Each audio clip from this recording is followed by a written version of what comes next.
Francesca, ci deve essere qualcosa che non va.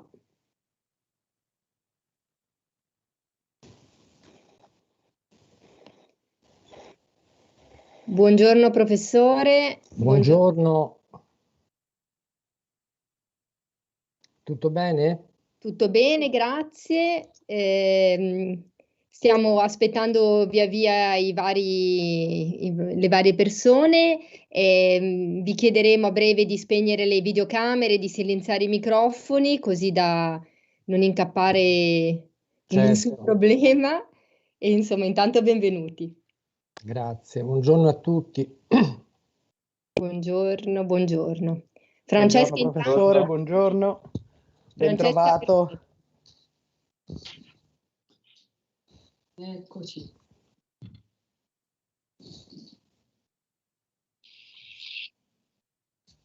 Ciao Fiammetta. Ciao Maurizio, ti avevo salutato ma forse non avevo acceso il microfono, mi sa. Tutto Eccoci. bene? Dai, insomma, ho letto ora il brutto messaggetto che ci è arrivato. Sì, sì. Infatti mi ha scritto ora Paola Castellucci, Mm. insomma, anche lì Covid mi ha scritto. No, io non ho altri dettagli, ho solo Mi ha visto. scritto, insomma, così su WhatsApp perché mi ha chiesto se si può portare un saluto di cordoglio, insomma, vabbè, lo facciamo. Ma io non so neppure, vabbè, chi, cioè, Dimmi. no, la persona a cui il messaggio di Iacono era generico, hai visto? Sì. E ora Paola mi ha scritto se vuoi portare da parte mia. Sì. Fallo.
Di Giulia.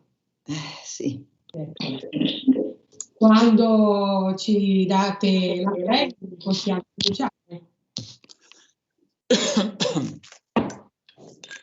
Allora, Fiammetta, la diretta sta partendo anche su YouTube, per cui quando ci siete potete iniziare. Pian pianino stanno entrando i partecipanti e quindi possiamo andare. Grazie a tutti. Grazie Valentina. Grazie. Dite due parole voi o comincio io? Ditemi voi. No, puoi cominciare tu, direttore. Così. Però, Posso solo magari presentarla, presentarti. No, giusto, sì. Quindi aspetto il segnale della diretta oppure... C'è già la diretta. Quindi stiamo già registrando, stiamo già registrando, va bene. Tengo il microfono così si sente meglio. Sì. Allora, benvenuti.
Un po' perché ho fatto appena 3 ore di lezione dove mi è capitato durante una presentazione, tra l'altro, di spiegare come si cita un manoscritto.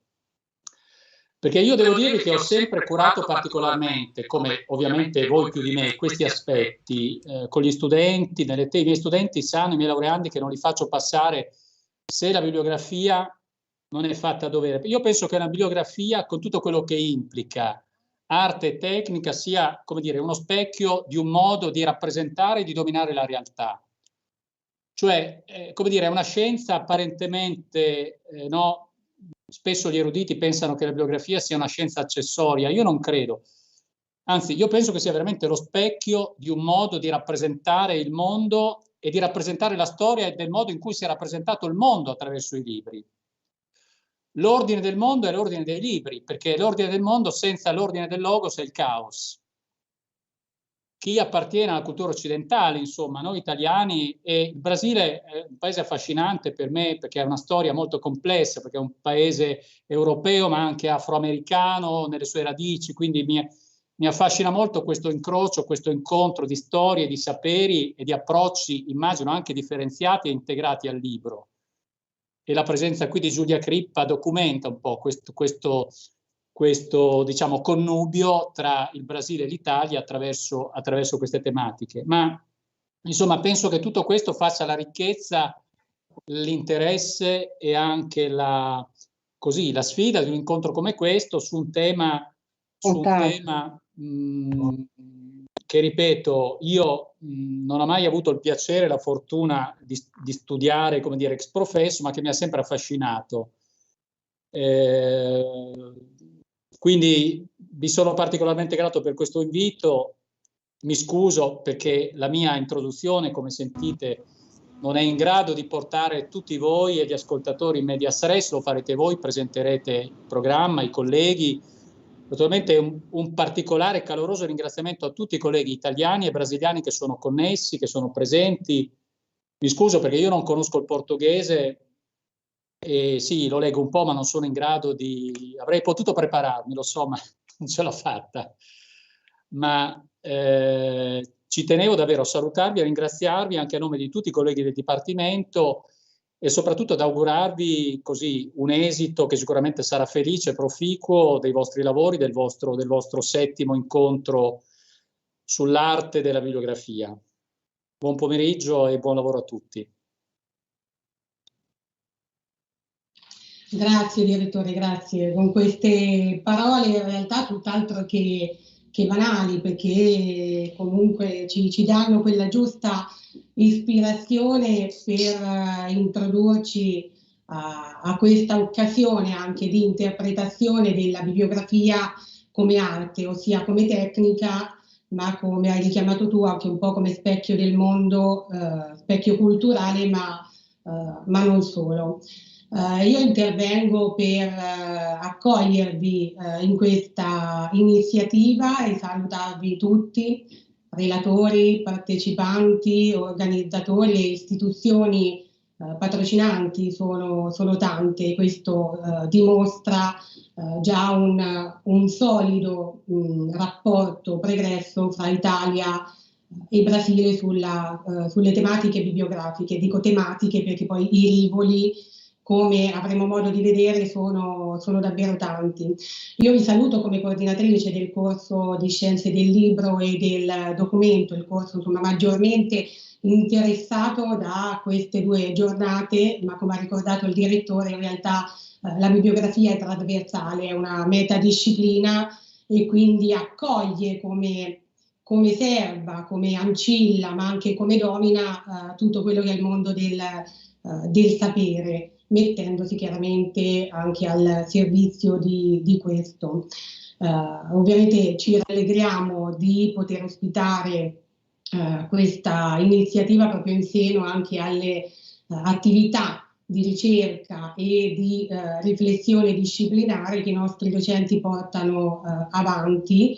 Questo convegno, che mi piace sottolinearlo, non è solo internazionale ma è intercontinentale e insomma anche questo è un aspetto che anche in questa fase storica, pandemica, merita sottolineare.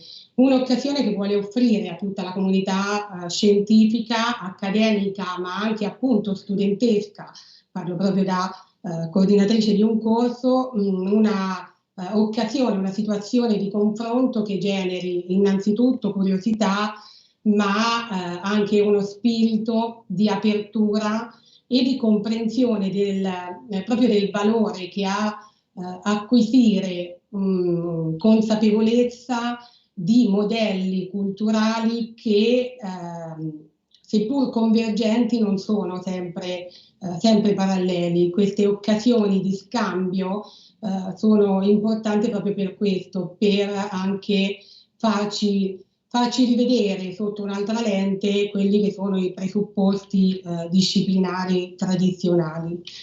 Con l'augurio quindi di ore fertili insieme, voglio esprimere un ringraziamento speciale alla segreteria organizzativa, in particolare Valentina Sonzini, Andrea Moroni e Francesca Fano, anche a Sara Circassia che ci ha sostenuto. In particolare ringrazio le colleghe Giulia Crippa e Lucia Sardo, ovviamente tutto il gruppo di lavoro brasiliano.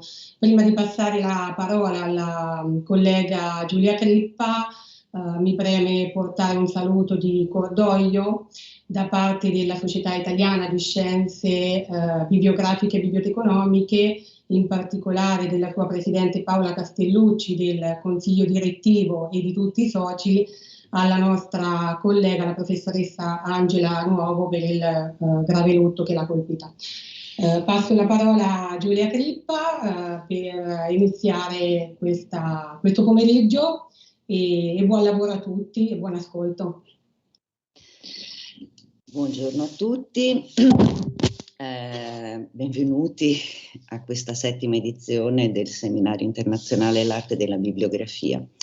Io vorrei interrompere qui la mia presentazione rapida in italiano e passare al portoghese per dare anche un benvenuto, bem-vindos e bem-vindas a todos os amigos e colegas e pesquisadores brasileiros sobre o tema da bibliografia.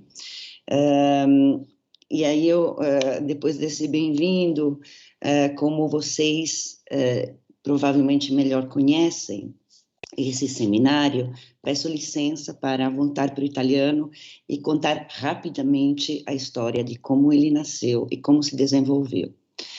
Tornando quindi all'italiano, volevo solo fare una storia molto molto rapida di questo evento, di questo seminario internazionale che è nato nel 2013 da alcuni ricercatori che erano particolarmente interessati al tema della bibliografia in tutte le sue declinazioni, antiche, moderne, analogiche e digitali. E, ci siamo accorti là in Brasile che c'era in qualche modo un grande interesse rispetto al tema, ma questo tema non riusciva a darsi come il nome di bibliografia, mentre quello che era tradizionalmente trattato come bibliografia, nel corso del tempo, come vedrete da alcune presentazioni, è andato in qualche modo riducendo il suo impatto nei corsi di biblioteconomia. Ci siamo quindi riuniti e abbiamo deciso di cercare di organizzare un evento che fosse capace di far conoscere le voci al tempo nazionali brasiliane, ma anche quelle internazionali, per cercare di capire quali sono state le strade che negli ultimi decenni ha preso questo campo nelle sue ricerche.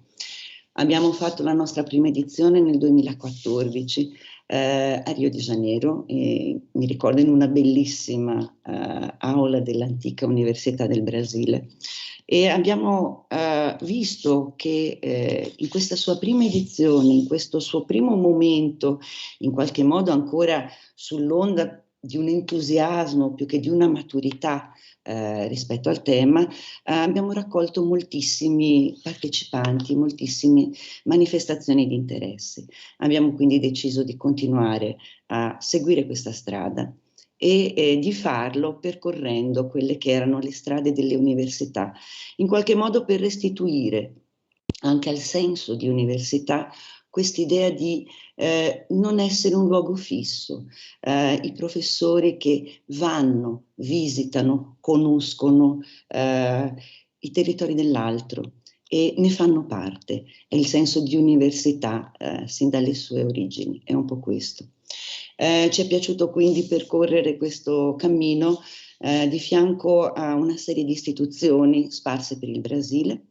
Abbiamo fatto un'edizione a San Paolo, abbiamo fatto un'edizione a Belo Horizonte, abbiamo fatto, insomma, mi sono dimenticata la lista, chiedo perdono, ma ne abbiamo fatte già 6 e questa è la 7ª e tutte le volte abbiamo avuto il grandissimo piacere di un riscontro da parte del pubblico, dei partecipanti. E soprattutto abbiamo sempre contato con la grande disponibilità dei luoghi dove abbiamo svolto il nostro pellegrinaggio per poter espandere gli studi, almeno in termini di un convegno su questo campo.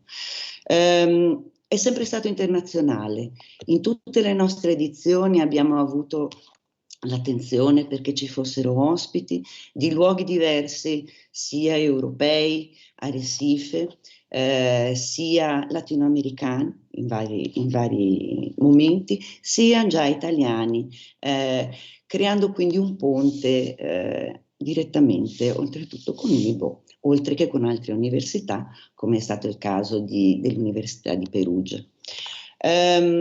O di Parma e tante altre. Per questo siamo ancora molto entusiasti nell'organizzazione di questo evento. Abbiamo sempre dato moltissimo spazio a quello che è stato il momento delle discussioni, perché crediamo che sia nel momento degli scambi che nascono nuove idee e si costruiscono nuovi percorsi.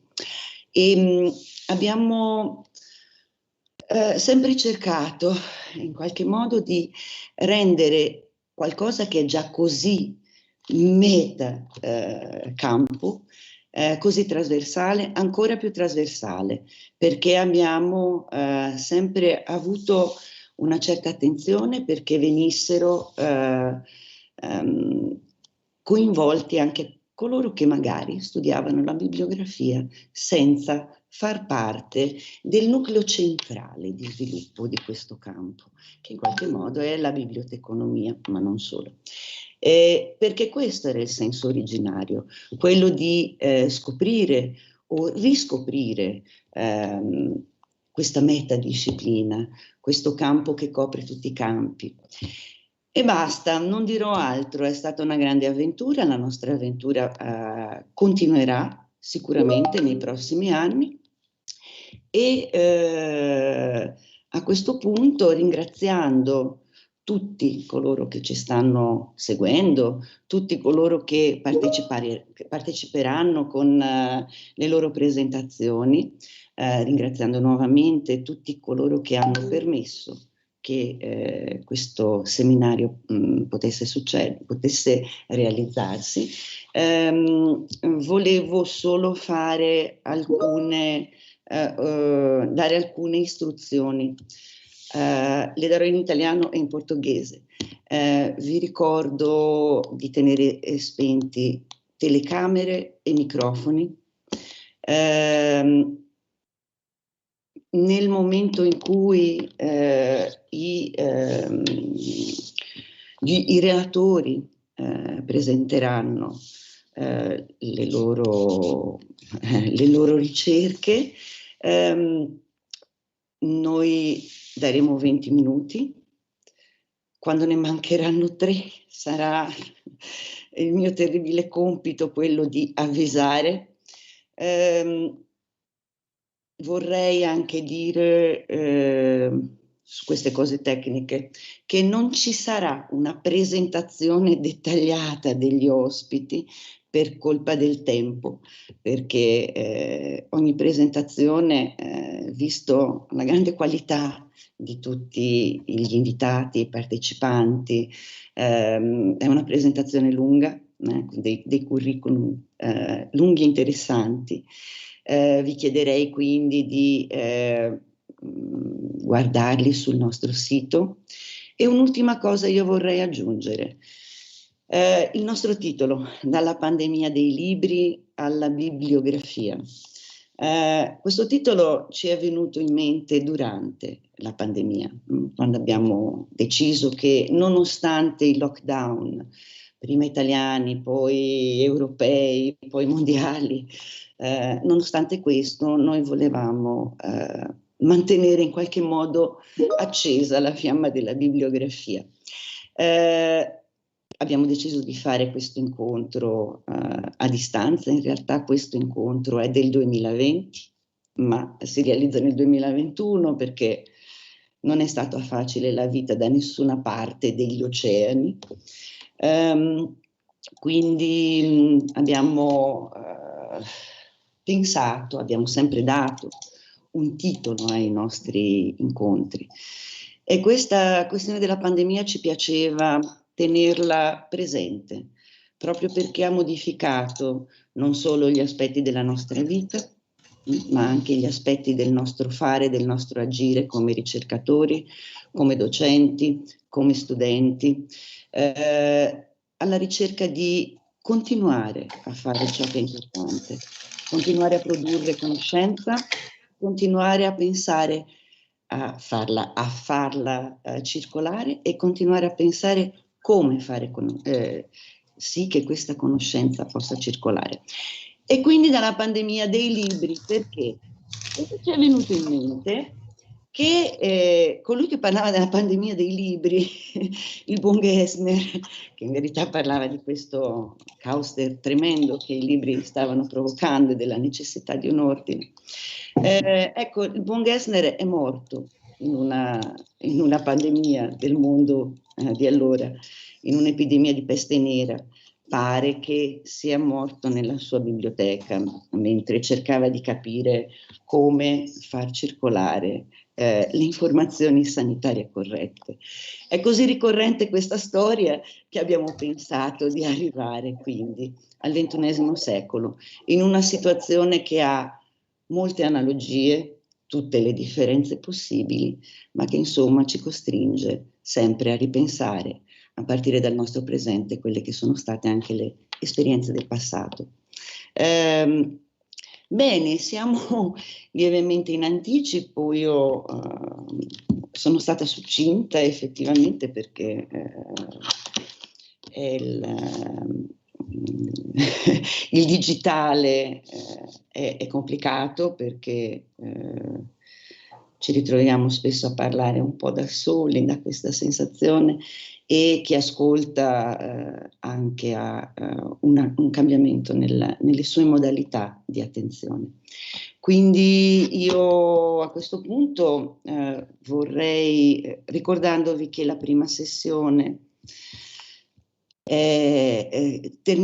dovrebbe terminare alle 16:30, alle 17 la seconda sessione e poi la discussione. Fate le vostre domande, fatele in chat. Ricordo che è visibile anche sul canale di YouTube e a questo punto io, dando nuovamente il benvenuto, caros colegas brasileiros, eu vou a essa altura dar realmente início ao nosso evento, ao 7º Seminário Arte da Bibliografia, convidando para compartilhar a sua fala ao professor Gustavo Saldanha, com a apresentação A Bibliografia como Instituição, Política e Materialidade das Instituições Bibliográficas. Allora il professor Gustavo Saldanha con la sua presentazione Bibliografia come istituzione politica e materialità delle istituzioni bibliografiche. Vi ringrazio nuovamente per la vostra partecipazione e lascio la parola al professor Gustavo.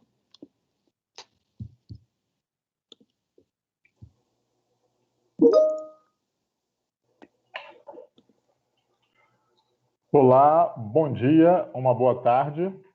Eu gostaria de escutar um retorno dos colegas, se me escutam, Sim, se a gente está com a transmissão correta. Gustavo, eu estou escutando, então pode. Perfeito, Júlia. Muito, muito obrigado. Vou iniciar, então, a minha apresentação pedindo algumas desculpas e fazendo alguns longos agradecimentos, né? Primeiro, farei uma apresentação somente através da leitura, não tem uma apresentação eletrônica e por absoluta falta de tempo, realmente, por conta dos últimos acontecimentos no Brasil, né? Infelizmente, eu estou com a família, em parte, com Covid, algumas pessoas foram para o hospital, outras pessoas internadas e outras pessoas entubadas, né? Então, está um momento muito complicado e a gente tem toda a série de questões a fazer no Brasil de trabalho, né? Então, peço desculpas porque o compromisso era termos aqui uma apresentação em língua italiana para acompanhar a minha fala em língua portuguesa, né? Como compromisso, infelizmente, eu não consegui concluir essa apresentação, temos apenas um esboço dela, por isso não vou apresentar, trabalharia apenas com a leitura. Júlia, você vai ficar no ar comigo e eu vou te dar total liberdade, se você achar importante, traduzir alguns elementos, né? Eu sei que isso foge do script, mas eu acho que ajuda também do ponto de vista do modo como eu escutei um pouco e entendi um pouco do seu italiano, o modo como a arte da bibliografia se constituiu, né? Então, quero pedir desculpas aos colegas, principalmente aos colegas da Itália, por não termos aqui a apresentação. E inicio, então, meus agradecimentos a Giulia Crippa e a Andrea pela trajetória que nos trouxe até aqui, né? E todos aqueles que fazem parte da teia do Seminário Internacional à Arte da Bibliografia, que constituiu esse fórum e, além deste evento, faz também, realiza suas publicações, né? Então, os colegas de Unirio, IBICT, UFRJ, USP, UFPE, UFSC, UFES, né? São universidades brasileiras, assim como os colegas da Universidade de Bolonha, que hoje nos recebem. E agora o meu maior agradecimento é a Fiametta Saba e a todas as pessoas que trabalharam diretamente junto de Giulia Crippa para que esse evento pudesse ser realizado e estivesse aqui hoje juntos, né? Então, são as desculpas e agradecimentos, e vamos, então, à proposta de apresentação do trabalho. Acredito, Giulia, que eu posso compartilhar, talvez, não, prefiro não fazer, senão vai dar uma confusão, pelo menos o título, mas eu vou reproduzindo ele aqui ao longo da minha fala, certo? Claro. Então, o nosso foco, como colocado, é a bibliografia como instituição, política e materialidade das instituições bibliográficas. Qual é a minha proposta de pesquisa para esta edição, no contexto do nosso fórum, desdobrada a partir de todos os diálogos colocados até então nos outros eventos da arte da bibliografia? Lembrando que esse formato teia de pesquisa é um formato que nos faz estudar intensamente o conceito e suas condições no tempo e espaço, né? A noção de bibliografia e como ela se dá em cada momento da história. Então, a partir de toda essa vasta teia, já com a presença de colegas italianos há alguns anos no Fórum Internacional Arte da Bibliografia, com o nome de Alfredo Serrai, quem eu utilizo desde 2009 diretamente em nossas aulas de graduação, apresentando todo o mapa permitido pelo pensamento de Serrai para a bibliografia e logo para a política. Esse vai ser o diálogo, né? Eu chego aqui no momento da reflexão bibliográfica sobre o conceito de instituição e nós vamos debater alguns elementos que levam a essa discussão, né? Antes de tudo, a título de esclarecimento, nós não estamos falando de instituição como um prédio, um edifício, ou aquilo que lega conceitualmente a descrição do edifício, né? Mas também falaremos disso, né? Então, estaremos tanto no plano metafórico da institucionalidade, como no plano literal da constituição desse modelo.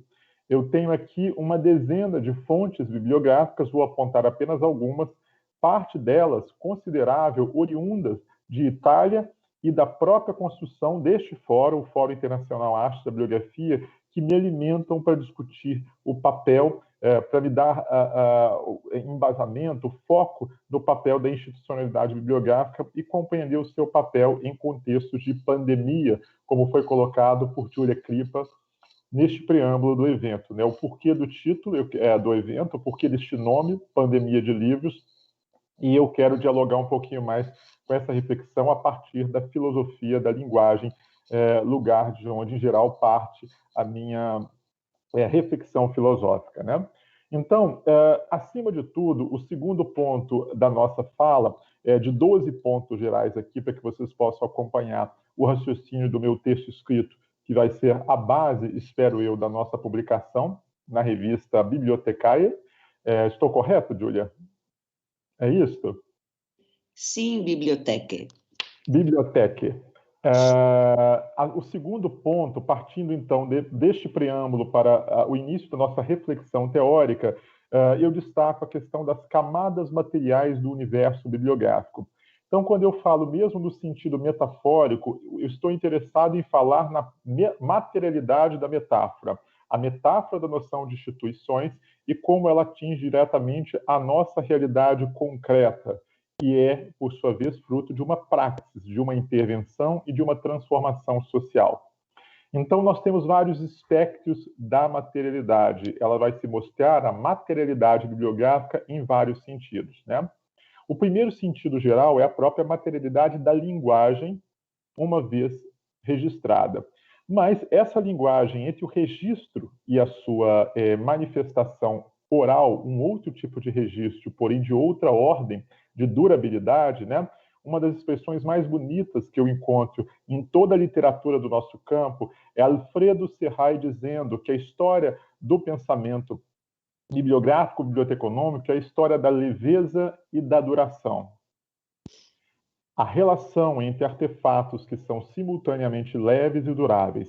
O problema da materialidade, da oralidade, é que ela é muito leve, mas pouco durável, a não ser quando, então, incluída em alguns outros suportes. Nós podemos dar um exemplo do uso da tecnologia da oralidade na contemporaneidade, registrada, como estamos fazendo aqui, neste momento, neste evento, através de uma transmissão online e através, por exemplo, da gravação de um áudio em algum aparelho smartphone, mobile, né, como o caso do aplicativo WhatsApp. Ali você ganha a materialidade da oralidade na sua expressão principiológica, né, o universo oral. Né?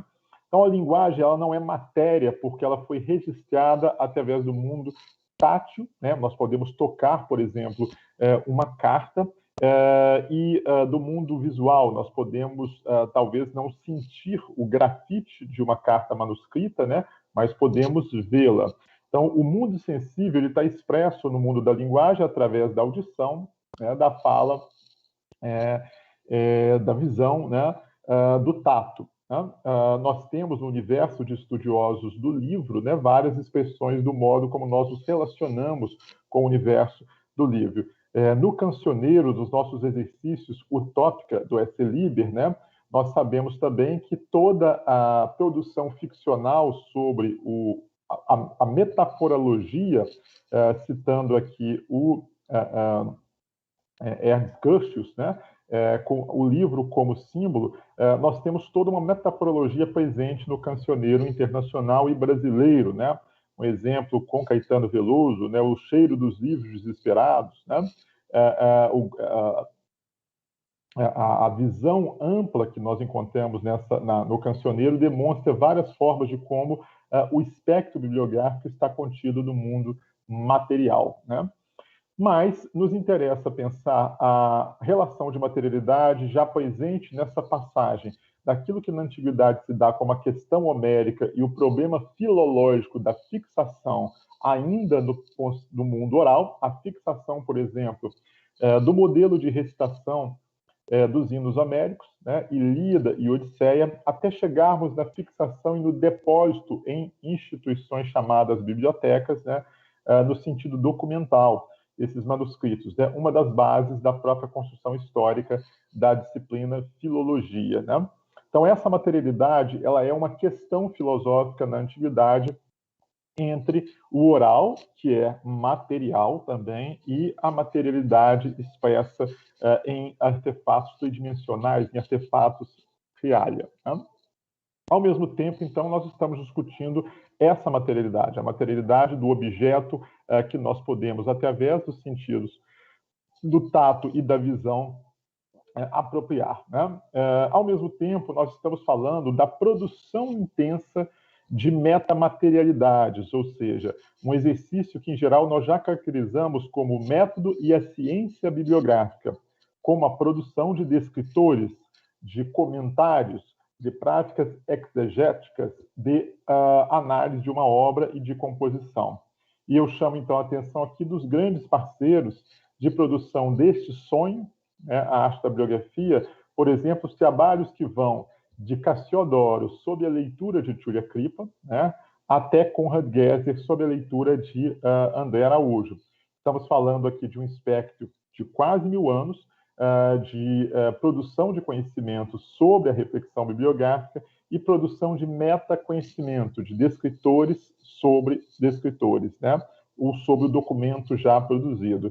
Então, a gente coloca aqui uma outra camada de materialidade em discussão, né? Falamos, então, nesse sentido, de um conjunto de práticas que, por sua vez, refletem a praxis, a intervenção social e a transformação no mundo social do fazer bibliográfico, né? Ou do gesto bibliográfico, como Giulia Kripa nos fala, como Vinícius Menezes, pesquisador brasileiro, também nos traz, né? Esse conjunto não de um elemento de camada material, e podemos usar aqui uma metáfora muito usada pelo filósofo da linguagem Ludwig Wittgenstein. O tijolo, essa camada de tijolos materiais, podemos simplesmente falar, tijolos de linguagem, constroem um castelo, constrói um monumento, constrói um edifício. Né? Depois posso debater o conceito de monumento mais uma vez com o André, nós já tivemos debates muito interessantes sobre monumento, monumentalidade e a bibliografia, né? Mas constrói, então, edifícios que nós vamos chamar de instituições, né? Percebam que a instituição, então, ela não é o resultado final de um determinado processo material no mundo da realidade concreta, né? Integra aqui a realidade da oralidade, fundamental para que a bibliografia existisse e ocorresse, não só na antiguidade, por exemplo, na querela homérica, afinal de contas, quem foi, se existiu ou não, e quais são as descrições genuínas, autênticas dos hinos homéricos e como nós podemos, de fato, fixá-las no sentido oral, fixar o modelo de recitação, para então chegar no modelo de fixação textual e o registro em documentos, né? A metamaterialidade documental, a construção de instituições via práticas que se tornam praxis, uma vez modeladas por grupos sociais, né, normalizadas e constituídas como métodos de grupos sociais específicos. E aí nós temos como um desdobramento final a instituição, em geral, com, de fato, uma concretude de tijolo ou uma concretude de desenho de 4 paredes, um teto, um piso, né, em geral chamada de biblioteca. Então, o desenvolvimento desse processo institucional, ele não está no elemento final da instituição como nós conhecemos, né? E o próprio Cassiodorus, como Tulia Kripa nos demonstra, né, a sua vasta obra, não é o único, a noção de instituições linguísticas é muito comum na filologia, né? Mas o próprio Cassiodoro vai identificar o seu pensamento como vinculado à noção de instituições, através de sua obra clássica, né, legada como uma base para o desenvolvimento do pensamento sobre a biblioteca, sobre o livro e suas práticas no universo bibliográfico, né? Mas eu falei que, em geral, essas instituições elas são chamadas, né, de bibliotecas. Só que, na verdade, as bibliotecas vão compor só uma das tantas bibliotecas, né, uma dada biblioteca, como as ditas bibliotecas da antiguidade, principalmente do período helenista, né, como Alexandria, Pérgamo, Nínive, mas, no fundo, elas vão construindo uma enorme rede, não necessariamente interligada, não necessariamente com fluxos comunicacionais claros, né, mas a partir de relatos de arqueologia e de historiografia claramente identificáveis em suas potenciais relações, né? E aí, a partir dessas institucionalidades, todas elas colocadas aqui no nível material, nós temos o desdobramento de meta-instituições bibliográficas, chegando até agências bibliográficas, que estão nas relações entre o poder, o Estado, né, a política, o universo teológico, né? E a gente percebe isso na cristandade latina e percebemos também na cristandade anglo-saxã, né? O processo de formação de teias de constituição dessas camadas materiais bibliográficas chegarão até uma praxis de desenvolvimento de outras instituições bibliográficas para além dessas que eu comentara aqui. Exemplo, e eu vou passar agora para o terceiro movimento nosso aqui de diálogo, que eu tenho chamado aqui de o perigo bibliográfico, né? Exemplos de instituições legais, toda a construção de um universo jurídico até chegar ao universo penal das instituições bibliográficas, né? Eu tiro aqui como um exemplo mais pontual para esse diálogo de tempo e espaço aqui, a primeira lei do depósito legal com Francisco I em 1537, né? Com Francisco I, a gente percebe que o problema da materialidade bibliográfica, ainda que já anunciado no diálogo Fébio de Platão, ele se torna agora um enorme risco, porque justamente com o desenvolvimento da prensa, né, com todo o maquinário que permite, de fato, o início da Revolução Industrial, 300 anos antes dela ser consolidada, né? Então, com o maquinário do século XV, você consegue derrubar não só um prédio, né, uma estrutura, você consegue derrubar toda uma invenção simbólica de leitura de mundo, né, de compreensão do mundo, como foi o caso da cristandade latina e a reforma protestante, que tanto uso fez dos potenciais da prensa gutenbergiana ou de toda a tecnologia tipográfica revolucionária do século XV, né? Antes disso, a gente pode lembrar que, tanto com Arves, né, com a questão da técnica do livro em Jerônimo, como também com a obra do francês Régis Debray, que o espectro da construção do uso do códice, ou seja, do formato de cadernos, durante o nosso primeiro milênio dessa chamada Era Comum, ele é uma revolução tecnológica para a própria noção de invenção de Deus, né?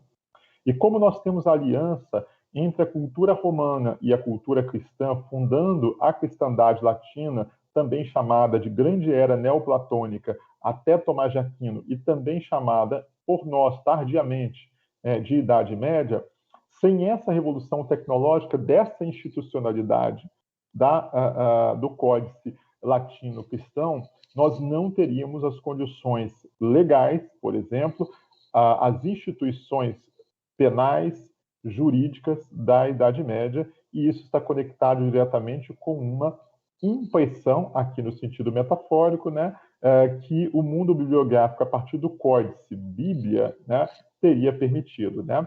Essa é uma tese direta de Régis Debray na obra Deus, um itinerário, né? A busca da prova de que Deus é uma tecnologia do formato caderno, fundamentalmente. Qual Deus? Né? Temos milhares de deuses. Estamos falando aqui do Deus da cristandade latina, que não necessariamente é o Deus do cristianismo primitivo, mas o Deus do diálogo Roma, inimigos do cristianismo primitivo, né? E o cristianismo fundando a cristandade latina. Esse Deus é claramente uma enorme invenção da máquina Codex, né? Então, Gustavo, desculpe interromper, mas faltam 3 minutos. 3 minutos, perfeito. Obrigado, Júlia. Excelente, senão eu ia longe, né? Então, eu estou só no terceiro tópico aqui da minha fala, mas eu vou avançar para que a gente não quebre em momento algum a estrutura do evento, né? Então, o perigo bibliográfico, ele, ao derrubar, por exemplo, o que se diz como datações extremamente abertas, né? É difícil fechar esses 1000 anos de derrubada da cristandade latina, ou do modelo unificador da cristandade latina. Esse perigo bibliográfico ele está colocado em processos que vão da construção dos massacres mendicantes, né? O potencial político que a arma do códice e dos artefatos bibliográficos permitiram para as ordens mendicantes atravessarem oceanos, né, e levar o discurso da cristandade latina, né, bem como a cristandade anglo-saxã posterior, né. E isso leva à reforma protestante, que por sua vez nos dá o ethos capitalista, que por sua vez também está conectado diretamente com a ciência positivista, né. Em termos de fatos historiográficos, muito complicado afirmar que esse percurso poderia ter se dado, se não com as instituições bibliográficas, né, incluindo seu movimento tecnológico, né. O salto que eu gostaria de dar desse preâmbulo, e esse é o debate central, é perceber como, nesse percurso, então, de Gessler até a modernidade tardia, essas instituições se multiplicam para muito além de uma biblioteca ou de uma rede. Existirá, principalmente por conta dessa relação entre capitalismo, positivismo e a construção da ciência moderna tardia, né, pós-século XVIII, uma enorme indústria bibliográfica que será responsável por gerir, por manter e por fomentar esse universo. Essa indústria leva à construção de meta-instituições bibliográficas e eu teria como exemplo nosso aqui, citando outros, mas vou mencionar apenas ele, o nosso Instituto Brasileiro de Bibliografia e Documentação, o IBBD do Brasil. É uma casa que só nasce para fazer bibliografias, uma casa que nasce em 1954 e no ano seguinte, em 1955, cria uma das primeiras pós-graduações lato sensu do Brasil de todas as áreas, até porque a bibliografia será, pela via positivista, um dos sustentáculos da ciência, né? Esse lato sensu ele vai nascer justamente para produzir bibliografias. Um curso de especialização, diríamos hoje uma espécie de MBA, para a produção de bibliografias para áreas do conhecimento, né? Essa indústria metabibliográfica, então, está entre os anos de 1930 e 1950, e a bibliografia, então, se torna um enorme elemento para a invenção de uma política capitalista, liberal, no século XX, e, posteriormente, vai ser uma base central para todos os diálogos digitais de fluxo de dados no universo digital, né? Eu tenho aqui mais 2 exemplos rápidos, Júlia, e vou concluir, tá bom? Então, o outro tópico que eu ia desenvolver com vocês é a noção de bibliografia contra pandemias, né? Na verdade, a bibliografia ela é vinculada diretamente a um dilema entrópico, né? E saindo da noção bibliográfica de conectada diretamente, impulsionadora da Revolução Burguesa, Revolução Liberal, e de pressupostos dessa Revolução Liberal, como o uso intensivo de livros no meio acadêmico e principalmente no meio privado, o processo de privatização das ideias no discurso internacional do liberalismo até chegar ao neoliberalismo, por sua vez, a gente pode pensar a luta bibliográfica em vários sentidos, dentro de uma teoria crítico-bibliográfica, né? Pela via de outras possibilidades críticas, como a pandemia, a bibliografia contra as pandemias da exclusão, da ignorância, contra a pandemia da violência, né? Podemos perceber que a produção intensa de meta-descritores do real contemporâneo, por exemplo, no caso da pandemia sanitária da Covid-19, ela está vinculada a uma capacidade da bibliografia de controle, sentido entrópico, né, ou anti-entrópico, de discursos e logo de reorganização desses discursos dentro de um espírito que a gente chamará de científico na modernidade, porém já sob uma crítica ao positivismo, a produção intensa bibliográfica que o positivismo permitiu como discurso de verdade neutra, né? Para fechar, eu traria justamente o debate direto para além do papel de uma teoria crítica da bibliografia contra a exclusão, a pandemia da exclusão, a pandemia da ignorância, a pandemia da violência, pensando que cada metaprodução bibliográfica nesse sentido poderia nos tirar de situações, exemplo, a pandemia da ignorância sob controle bibliográfico, capacidade que a bibliografia sempre teve de discutir o genuíno e o autêntico desde a questão homérica, ainda falando num princípio bibliográfico oral, né? Eu fecho, então, a minha fala dando exemplo da atuação direta na pandemia da Covid-19 e fazendo meu agradecimento enorme à equipe do S-Liber, né? Filosofia, Linguagem e Organização dos Saberes, nosso grupo de pesquisa, né? No ano passado, a partir da necessidade de luta de vários saberes, de várias praxis, a praxis bibliográfica entrou em contexto direto dentro do atual IBBD, hoje Instituto Brasileiro de Informação em Ciência e Tecnologia, criando a página Universo Científico, covid19.mcetic.gov.br, né? E instituindo mais instituições bibliográficas para a luta, de fato, contra a Covid. Nós fizemos um mapeamento de fomento à Covid no contexto internacional, um mapeamento de especialistas, ou seja, uma biobibliografia muito estudada por pesquisadores do grupo, como o caso de Diogo Xavier, Priscila Previer, Leide Klebia da Silva, e fizemos também um mapeamento bibliográfico dos portais de Covid no mundo, apresentando na mais antiga e mais funcional e direta metodologia bibliográfica a lista, conforme nos diz Humberto Eco, a potência de identificação dessas fontes, né? Eu vou encerrando pedindo desculpas pelo atraso, Júlia e colegas, agradecendo muitíssimo mais uma vez a organização do evento, dar os parabéns por tudo que a gente teve de organização pré-evento e dar a todos uma grande tarde hoje de evento e amanhã também, né? Muito obrigado. Obrigada, Gustavo. Agradecendo, então, a fala do Gustavo. Infelizmente, o tempo digital è un tempo differente. Bene, io passerei la parola quindi al professor Maurizio Vivarelli, che ci presenterà una relazione dal titolo Modelli e forme del pensiero bibliografico in cerca di un punto di vista per interpretare la complessità, modelos e formas do pensamento bibliográfico e in busca di un punto di vista para interpretar a complexidade. Bene, grazie. Intanto un saluto a tutti e a tutti, un ringraziamento per essere stato coinvolto in questa interessante iniziativa che è organizzata così. Ora attivo la condivisione.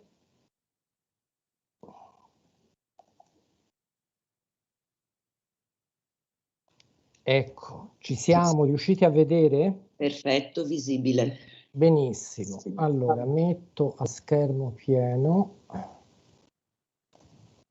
Ok, bene, quindi il titolo è già stato annunciato dalla collega Giulia Crippa, che ringrazio, e come vedete, insomma, io in questo breve intervento, che come capirete ascoltandolo è piuttosto denso, l'ho organizzato in questo modo. Ci sono le slide, come vedete, anticipate dal titolo, tradotte in portoghese, e io leggerò in italiano. Ho pensato che forse è meglio leggere in modo tale da mantenere una, come dire, piena corrispondenza tra le due successioni, per renderle maggiormente sincroniche.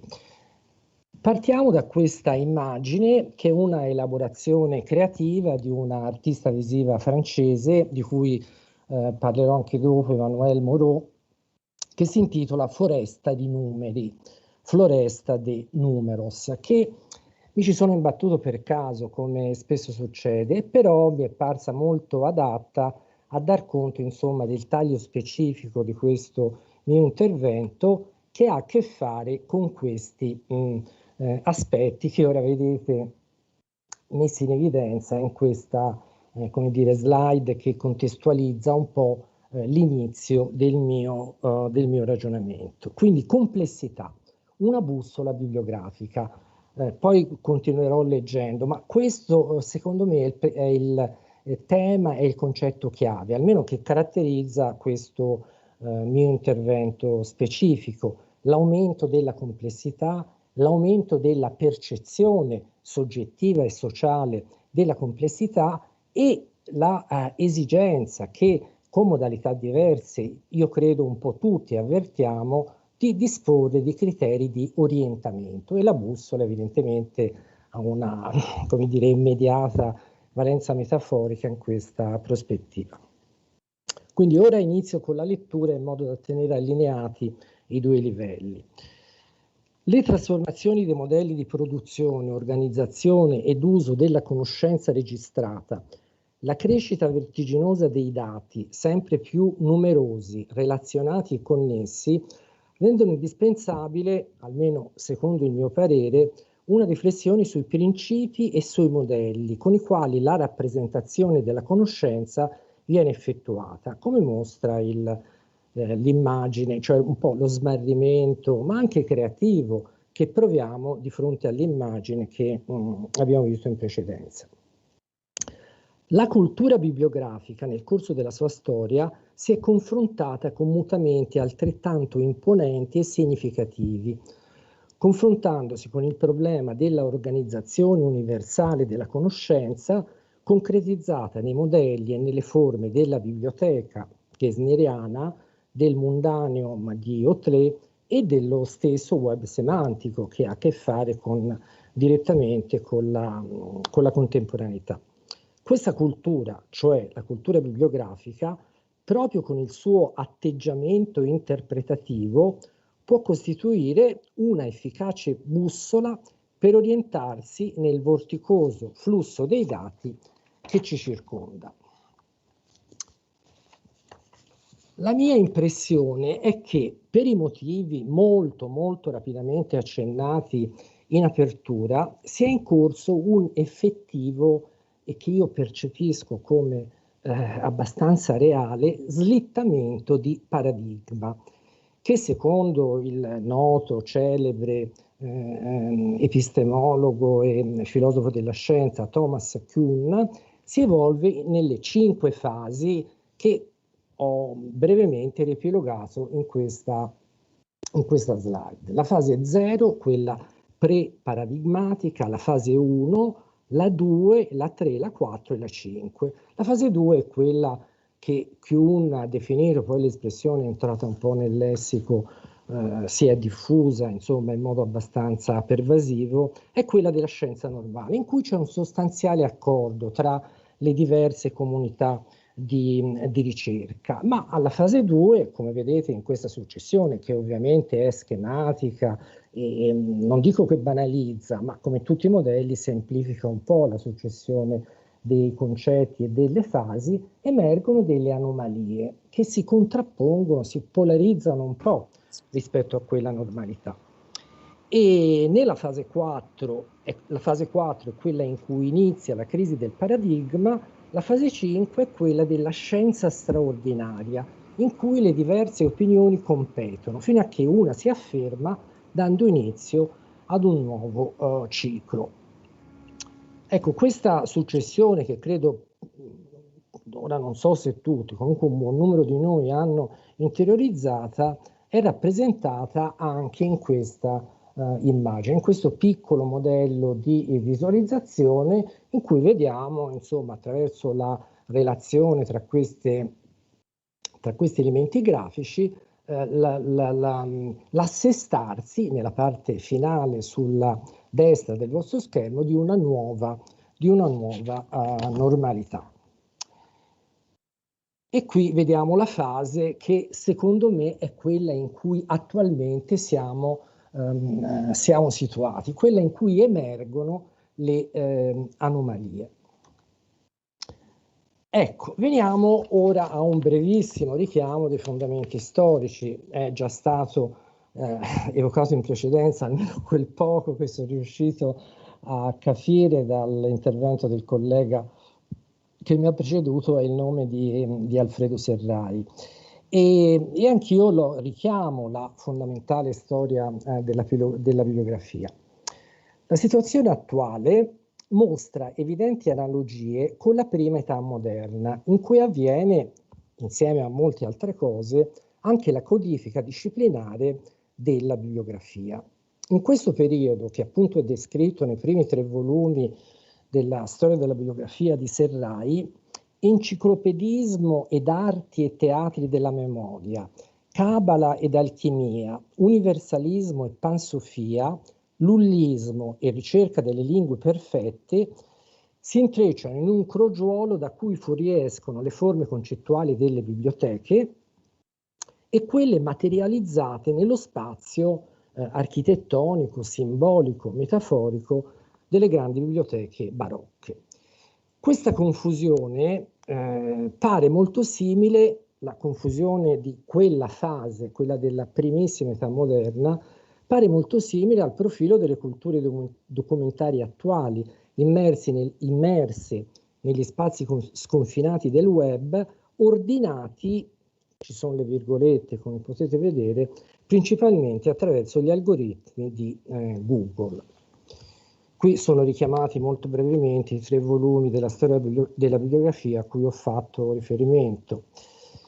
E questo ci conduce a quel complesso fenomeno della datificazione, del quale con tutta sincerità non ho trovato un equivalente diretto in portoghese, quindi ho optato per questa locuzione complessità dei dati, insomma. E questo incrocio tra complessità, disorientamento, ricerca di un punto di vista, per rimanere legato a quel periodo cui ho fatto riferimento, quello che sta prima della codifica, l'ho voluto evocare attraverso una breve citazione di una opera celebre nell'ambito delle arti della memoria di Coeve a quel periodo, l'idea del teatro di Giulio Camillo, che magari per i colleghi brasiliani sarà più difficile da interpretare, però rappresenta, come dire, una sorta di ipotesi di itinerario, la ricerca di un punto di vista sopraelevato che consente di comprendere la complessità del bosco. C'è un'evidente analogia tra la foresta di numeri e la foresta rispetto alla quale il lettore ideale di Giulio Camillo doveva trovare la traiettoria del suo percorso. E quello che vedete è un semplice e anch'esso, credo, noto modello per interpretarla, questa complessità, naturalmente partendo da un punto di vista, ma come abbiamo visto questo tema della relatività del punto di vista è un elemento molto, come dire, costitutivamente integrato al senso stesso della nostra traiettoria culturale. E quello che vedete è appunto un modello elaborato da Luciano Floridi, il cui obiettivo è quello di mostrare la crescita del rilievo delle tecnologie. Le tecnologie, anch'esse arti, no? Il titolo è già stato detto più volte, arte della bibliografia, e le tecnai sono anch'esse, insomma, nel loro insieme, anche nella loro base etimologica, arti. Diciamo anche con un colpo d'occhio, seguendo l'aumento dei riquadri evidenziati con il colore verde, vediamo la crescita delle tecnologie che in una prima fase mediano tra quelli che sono denominati suggeritori e umani, no? Suggeritore è qualcosa che emerge dalla realtà. C'è il sole, la risposta tecnologica è il cappello, è abbastanza evidente. Queste, secondo nel lessico di Floridi, sono le tecnologie del primo ordine. Poi ci sono quelle del secondo ordine, in cui diciamo, degli artefatti tecnologici metaforicamente dialogano tra loro, un pezzo di legno e un cacciavite. L'ultimo livello, terzo ordine, quello attuale, le tecnologie dialogano direttamente tra loro, azioni, vendita, mercati finanziari gestiti da procedure algoritmiche. Bene, allora l'elemento chiave che io vedo caratterizzare questa fase è quello della registrazione. È quello della registrazione. E quindi a partire, scusate,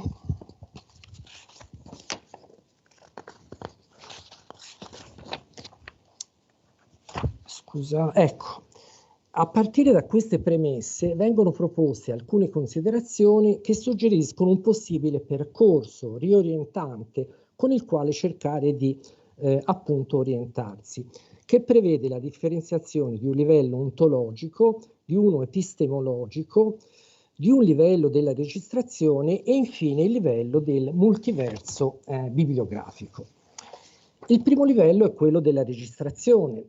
La nostra conoscenza degli oggetti documentari e non documentari è resa possibile dal fatto che di essi vengono costituite registrazioni, cioè rappresentazioni, senza le quali la comunicazione non sarebbe in alcun modo possibile.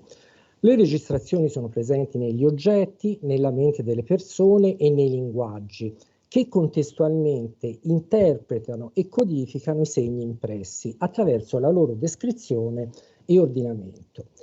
In che modo dunque i modelli della tradizione documentaria possono riuscire ad ordinare l'insieme delle registrazioni, quelle datificate, conformi e non conformi a standard? In altre parole, in che modo può essere immaginato, pensato e a valle insegnato il controllo bibliografico nell'età dei big data? Allora, visti i tempi molto stretti a disposizione, rimando per chi volesse approfondire un po' questa linea interpretativa a un articolo in corso di stampa su Biblioteche Oggi Trends. Il punto d'arrivo di questo percorso, che ha a che fare con il concetto di rimediazione, è una opzione anche un po' giocosa di natura terminologica, che ipotizza la necessità di disporre di un termine che dia conto di questa varietà, quello di multiverso bibliografico. Leggo la parte finale: polidimensionale, inter- e transdisciplinare, in cui integrare tendenzialmente, sottolineo tendenzialmente, il disordine dei dati con i modelli standardizzati di registrazione e ordinamento delle informazioni. Il multiverso bibliografico situa il proprio fondamento su due principi base. Uno è il pensiero bibliografico debole, che rinunciando alla rigidità dei confini da esso stesso tracciati, si apre a una rappresentazione libera, produttiva e aperta della realtà, documentaria ed extradocumentaria. Il secondo ne individua la radice in una prospettiva olistica, integrata ed olistica, ispirata alla riflessione di una curiosa figura, antropologo, filosofo e molte altre cose, che è Gregory Bateson. L'aspetto più rilevante che a me piace evidenziare nella poliedrica attività di Bateson è la percezione della realtà e delle sue registrazioni non come un insieme di oggetti isolati ed irrelati, ma come una rete viva di relazioni tra entità, tra di loro ecologicamente correlate, dentro e fuori la mente delle persone. Il concetto di multiverso bibliografico, dunque, al di là delle opzioni terminologiche, prevederebbe la possibilità di integrare all'interno di uno stesso ambiente concettuale, anche un po' metaforico, le registrazioni presenti nell'universo bibliografico con tutte le altre tracce di differenze presenti nella realtà, avendo il focus sulle reti di relazioni, non sugli oggetti né sui soggetti, ma sulle relazioni che correlano gli oggetti con i soggetti, come si vede in modo, credo, abbastanza intuitivo in questa slide, in cui ho cercato di rappresentare da un lato gli oggetti nella forma molto celebre dell'incunabulo, forse più famoso, no? La ipnerotomachia polifili, di cui vedete insomma un'immagine molto molto celebre. All'estremo opposto i soggetti in una rappresentazione iconica del web sociale. Al centro ci sono per l'appunto le reti di relazioni. Questa nuova bibliografia della quale vi sto parlando e che è l'esito un po' di queste piccole riflessioni di questi ultimi mesi, lavora sulla rete delle relazioni tra oggetti e soggetti, integrando il dentro e il fuori dell'universo bibliografico. E quindi vediamo, scusate, una piccola mappa che integra il livello ontologico, il livello epistemologico e il livello bibliografico, in cui, come vedete, l'ultimo modellino, quello sulla destra, l'estensione del multiverso bibliografico è maggiore dell'universo, lo include. E questi modellini, attraverso una semplice diciamo animazione, secondo la prospettiva olistica, tendono ad integrarsi, ad avvicinarsi tra di loro. Per cui il risultato è un ecosistema olistico che integra realtà, registrazioni e rappresentazioni bibliografiche. Arrivo all'ultima slide, con cui sostanzialmente vengono tracciate le schematicissime conclusioni di questo rapidissimo percorso. Il modello del multiverso bibliografico è una possibile risposta alle molte sfide poste dalla complessità contemporanea, l'età dell'iperstoria, secondo ancora il lessico di Luciano Floridi. E dunque, così come Donald Mackenzie nel 1986 ha introdotto la prospettiva della sociologia dei testi per adeguare la bibliografia alle, aperte virgolette, sono parole di Mackenzie, sconcertanti implicazioni derivanti dalle forme varianti degli oggetti, così oggi è necessario, o almeno con, come dire, attenuando un po' la perentorietà, la mia impressione è che sia necessario un ulteriore salto in avanti che individui la centralità delle relazioni tra dati. Il modello classico dell'universo bibliografico ed anche del web semantico non credo che sia sufficiente per governare il presente e soprattutto il futuro. Dunque, la nostra bussola metaforica, la sfera ampia della cultura bibliografica, credo che possa costituire una possibile risposta in quell'ottica metadisciplinare che più volte è stata evocata. Dunque, per concludere, la tradizione della bibliografia, aggiornata e reinterpretata, può diventare la pietra angolare e, come è stato detto più volte, metadisciplinare di tutte le discipline che si occupano di oggetti che contengono metaforicamente informazioni, avendo come interesse peculiare e specifico l'analisi delle relazioni che collegano tra di loro, con un ultimo omaggio al pensiero di Michel Foucault, che collegano tra di loro le parole e le cose. Ecco, concluso, grazie a tutti e interrompo la condivisione. La ringraziamo moltissimo per la sua relazione. Cominciamo a ricevere domande, quindi sicuramente poi alla fine di questa sessione le ripassiamo ai relatori. Passerei quindi la parola a Cristina Ortega con la relazione a pagamento da bibliografia, os cursos brasileiros de graduação em biblioteconomia, ossia la sparizione della bibliografia, i corsi di laurea brasiliani di biblioteconomia. Prego, Cristina. Olá, Giulia. Sim. Eu vou abrir a apresentação. Eu confirmo que está aparecendo. Ok. Então, você me ouve e vê a apresentação, é isso? Sim, okay. Tranquilo. Ok, obrigada, Giulia. Eu quero agradecer a oportunidade de estar aqui falando não só para os brasileiros, que já participavam ativamente desse evento, mas agora também tendo a oportunidade de falar para os italianos, que me parece ter uma produção tão rica nesse campo da bibliografia, né? Então, estou muito satisfeita de estar aqui. Então, eu vou falar sobre o apagamento da bibliografia, os cursos brasileiros de graduação em biblioteconomia. O objetivo do trabalho é caracterizar o apagamento da bibliografia no ensino brasileiro por meio da análise de programas de cursos de graduação em biblioteconomia e verificar se esses programas fornecem organização epistemológica concernentes à função do campo. Como pressuposto e justificativa, elaborei o seguinte: a bibliografia apresenta conceitos e operações que conformam a base fundamental do campo, permitindo fornecer o eixo estruturante de propostas curriculares voltadas à formação profissional e acadêmica.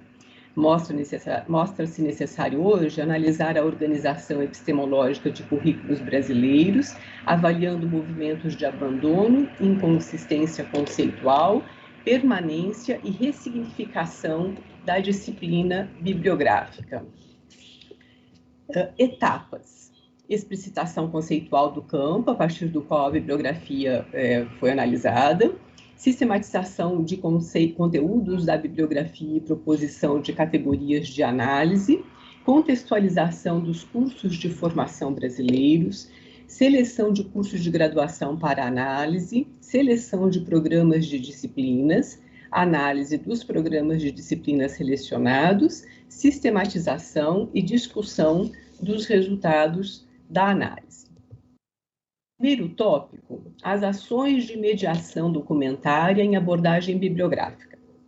Essas ações têm origem na produção de catálogos de bibliotecas e de arranjos de suas coleções, além da oferta de serviços ao público, e também na produção de bibliografias. O campo se constitui e se fundamenta pelas disciplinas bibliografia, biblioteconomia e documentação.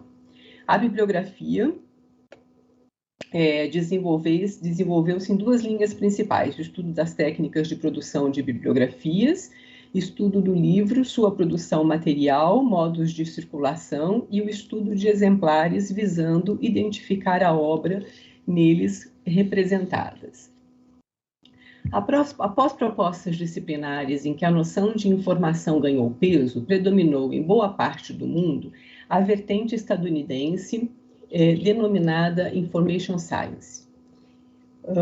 Ocorreu também a coexistência de disciplinas que conduziu a variações terminológicas, ou seja, ao adjetivo bibliográfico foram justapostos os adjetivos documentário e depois informacional, em geral, a falta de precisão conceitual.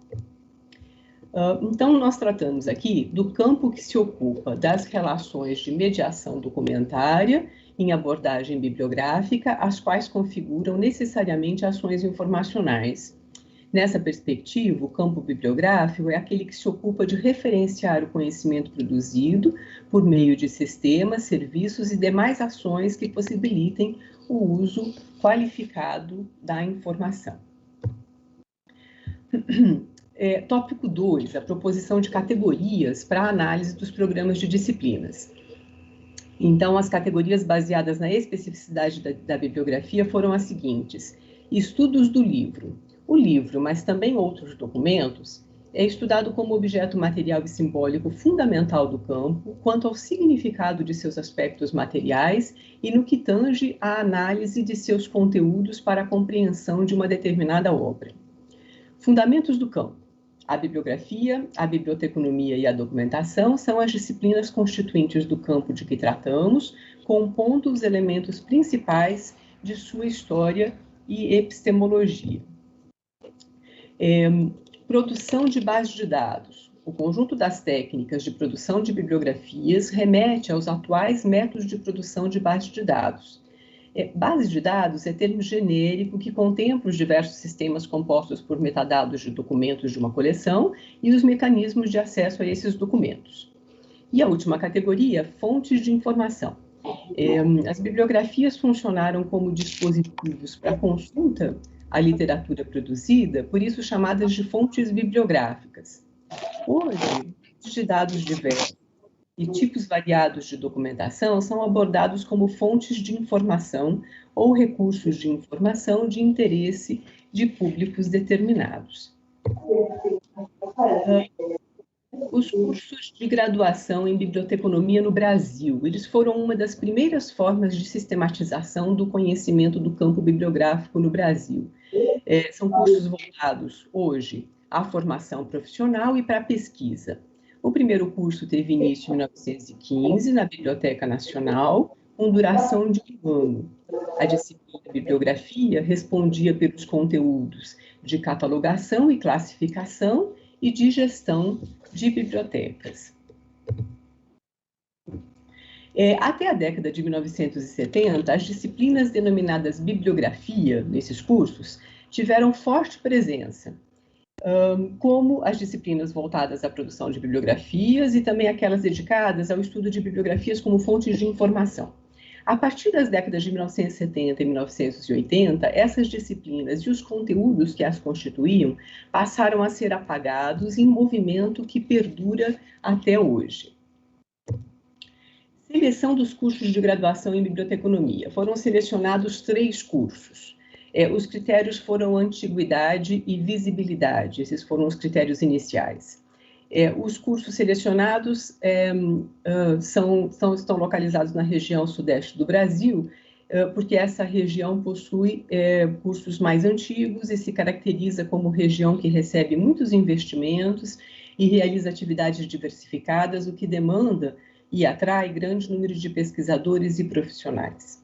Embora estes cursos estejam próximos fisicamente e possuam fácil comunicação entre si, apresentam diferenças significativas. O primeiro curso selecionado foi o curso de Biblioteconomia da Escola de Biblioteconomia da Universidade Federal do Estado do Rio de Janeiro, a sigla é a Unirio. Ele teve origem no curso de Biblioteconomia da Biblioteca Nacional, criado em 1911 e iniciado em 1915. A escola oferece também o curso de mestrado profissional em biblioteconomia, iniciado em 2012, além do curso de licenciatura em biblioteconomia, que é o único no país. Em função de sua antiguidade, teve forte presença de conteúdos de biblioteconomia. A orientação do curso, no decorrer do tempo, foi a de manter aspectos históricos e operacionais do campo, portanto, foram mantidos também a abordagem da bibliografia, como nós vamos ver. O segundo curso é o curso de Biblioteconomia da Escola de Ciência da Informação da Universidade Federal de Minas Gerais, a UFMG. O curso teve origem no curso de Biblioteconomia de Belo Horizonte, criado em 1950, na Secretaria de Educação do Estado de Minas Gerais, voltada a professoras da Escola da Educação Primária. A escola oferece também os cursos de mestrado e doutorado em Ciência da Informação, iniciados com o mestrado em Biblioteconomia, em 1976, e doutorado em Ciência da Informação, em 1996. Também, em função da sua antiguidade, o curso teve forte presença de conteúdos de bibliografia. A escola, inclusive, é reconhecida nacionalmente pela produção de livros e artigos sobre o tema. Os conteúdos de bibliografia foram perdendo relevância no decorrer do tempo em prol de temas considerados mais atuais. E, por fim, o curso de Biblioteconomia da Escola de Comunicações e Artes da Universidade de São Paulo, a USP. A origem desse curso tem origem em dois cursos diferentes, no curso de Biblioteconomia e no curso de Documentação, ambos iniciados em 1967, na então Escola de Comunicações Culturais. Em 1970, antes da formação da primeira turma, os dois cursos foram fundidos em um só, chamado Biblioteconomia. A escola oferece também os cursos de mestrado e doutorado em Ciência da Informação, iniciados respectivamente em 1972 e 1980 como área de concentração do Programa de Ciências da Comunicação, que hoje é Ciência da Informação. Oferece ainda o curso de mestrado profissional em Gestão da Informação desde 2016. A relação entre biblioteconomia e documentação, que pautou a origem do curso e seu percurso, aliada ao início do apagamento da bibliografia, não contribuiu para que essa disciplina ficasse em evidência. Seleção de programas de disciplinas. O método foi o de leitura de programas de disciplinas e a identificação de segmentos correspondentes às categorias construídas. Apenas programas de disciplinas obrigatórias foram selecionadas, haja visto que essas disciplinas devem tornar compreensível o campo de conhecimento em questão, independente das disciplinas optativas.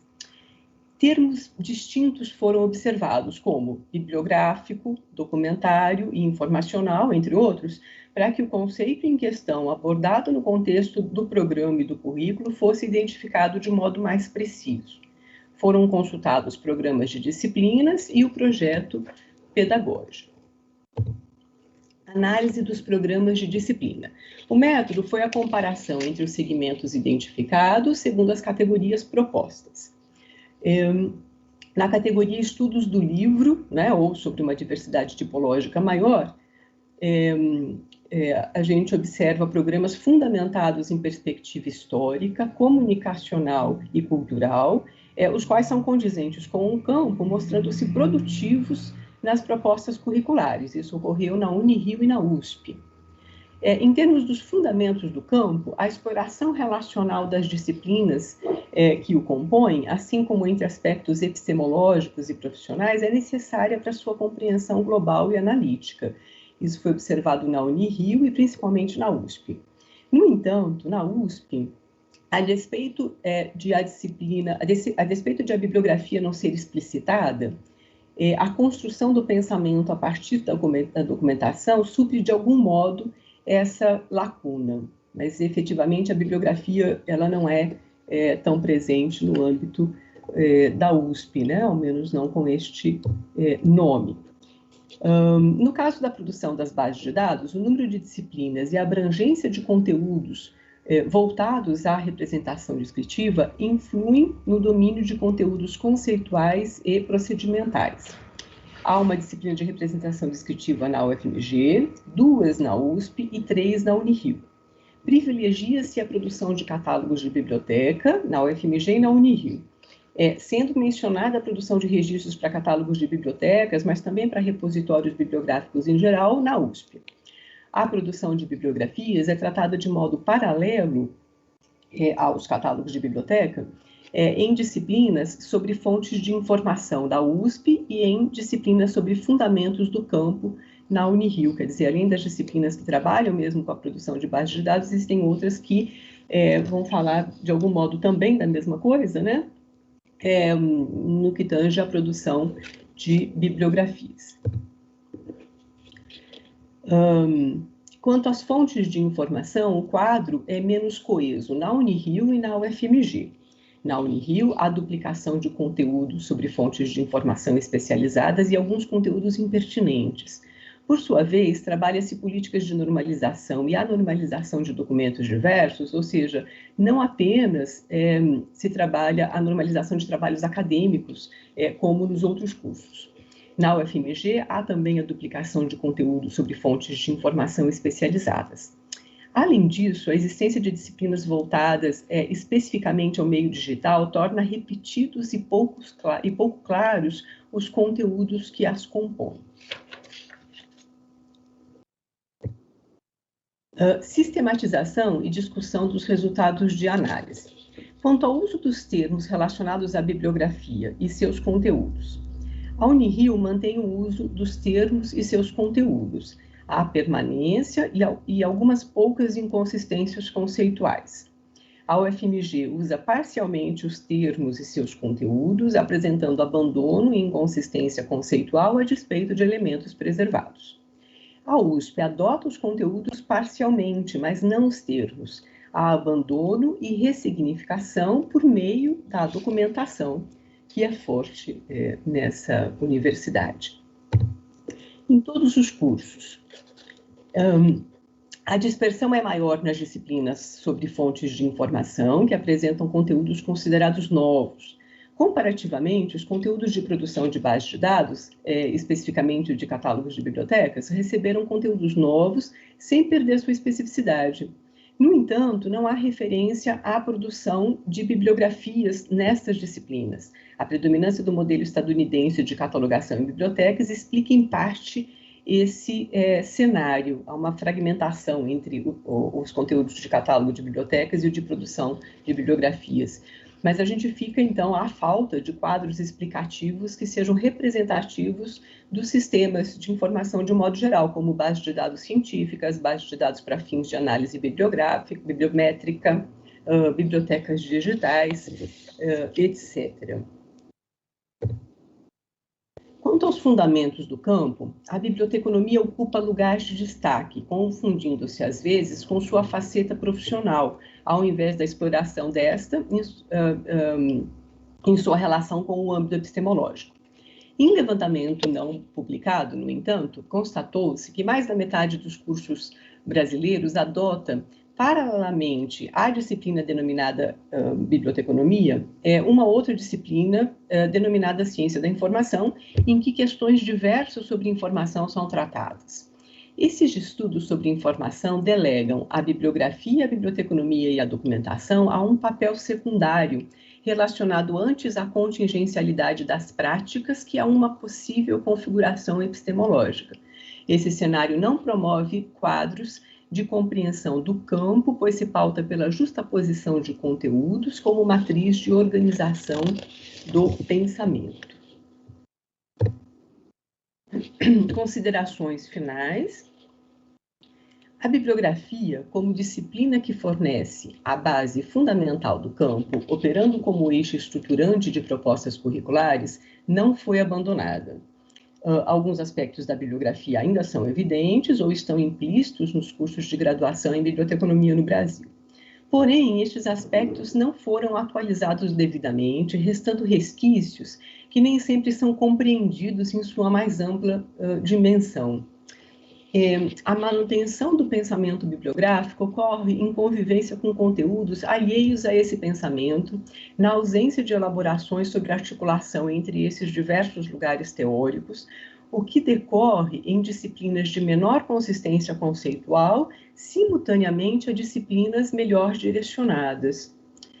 Por fim, eu diria que faltam pesquisas que resgatem e desenvolvam em termos contemporâneos os aspectos basilares do campo, possibilitando subsidiar propostas curriculares refletidas.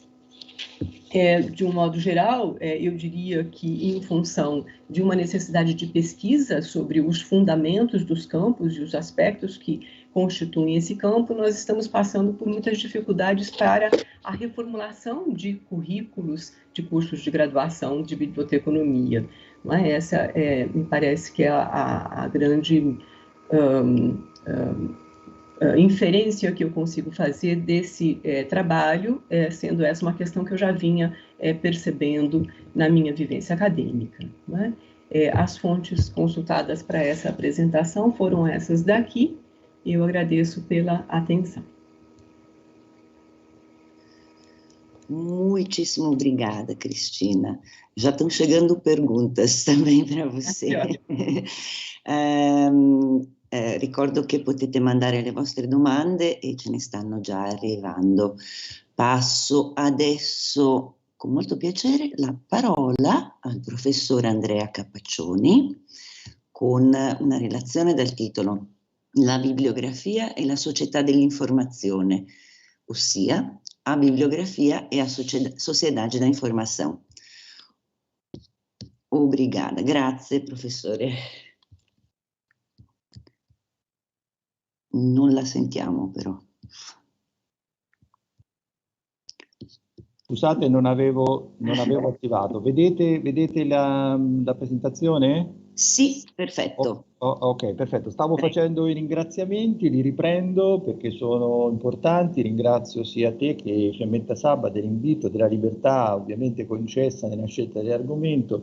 Saluto tutti i partecipanti e particolarmente i colleghi brasiliani, tra questi un saluto carissimo ad André col quale continuiamo già dal 2017, da quando appunto c'è stato il mio primo coinvolgimento con questa bella iniziativa a scambiarci alcune informazioni sulla bibliografia. Allora starò assolutamente nei tempi, dunque parto subito. Il tema, come vedete, scelto è un tema abbastanza ampio e direi molto ampio, ma diciamo che e questo è un po' lo schema, diciamo l'idea dell'argomento che vorrei trattare in questo spazio concesso. Diciamo che mi sono permesso di proporlo perché e dunque di fatto mi andrò ad occupare del futuro della bibliografia, no? Cioè di quale ruolo gioca la bibliografia nell'ambito appunto della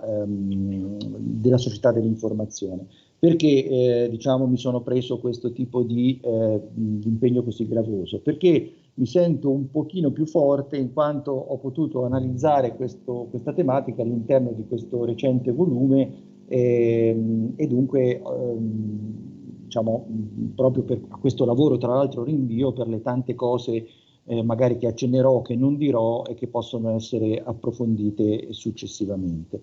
La prima cosa sulla quale sostanzialmente l'intervento è diviso in due parti. Nella prima alcune osservazioni di tipo generale, questa che state per vedere è una prima. Io dato che ho scelto delle brevi frasi, ho inserito sia la parte italiana che la parte portoghese insieme, dunque spero che si possa seguire adeguatamente. Ecco, in questa prima parte volevo dare un paio di spunti. Nel corso del lavoro che vi dicevo ho incontrato una prima grande problematica, è quella dell'incertezza sul termine bibliografia.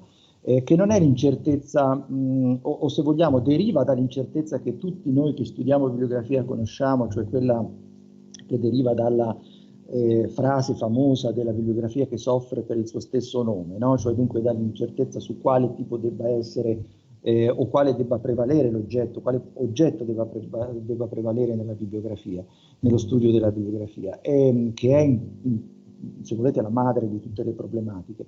Ma in realtà nel seguire, diciamo, nel proseguire il lavoro e nell'evolversi, diciamo, del dibattito internazionale, da questa prima grande diciamo, difficoltà nel definire la bibliografia, che possiamo collocare tra la fine dell'Ottocento e i primi decenni del Novecento, poi piano piano si è persa questa riflessione e in qualche modo si è cominciato a confondere tra le diverse tipologie di bibliografia, tra la numerativa, l'analitica e con tutte le terminologie che ci sono. E qui si è formata quella che appunto ho pensato di chiamare zona grigia, che non aiuta a comprendere appunto una riflessione o a fare o a sviluppare una riflessione precisa sulla bibliografia. Allora, per questo, senza ovviamente voler dire che la bibliografia che ho scelto è la bibliografia, diciamo, in qualche modo che si presenta come unica, devo premettere, proprio in coerenza con quanto detto, che le mie riflessioni si basano appunto su quella che viene chiamata bibliografia numerativa, sistematica, repertoriale, eccetera, eccetera. Anche sui termini ovviamente bisognerà poi discutere. La domanda, sempre per riflettere su questa parte generale, la domanda che pongo, che appunto mi sono posto nel preparare questo lavoro, è appunto se la bibliografia è in grado di soddisfare le nuove esigenze informative, che sono in qualche modo scaturite da questo nuovo ambiente digitale in cui noi siamo presenti. E su questo mi piaceva citare questo autore non notissimo, un filosofo francese che ha una sua tradizione da bibliografo, perché è conosciuto in Francia come bibliografo della filosofia.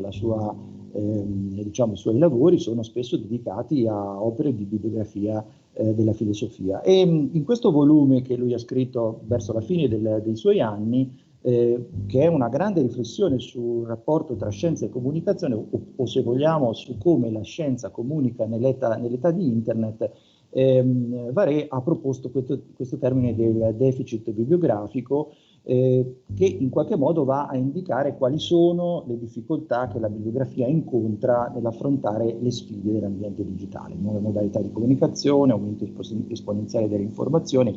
Ecco, teniamo conto della data, cioè teniamo conto dell'anno 2000, ovviamente è una riflessione che Varè scrive alla fine del secolo precedente, che pubblica nel 2000 e che in qualche modo riflette sulle difficoltà che può avere una disciplina come la bibliografia nell'affrontare questo nuovo, se vogliamo usare il termine di pandemia nel senso di estrema diffusione delle informazioni, come vuole appunto il titolo di questo convegno. A questo punto, sempre per dare alcune informazioni generali, ma chiaramente non pretendo di dare una definizione di società dell'informazione, perché è assolutamente complesso, e poi di fronte a studiosi che conoscono bene l'argomento mi permetto solo un paio di spunti che credo mi possano essere utili per dare un'idea di quello che diciamo intendo per società dell'informazione, o perlomeno gli elementi fondamentali. La locuzione sappiamo che è molto recente, ma in particolare mi piaceva riportare l'espressione di Maurizio Vivarelli, che appunto vede appunto nella informazione il fattore chiave che crea il modello delle società contemporanee. Dunque, per dare l'idea dell'importanza che l'informazione ha oggi all'interno della nostra società. Tra l'altro Maurizio, che abbiamo ascoltato prima con un bel intervento di una complessità che dovrà essere approfondita, che dovrà essere ripresa, perché traccia alcuni diciamo, elementi importanti, no, dello sviluppo delle discussioni sulla bibliografia. La frase tratta da questo bel volume, la dimensione della bibliografia, dove appunto il professor Vivarelli fa una riflessione diciamo importante in relazione diciamo proprio alla disciplina nel suo complesso, diciamo in qualche modo ai contenuti della disciplina. La seconda spunto, e qui ci andiamo diciamo in qualche modo a raggiungere la parte diciamo in qualche modo finale di questa prima sezione, è relativa appunto a due spunti di Buckland, che è uno dei studiosi più importanti delle società dell'informazione, e mi piaceva sottolineare questi due aspetti. Buckland sostiene appunto che appunto le società più sviluppate non sono diciamo in qualche modo più attente, cioè non sono più avanti nel considerare la società dell'importanza dell'informazione perché danno un maggiore peso all'informazione, quanto piuttosto perché ne fanno un uso più ampio e in più ambiti della società. Per farla breve, anche le società antiche ovviamente basavano molte delle proprie attività sulle informazioni, sullo scambio di informazioni, ma la differenza tra quelle e quella di oggi è appunto che la società di oggi dà una diciamo, importanza più ampia, cioè sviluppa l'informazione su più ambiti della società. E poi l'altro spunto, anche questo mi serve o perlomeno per dare diciamo in qualche modo una base a questa nostra riflessione, è che qui il focus è sull'informazione, non sulla tecnologia. Dunque l'ambiente digitale in qualche modo, mettiamo l'accento sul digitale, in qualche modo sull'aspetto tecnologico, però in realtà l'importanza della società di informazione è basata sull'informazione stessa. Nella parte finale di questa sezione volevo appunto tornare alla domanda di base, che è quella appunto se la bibliografia ha un ruolo nella società dell'informazione, che è un po' lo scopo di questo intervento. E io ritorno ad un altro autore, ad un'altra autorità della bibliografia in Italia. Fino adesso abbiamo sentito citare il professor Alfredo Serrai, che è chiaramente un'autorità nel campo appunto degli studi relativi alla bibliografia. L'altro grande diciamo autore, l'altro grande studioso è Luigi Balsamo, sul quale per la mia personale ricerca ho trovato una particolare sintonia. E in particolare voglio rinviarvi all'introduzione della sua opera principale, che appunto è la bibliografia Storia di una tradizione. Chiaramente questa è un'indicazione che do ai colleghi, in particolare brasiliani, perché chiaramente i nostri colleghi italiani sono perfettamente coscienti dell'autorevolezza di questo autore, ma mi ha sempre colpito fin dalla prima lettura che ho fatto ai tempi dell'università di questa moderna visione della bibliografia come uno dei settori nel complesso sistema della comunicazione sociale, a cui aggiungeva una specifica vocazione nell'ambito della diffusione della cultura. E poi il compito della bibliografia, aggiungeva Balsamo, è quello di coordinare e mettere a frutto in una particolare maniera il sapere, facendo conoscere le risorse documentarie e promuovendo la loro diffusione.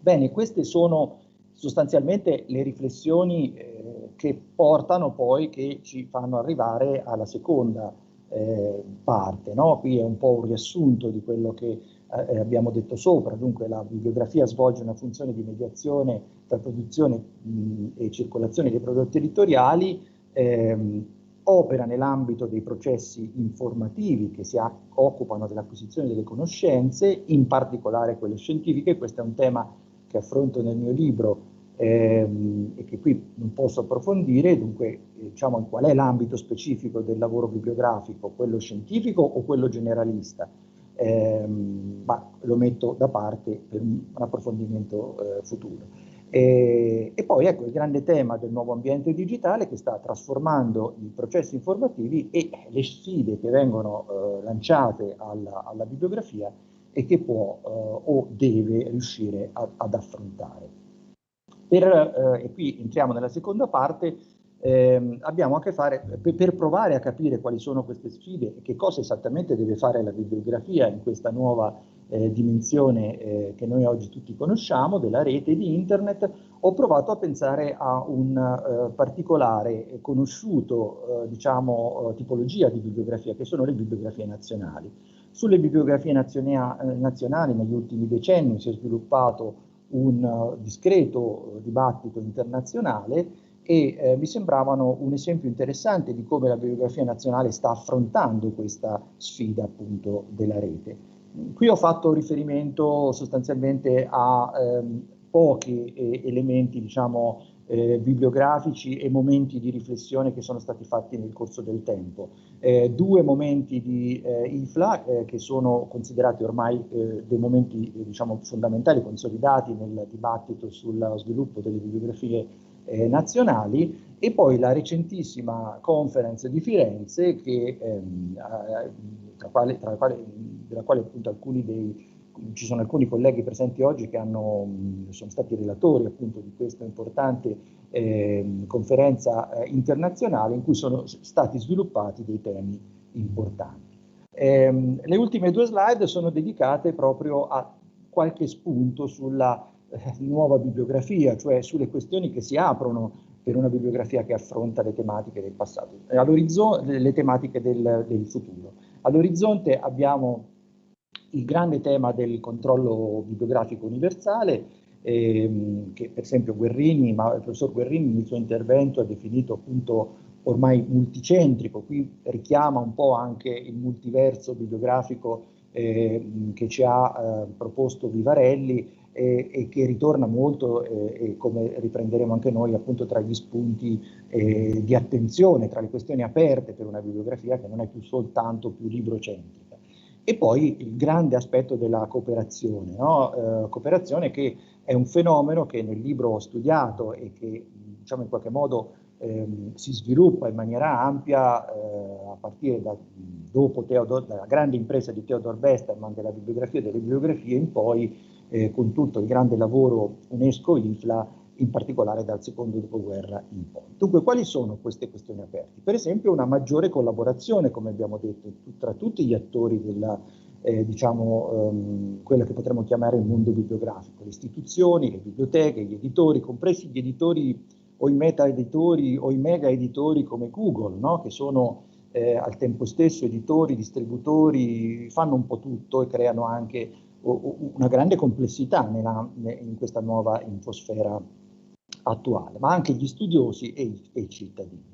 Poi un'altra grande questione sono i dati bibliografici ad accesso aperto. Questo è un altro elemento che dovrà essere affrontato e dovrà essere valutato con grande attenzione. Chiaramente è una strada già aperta, conosciamo già molte bibliografie nazionali che hanno cominciato a rendere i propri dati in accesso aperto. Anche la bibliografia nazionale italiana, per esempio, tra le grandi bibliografie nazionali internazionali, già da alcuni anni ha cominciato a intraprendere questa strada.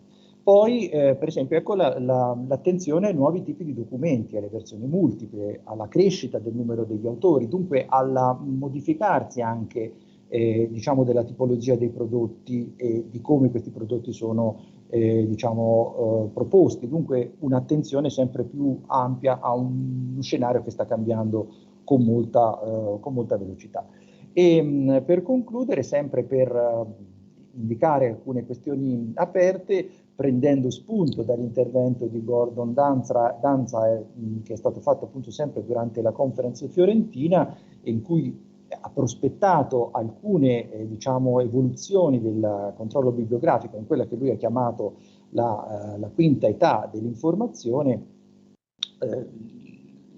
Gordon Danza era fatto riferimento alla crescita, no? All'aumento della disponibilità delle informazioni bibliografiche e dell'accesso delle informazioni bibliografiche, cioè sarà sempre più possibile ottenere molti più punti di accesso rispetto al passato dell'informazione bibliografica. E poi i tanti aspetti che nella conference fiorentina sono stati affrontati, di cui sono presenti tra i relatori di questo convegno degli esperti, e dunque qui vado soltanto a elencarli, dagli identificatori ai metadati, agli standard, linked data, che sono tutti elementi che entrano nelle questioni che la nuova bibliografia deve affrontare in maniera assolutamente attenta. Dunque la sfida che si pone è una sfida molto chiara, è stata intrapresa, ovviamente c'è un'attenzione ormai da alcuni anni su questi temi. Nella società dell'informazione la bibliografia può continuare a fornire un contributo di primaria importanza nell'ambito della comunicazione registrata.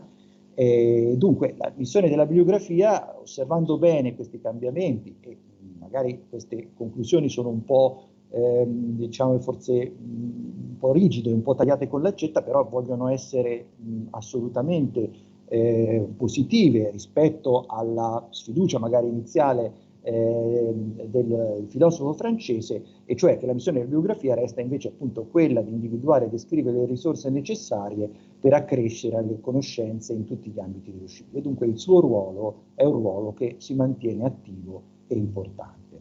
Ecco, con questo io ho concluso e vi ringrazio.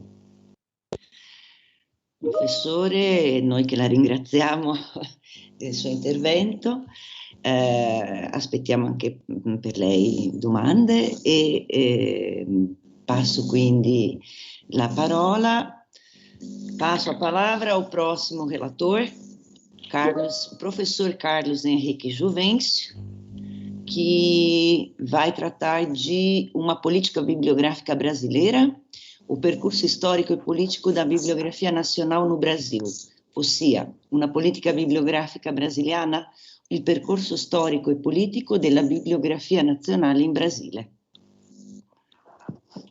Bom dia a todos. É um prazer voltar ao Arte da Bibliografia. Agradeço especialmente a Júlia, o André, Gustavo, Fiametta, Lucia. Retomar algumas questões e é muito interessante ter a oportunidade de ver a fala dos colegas e perceber nuances que vão complementar a minha fala, coisas que eu vou falar e que têm interesse e perpassam as questões levantadas. Então, é um prazer, realmente. Agradeço o convite e vou aqui apresentar. Pronto.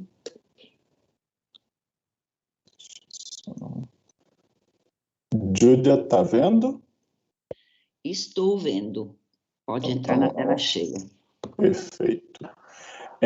Então, vou falar um pouquinho sobre um pouco do percurso histórico da bibliografia nacional no Brasil, atrelando aos momentos políticos brasileiros. E por que da escolha disso?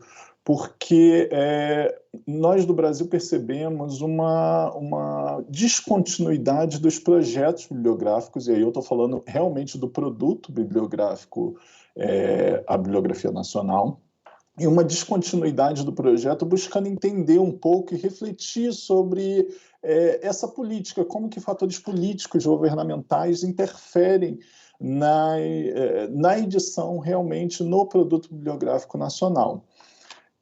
No primeiro momento, a gente tem que situar, até porque a história do Brasil difere muito da história italiana. Então, por exemplo, a impressão de livros no Brasil só é permitida em 1808, quase 300 anos, 250 anos depois da prensa de Gutenberg. Então, é uma edição já tardia, bem recente, a gente tem mal 200 anos de editoração no país, e isso tem impactos também na cultura livreira, na cultura bibliográfica, na cultura documental brasileira e no seu controle, acima de tudo.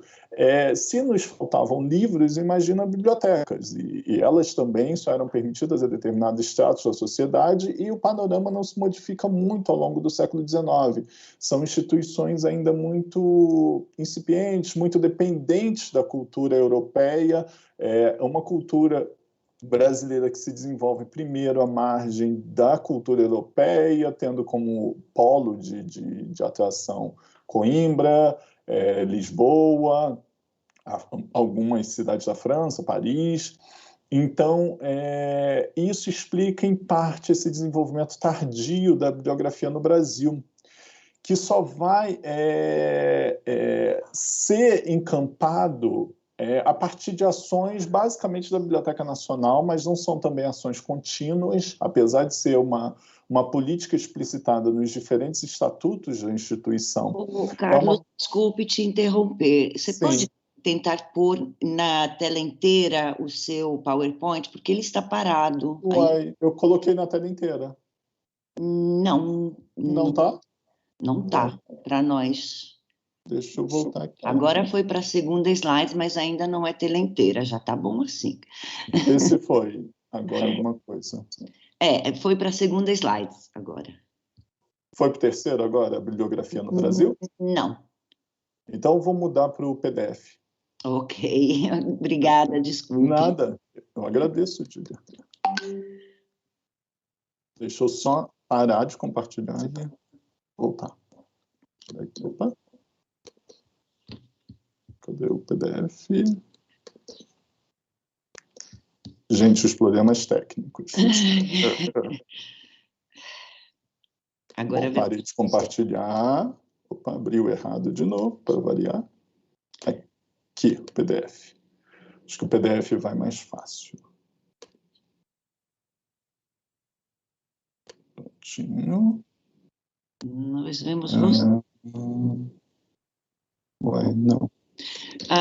Clica em compartilhar, depois vai aparecer o seu rosto em uma das ícones, dos quadrados. Clica em cima daí, com o documento aberto embaixo, e diminui a sua janela. Tenta assim. Pois não está indo. Júlia, uma sugestão. Em geral, a gente tem tido problemas aqui para passar PPT. Salvar em PDF e fazer o rolamento em PDF. É o que ele está tentando fazer. Deixa eu fechar a janela do PPT. Parar de transmitir. Ou fazer a apresentação dentro do e-mail. Você sobe o PDF para o e-mail seu e rola o PDF de dentro da visualização do e-mail. Isso também dá muito certo. Deixa eu ver se agora vai. Ele não está aparecendo no PDF. Da área de navegação do e-mail. Bom, Júlia. Oi. Deixa eu ver aqui. Parar a apresentação. Deixa eu ver aqui se eu consigo. Eu parei a apresentação. Fechar a bandeja de compartilhamento. Compartilha. Já fechei todos os... Escuta, compartilha o desktop e depois põe em primeiro plano o PowerPoint ou o PDF, o que você tiver. Tá. Área de trabalho. Pronto. Está conseguindo ver o PDF? Onde tem a imagem do desktop. Compartilha. Isso, perfeito. Isso, foi ele. Ok. Ele mesmo. Então, vai lá. Pronto, apareceu certinho? Agora sim. Tá. Por favor. Então, tá. Fiz essa introdução, a Biblioteca Nacional teve esse envolvimento, mas sempre com uma que não é duradoura. Então, eu situei alguns momentos da história do Brasil para colocar em voga alguns aspectos que são curiosos e são muito caros para nós. Então, num primeiro momento, a bibliografia surge num contexto de República Brasileira, com os movimentos republicanos indo buscar, na edição de bibliografias, uma história para afirmar que o Brasil deveria ser uma república. E isso se dá pela edição, por exemplo, aqui que está sendo postada, da Revista Sul-Americana da Bibliografia Brasileira. Ao mesmo tempo em que a Biblioteca Nacional, ambos são na década de 1880, vai editar o Catálogo de Exposição da História do Brasil e o seu Boletim de Aquisições. A biblioteca, como depositária do depósito legal, né, recebedora do depósito legal, vai receber esses documentos e tentar editar uma bibliografia nacional, mas com alguns problemas. O depósito legal não era de alcance internacional, o boletim, então, refletia uma realidade muito local, e o catálogo de exposição da história do Brasil tem relação com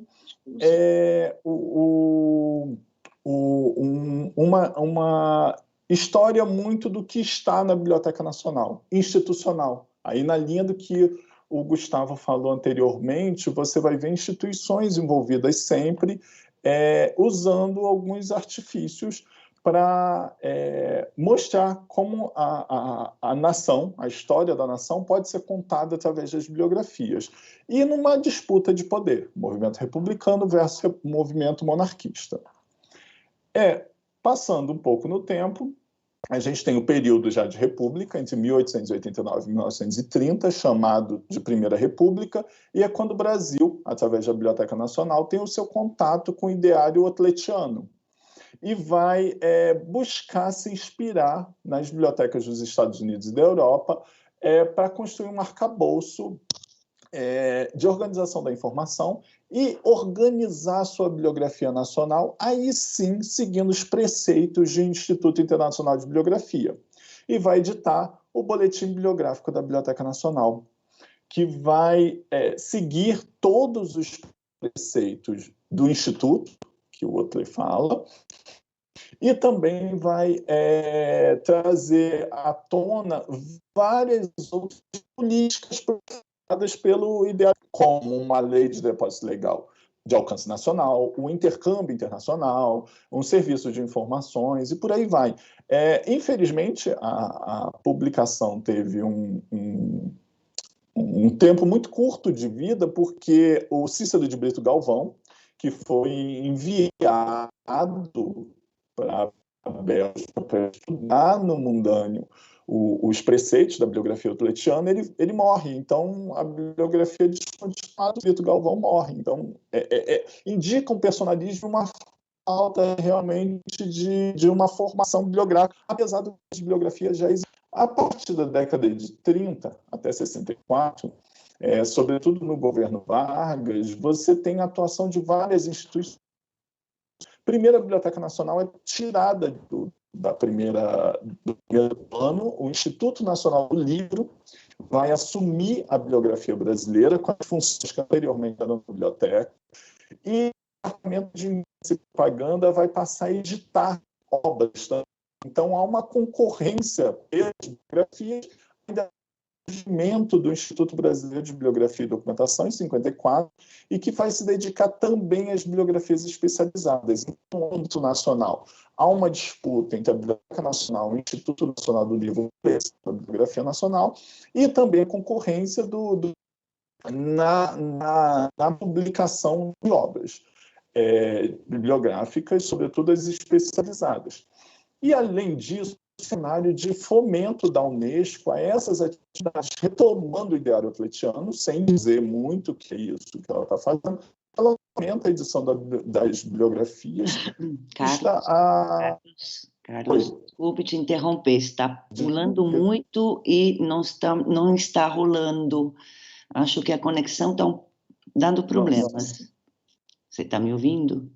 Estou ouvindo, eu vou rotear de outro. Não estamos te ouvindo. Está ouvindo agora? Fala. Alô? Não. Não. Oi? Júlia, oi, me ouviu?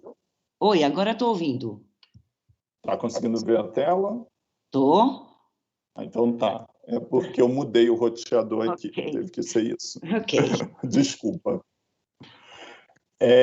Então, a Unesco fomenta os ideários otletianos sem declarar muito e fomenta a criação de bibliografias, né, no Brasil, e isso vai ter grande influência.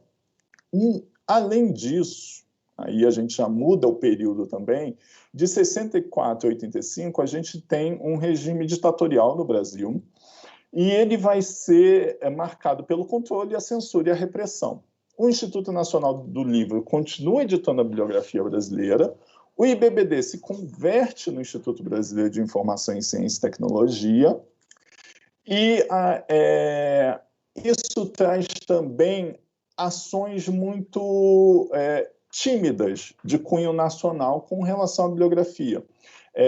Os editores vão formar uma associação buscando a construção de uma bibliografia nacional a partir do que eles editam, mas eu não sei se a gente poderia chamá-la de uma bibliografia nacional realmente. E o Instituto Nacional do Livro continua a edição da bibliografia brasileira, mas sem muita frequência. Existem muitos hiatos na edição da bibliografia brasileira, seja pela Biblioteca Nacional, seja pelo INL, seja por outras instituições. Quando você coloca numa ordem cronológica, ela é muito afetada. E a gente percebe realmente o tensionamento político que existe ali. A bibliografia ela tende a ter um período de ascensão justamente nos períodos de mudanças políticas ou de mudanças políticas governamentais, sobretudo, de grandes transformações sociais no país.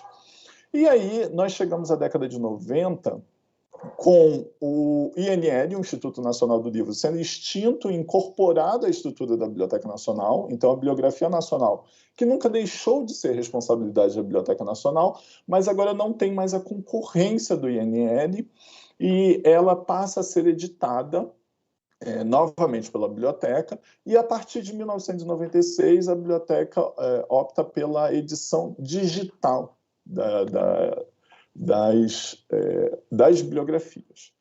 E aí a gente chega às considerações finais, e eu peço desculpa pelos problemas técnicos, coisas das conferências à distância, mas que é o que eu considero mais importante, assim, para refletir sobre como as bibliografias são ordenadas, como até mesmo elas surgem e desaparecem.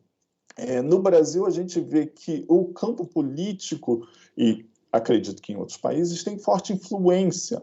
Há, digamos assim, o que o Bobbio vai chamar de governo invisível, uma atuação das tendências políticas e sociais na construção da bibliografia. Também as disputas pelo campo da memória, como a gente viu na parte republicana e na parte monarquista, há uma disputa ali pelas memórias e pela construção do nacional, e por isso respinga na construção da bibliografia nacional. E também há disputa na ditadura brasileira, também por esse discurso frente a um modelo totalmente diferente de repressão, de censura, de controle total da informação. Então, a ascensão e queda na produção bibliográfica, e a produção bibliográfica nacional no sentido de bibliografias, mas também no sentido de produção livreira, tem relação com os governos. Obviamente, tem relação com os governos. A conclusão que eu chego é que não há uma política estatal, uma política bibliográfica no sentido de produção de bibliografias, não há uma política estatal, mas sim uma política institucional e que não consegue ir à frente porque os dispositivos legais não dão esse subsídio. Além disso, são iniciativas geralmente personalistas de pessoas ou instituições e sem uma continuidade. E atualmente há um período de inflexão. E essa fala vai muito de acordo com o que o professor Capaccioni falou, de como organizar as coisas na internet. A partir das diretrizes da IFLA e da Unesco, a gente tem a clara noção de que os catálogos das bibliotecas nacionais podem substituir as bibliografias nacionais, quando, na verdade, isso não é uma realidade, frente também à diversidade documental que a internet nos oferece. Então, o período de inflexão um catálogo não é uma bibliografia. E isso tem que estar muito claro na cabeça das pessoas e na cabeça das instituições de que um catálogo não é uma bibliografia. E por isso, quando a Biblioteca Nacional fala de que o seu catálogo digital é a bibliografia nacional, existem vários problemas técnicos que impedem isso, há problemas jurídicos e de depósito legal, realmente, e há problemas de natureza do entendimento do que seja uma bibliografia, a sua definição frente às novas tecnologias, ou às tecnologias que estão aí, frente aos novos produtos, aos novos tipos de documento. Então, dizer que o catálogo de uma biblioteca, mesmo nacional, é uma bibliografia, é um erro, no mínimo,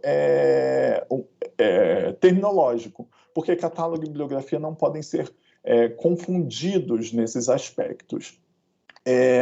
Apesar dos problemas técnicos, eu espero que vocês tenham entendido o que eu quis passar a vocês. Agradeço especialmente a Mel Siciliano, que mais tarde vai falar também com a gente, que ela traduziu para mim o slide. Muito obrigado a todos e um bom evento. Muitíssimo obrigada, Carlos Henrique, pela sua apresentação. Os problemas técnicos, infelizmente, acontecem, mas no final deu tudo certo. Fique conosco, che pode ter perguntas. Benissimo, io passo ora all'ultima presentazione di questa prima sessione, ricordandovi che al termine di questa presentazione faremo le domande che ci sono arrivate fino ad ora. L'ultima presentazione di Fiammetta Sabba, della professoressa Fiammetta Sabba, della dottoressa Lucia Sardo e del dottor Carlo Bianchini, proposta per un nuovo approccio metodologico allo studio della bibliografia del XX secolo. Proposta de uma nova abordagem metodológica para o estudo da bibliografia do século XXI, não 20, 21, immagino, non sei. A palavra è con vocês. Si vede lo schermo che ho condiviso? Sì. Prima di iniziare la presentazione vorrei ringraziare sinceramente gli organizzatori portoghesi e italiani per l'invito a partecipare e vorrei aggiungere soprattutto che questa relazione è il frutto di un lavoro svolto in collaborazione con Fiammetta Sabba, Lucia Sardo e me, e a me è stato affidato il compito di presentarla oggi.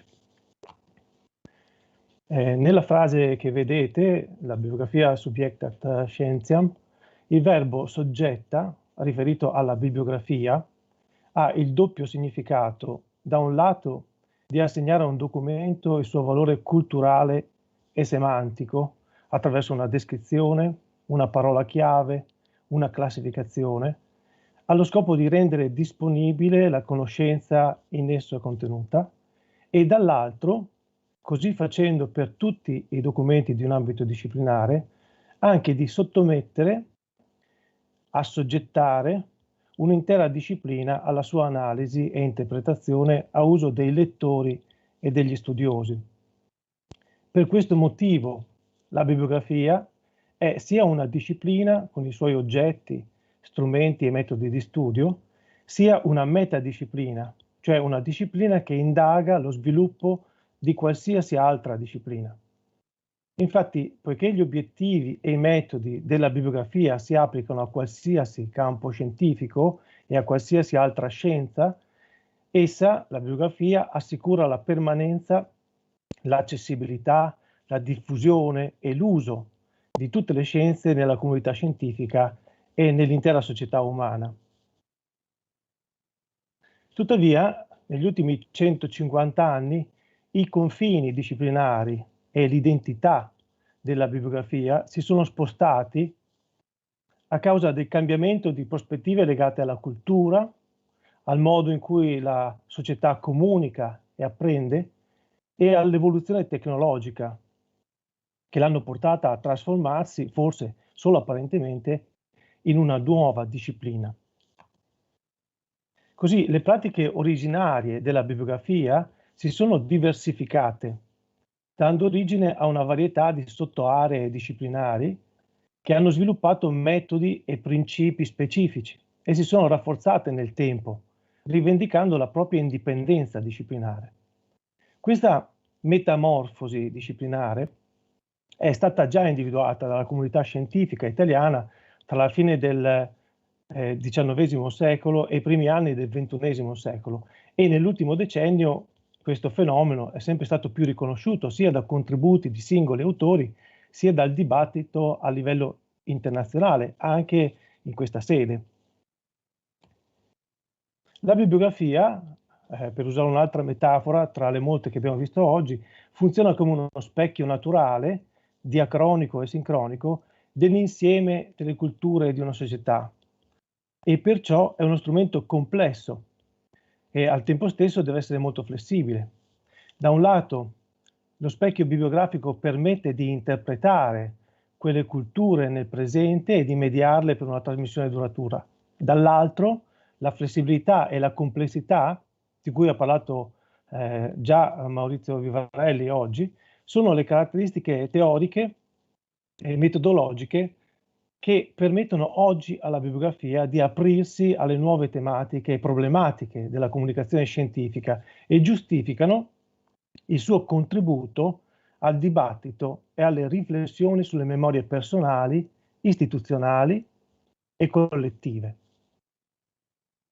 A partire dall'organizzazione della produzione a stampa nel XVI secolo fino alla comprensione dell'intreccio delle tipologie testuali sul web, la bibliografia ha sempre perseguito i suoi obiettivi fondamentali, affrontando e superando numerose difficoltà. Nel corso della sua storia ha sviluppato nuove interpretazioni euristiche, influenzate e condizionate dai diversi contesti storici, geografici, culturali, sociali e professionali e dal mutare dei sistemi di organizzazione e di disseminazione della conoscenza e delle loro esigenze tecniche, legate ai media tradizionali e ai nuovi media.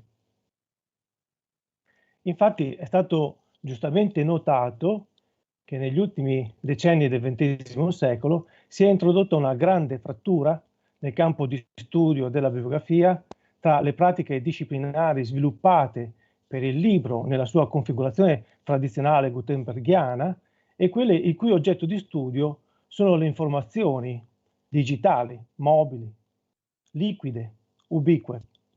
L'ambiente digitale ha trasformato la comunicazione registrata dal punto di vista tanto qualitativo che quantitativo, ma spesso nelle analisi è prevalso l'uno o l'altro aspetto di questo problema.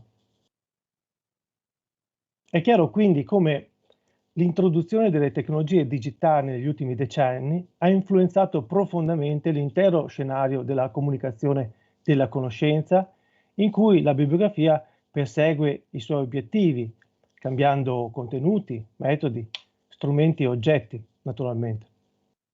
I media digitali hanno aperto un divario apparentemente incolmabile tra i campi di studio disciplinari tradizionali, incentrati, come abbiamo detto, sulla tradizione del libro gutenberghiano, e quelli nuovi, incentrati sull'indagine dei documenti digitali e della diffusione della conoscenza in rete.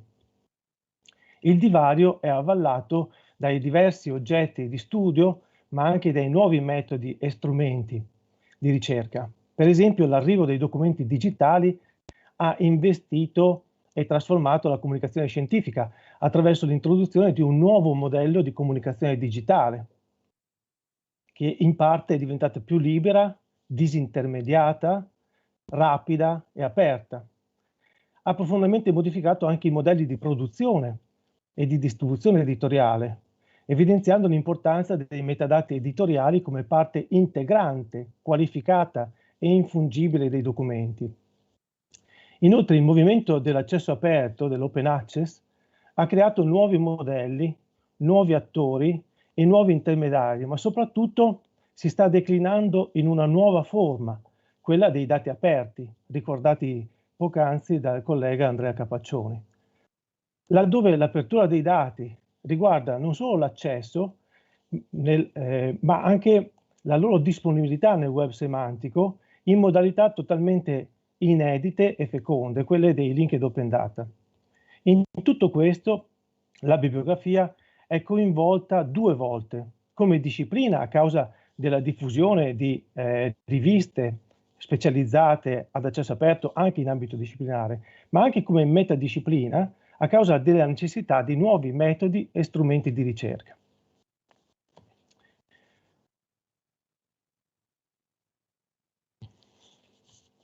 Dal momento che la storia della bibliografia mostra che i cambiamenti nei supporti, nei contenuti e nei media di registrazione, organizzazione e trasmissione della conoscenza, così come nei contesti culturali e sociali, hanno sempre portato a profonde evoluzioni e innovazioni disciplinari, anche i fenomeni recenti richiedono indagini per analizzare e comprendere quali trasformazioni stanno avvenendo nel campo disciplinare della bibliografia e le loro implicazioni teoriche e metodologiche all'interno e all'esterno della bibliografia.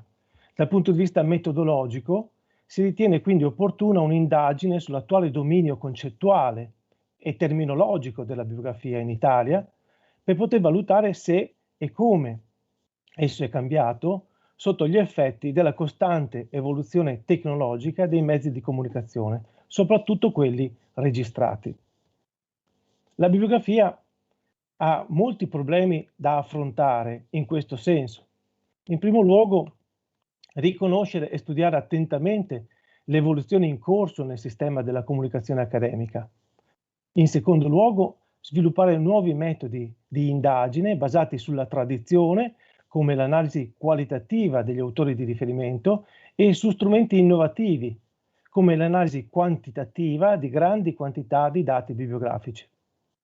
E infine, ridefinire e ampliare la sua area disciplinare, identificando possibili nuove sottoaree disciplinari e mettendole in relazione con quelle tradizionali.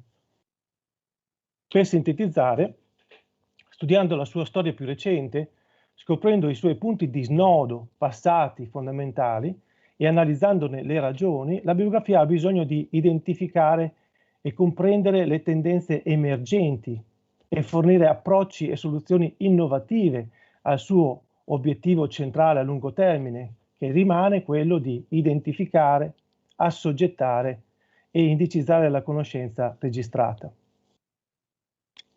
Per fare tutto questo si dovrebbero attuare, a nostro parere, 5 percorsi di studio convergenti: delineare le principali linee di sviluppo degli studi bibliografici dall'inizio del XX secolo, indagare i cambiamenti in corso nella bibliografia dovuti a fenomeni attuali della comunicazione scientifica, verificare se, come è tipico della bibliografia, essa si sta evolvendo seguendo linee di sviluppo e modelli che conosciamo dal passato, identificare e definire quali sono le attuali branche della bibliografia con riferimento al loro specifico oggetto di studio, ai contenuti disciplinari e ai metodi. Individuare, costruire e testare strumenti più evoluti di indagine bibliografica per lo studio dello sviluppo di una disciplina, da applicare poi a aree di studio umanistiche e sociali diverse dalla bibliografia. Per poter realizzare queste attività di studio, dal punto di vista metodologico, è necessario prevedere la compresenza, il confronto, la sintesi dei risultati di 2 diverse metodologie di ricerca che hanno una lunga tradizione e sono sempre state inerenti alla bibliografia come scienza. La prima consiste in un approccio qualitativo, basato sullo studio delle fonti disponibili, nel quale la bibliografia è intesa come storia della bibliografia, come storia letteraria. La seconda prevede un approccio quantitativo, basato sull'analisi, la descrizione, la rappresentazione dell'intera produzione culturale di una disciplina, in cui la bibliografia è intesa come bibliografia enumerativa. Per quanto riguarda l'approccio qualitativo, sarebbe indispensabile analizzare gli autori italiani più influenti e convincenti del XX secolo e della prima parte del XXI secolo per individuare le persone, i concetti, la terminologia e le sottoaree disciplinari utili a delineare le linee di sviluppo, le differenze evolutive e strutturali, gli scambi e le prospettive della bibliografia. In questo modo si andrebbe a interpretare la bibliografia come metadisciplina di se stessa, attraverso lo studio comparativo della sua storia, dei suoi contenuti, dei suoi concetti e della sua terminologia. I risultati del primo approccio dovrebbero portare alla individuazione di concetti e termini bibliografici al fine di realizzare un glossario critico, valido di per sé come prodotto, ma anche strumentale per la seconda fase dell'indagine che vediamo adesso. Il secondo approccio, quantitativo, si baserebbe invece su un approccio bibliografico tradizionale, ma realizzato con strumenti tecnologici avanzati. La rappresentazione della bibliografia come disciplina e delle sue diverse sottoaree disciplinari avverrebbe attraverso l'indagine, la descrizione, l'organizzazione e l'indicizzazione della loro produzione culturale integrale, ma per mezzo di strumenti tecnologici nuovi capaci di gestire grandi quantità di dati come sono quelli di oggi.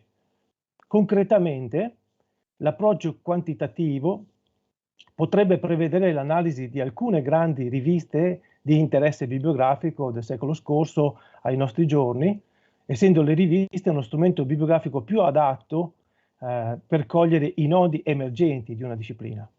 L'organizzazione concettuale dei dati bibliografici in questa fase dovrebbe poi avvenire avvalendosi dei risultati del glossario critico prodotto e sviluppato durante la prima fase, la fase precedente. L'esplorazione dell'efficacia di nuovi metodi di indagine bibliografica quantitativa potrebbe includere anche tecniche di text mining applicate all'analisi testuale e all'identificazione di concetti chiave. Per questo approccio, che potrebbe portare a risultati interessanti, sarebbe adatta una sperimentazione su una rivista campione, scelta tra quelle che rendono disponibili i propri articoli in un formato adeguato, cioè un full text ricercabile nel testo. I concetti e le parole chiave ottenute dal glossario potrebbero essere utilizzati in aggiunta a quelli originali contenuti nelle pubblicazioni per la classificazione degli articoli e soprattutto per l'individuazione delle aree e sottoaree disciplinari. Il riscontro dal text mining a campione potrebbe servire invece sia per il confronto con i risultati ottenuti che per migliorare la coerenza nell'indicizzazione delle voci. Dopo la classificazione si potrebbe procedere alla disposizione dei dati bibliografici nei tre ordini bibliografici fondamentali: l'ordine alfabetico, l'ordine cronologico e l'ordine sistematico. Infine, i dati classificati così ottenuti potrebbero poi essere registrati e pubblicati sotto forma di linked open data. La scelta di questa tecnologia, tra tante disponibili, dipende in modo sostanziale non solo dalle promettenti potenzialità offerte dai linked open data, ma anche dal fatto che gli stessi metadati bibliografici si trovano o si possono trovare pubblicati in questa forma. I metadati, in particolare come linked open data, sono la materia di base, i mattoni della bibliografia come edificio di rappresentazione della comunicazione di un ambito disciplinare, come ci ha ricordato Gustavo Saldagna nella prima relazione. L'analisi dello stato, dei risultati e degli argomenti principali e delle questioni aperte di una disciplina è tradizionalmente possibile quando una disciplina è matura e ha una forma chiara. Tuttavia, oggi le discipline scientifiche si evolvono molto più rapidamente che in passato e l'analisi bibliografica deve perciò essere sviluppata più frequentemente, più rapidamente e possibilmente con un nuovo, duplice approccio metodologico. Per questi motivi, la sperimentazione di un nuovo modello di ricerca basato su un approccio sia qualitativo che quantitativo sarebbe particolarmente interessante, sia per lo studio della bibliografia come oggetto specifico di analisi, sia per lo sviluppo metodologico della bibliografia come metadisciplina. Inoltre, una migliore comprensione della bibliografia potrebbe portare a un miglioramento della qualità degli studi e a un approccio più coerente nella tematica e nella trasmissione del sapere. Grazie. Noi che ringraziamo per la presentazione. Io a questo punto passo alle domande.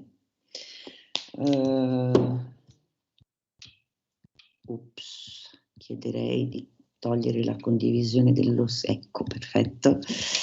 Allora, io adesso passo alle domande. Ci sono alcune domande.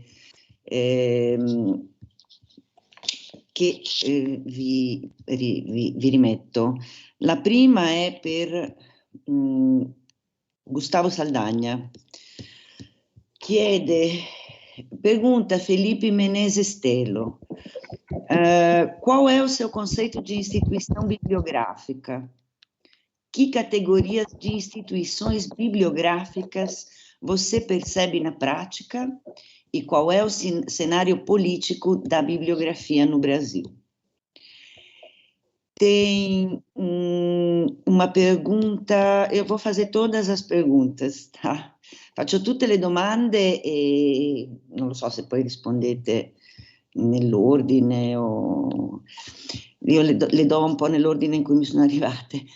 C'è una domanda, uma pergunta para a professora Cristina Ortega. Gostaria de perguntar para a professora a respeito do professor Rubens Borba de Moraes, se não se percebe o legado dele como professor desta disciplina na FESP e na UNB. Traduco per il pubblico italiano, vorrei chiedere se alla professoressa Cristina sul professor Rubens Borba de Moraes se si percepisce l'eredità che ha come professore in questo campo alla facoltà in queste due università. Poi c'è una domanda, pergunta para Carlos Henrique Juvencio. Por que não existe uma política bibliográfica estadual no Brasil? O que fazer para que essa situação mude a favor do trabalho no cenário bibliografico? Per il pubblico italiano, perché non c'è una politica bibliografica statale in Brasile e cosa fare perché questa situazione cambi in favore del lavoro nello scenario bibliografico. Poi ho ancora, tenho mais uma, para a professora Cristina Ortega. Professora Saba pergunta, muito interessante o quadro terminológico e de conteúdo proposto. Ele abre reflexões importantes porque o plano curricular reflete a orientação da pesquisa. Do que depende esse arrastar-se atrás da terminologia ou da atualização do conteúdo?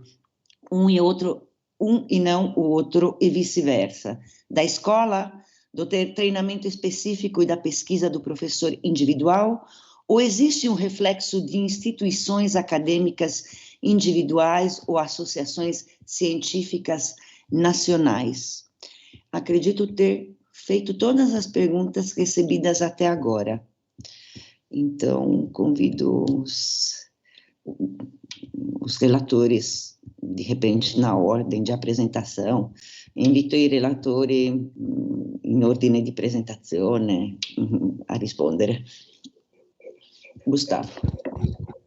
Obrigado, Júlia. Obrigado ao Felipe e aos colegas expositores, as conferências fantásticas. Anotei muitas questões. Antes da resposta, eu quero aproveitar rapidamente para dizer um esquecimento, mas eu quero, desse esquecimento, já me alertar que eu quero também expandir o agradecimento para as outras pessoas que eu estou esquecendo. Eu esqueci de agradecer sobre esse evento a Zaira Zapalon e todo o trabalho que a Zaira realizou para a gente na estrutura, né, a Júlia já havia destacado, da realização da arte da bibliografia.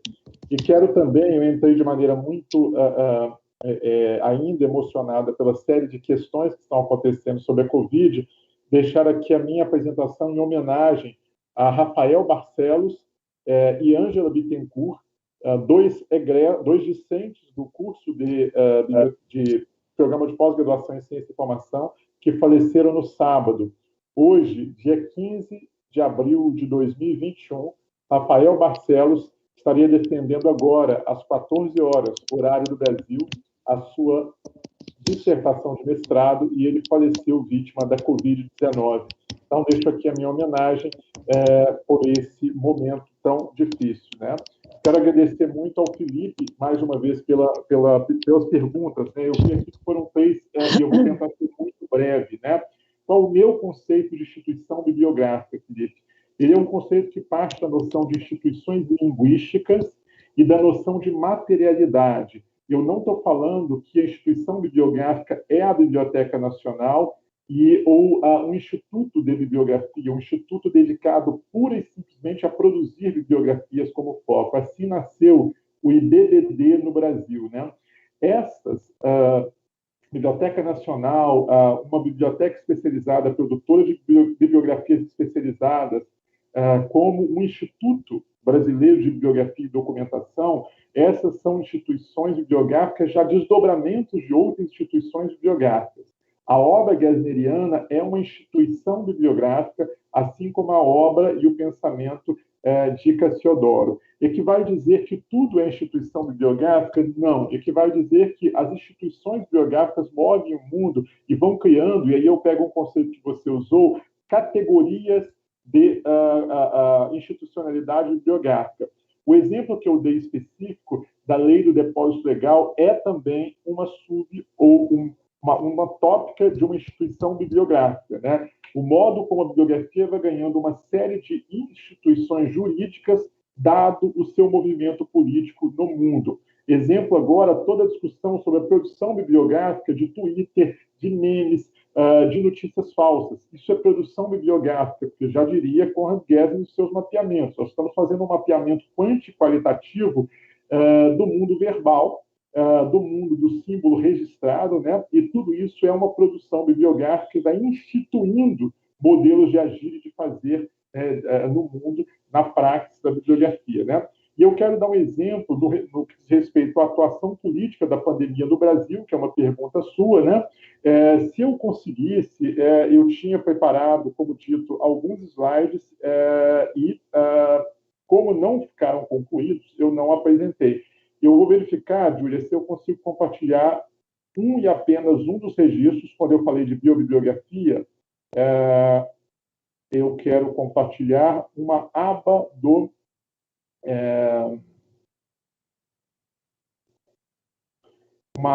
Chrome aqui do meu navegador, né? Deixa eu verificar se eu consigo uma janela do aplicativo, pode ser essa. E aí eu vou perguntar para você, Júlia, se está dando um retorno aqui do memorial Inumeráveis. Inumeráveis. Isso. Além do exemplo da atuação do IBICT na pandemia, né, eu quero deixar esse exemplo aqui com vocês, um exemplo compartilhado no grupo de pesquisa por via do pesquisador Diogo Xavier, que trabalha com biobibliografia. Esse é um exemplo, Felipe e Telo, de instituição bibliográfica em curso dentro da política nacional. Inumeráveis é um memorial dedicado à história de cada uma das vítimas do coronavírus no Brasil. É uma experiência wiki que a gente pode cadastrar o nome, um breve epíteto, o que era comum nas biobibliografias. Vou pegar aqui o primeiro nome, Abadia de Fátima Alves, 63 anos. Era a doçura no olhar, no coração e na vida de todos, né? Então, quando eu falo instituição bibliográfica, eu estou falando de política no sentido macro, da ação da bibliografia na polis, como é o caso do projeto bibliográfico Inumeráveis. Isso inclui, claro, a produção de uma bibliografia nacional, como foi debatido pelos colegas, a produção de uma bibliografia no meio digital, como foi debatido pelos colegas na sessão desta manhã, né? Então, me reporto aqui objetivamente a todo mundo que expôs, como o trabalho do Carlos Juvencio, o trabalho de Carlo Bianchini, Fiametta Sabra e os colegas, a própria questão disciplinar, a instituição bibliográfica no plano educativo da Cristina Ortega, né? Então, esse é um exemplo que eu queria apresentar para vocês no plano biobibliográfico. No plano das ações do IBICT na Covid, a gente mostra rapidamente, né, o que a gente chamou aqui de ação bibliográfica no mundo político hoje. Vocês estão visualizando o universo científico, Júlia? Estamos.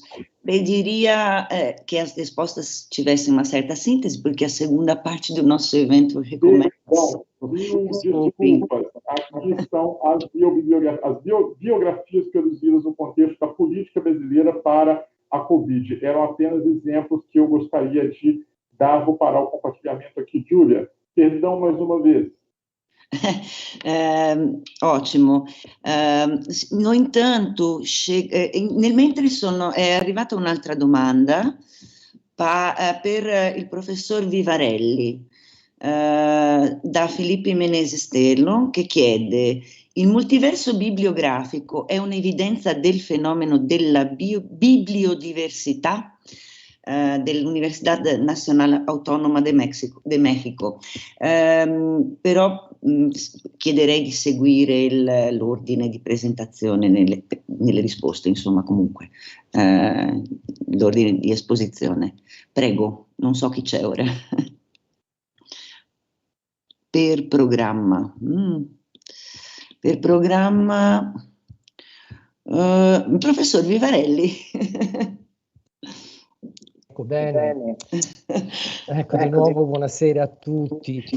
Ma dunque, i tempi erano davvero molto stretti, però la mia idea di fondo a livello proprio di metafora è che utilizzare un termine plurale come multiverso sia necessario per includere più che le diverse tipologie di libri.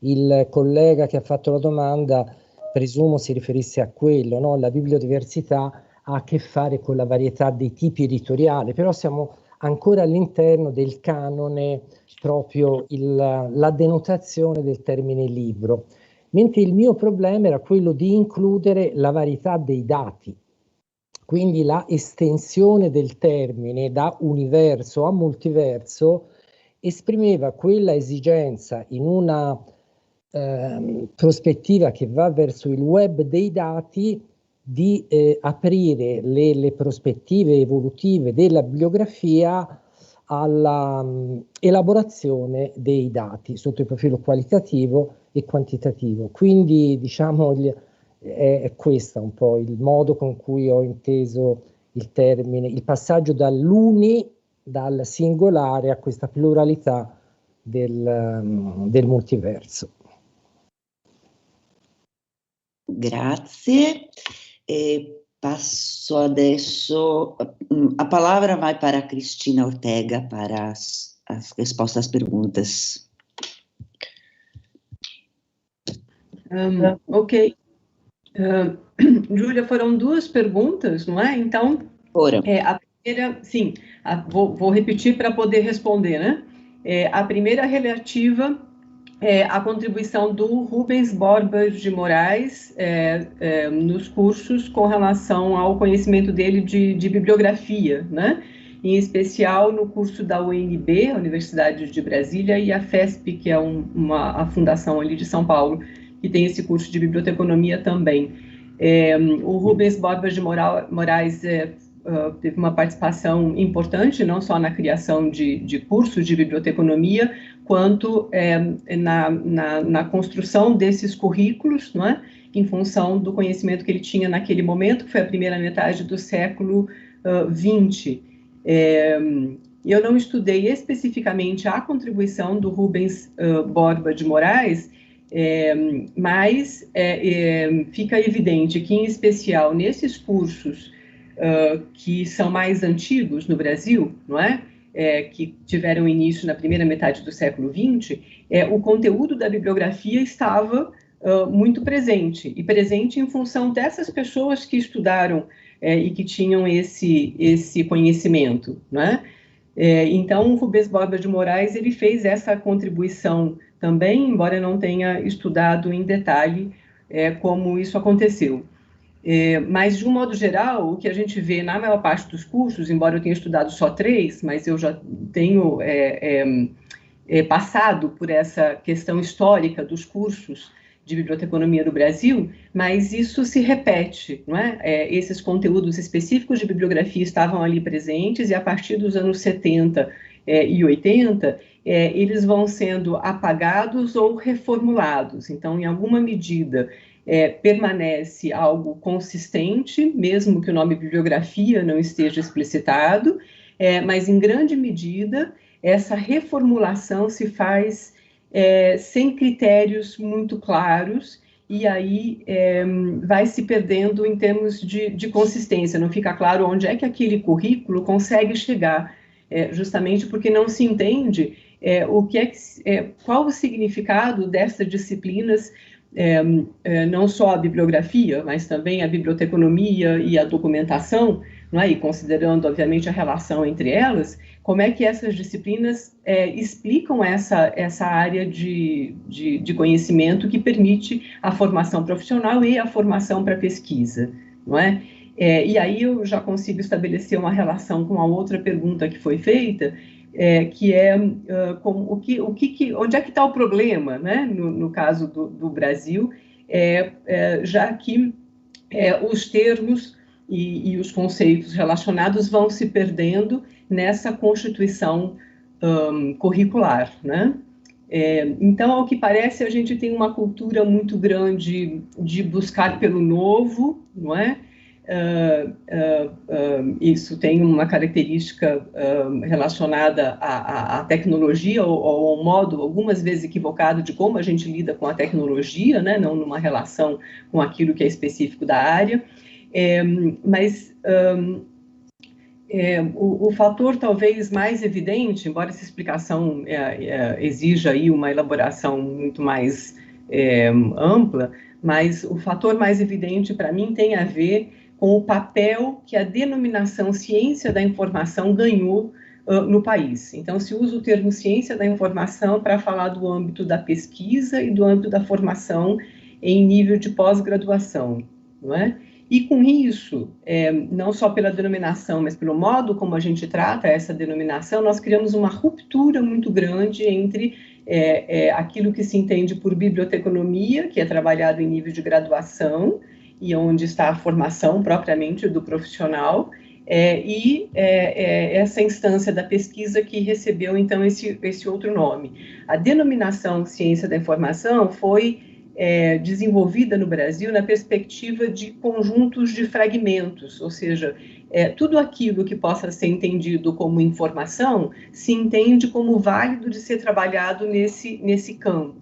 Isso gera um conjunto de fragmentos, não é? Eu não sei se a gente pode chamar de conjunto, porque a possibilidade de integração é bastante frágil, não é? Ela não é muito fácil, mas há um discurso muito forte de que a riqueza, né, da área estaria nessa diversidade, mas o fato é que se não é possível estabelecer relação, não é possível produzir conhecimento e muito menos formar pessoas, seja para a prática profissional, seja para a pesquisa, não é?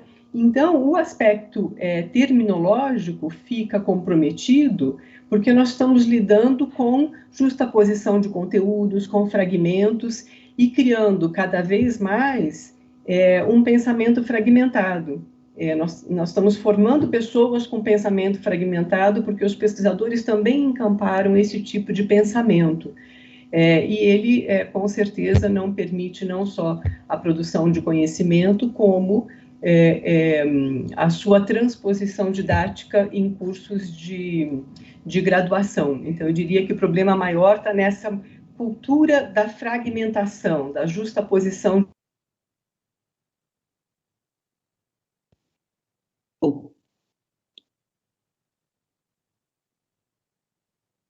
de conteúdo de se colocar, mas que efetivamente acontece, que é o fato de que é comum no Brasil a fala, a afirmação de que a graduação em biblioteconomia não tem relação com a pós-graduação em ciência da informação, no sentido de que são campos de conhecimento diferentes que estão sendo trabalhados. Não é? Então, isso já foi naturalizado, isso é repetido. E se esse quadro efetivamente continuar, nós teremos bastante dificuldades para trabalhar mesmo, para continuar trabalhando, porque fica muito oneroso, não é? Desenvolver todas as nossas atividades, já que se parte de um entendimento de fragmentação, inclusive institucional, no que tange a esses dois níveis de ensino. Espero ter sido clara aí, Júlia, para uma tradução. Obrigada. Claro, sim. Obrigada, eu que agradeço. Passo a palavra ao Carlos Henrique. Antes que ele comece, tem mais uma pergunta que é para o Carlos e para o Gustavo. Peço sim, para que sejam sintéticos também, que tem mais para a Cristina. Professor Saldanha Juvencio, quando a CI vai compreender que é descendente da bibliografia? Acho que a Cristina também está com em volta, então. Mas passo a palavra para o Carlos. Bom, eu vou tentar ser sucinto. A pergunta é: por que não existe uma política bibliográfica estatal no Brasil?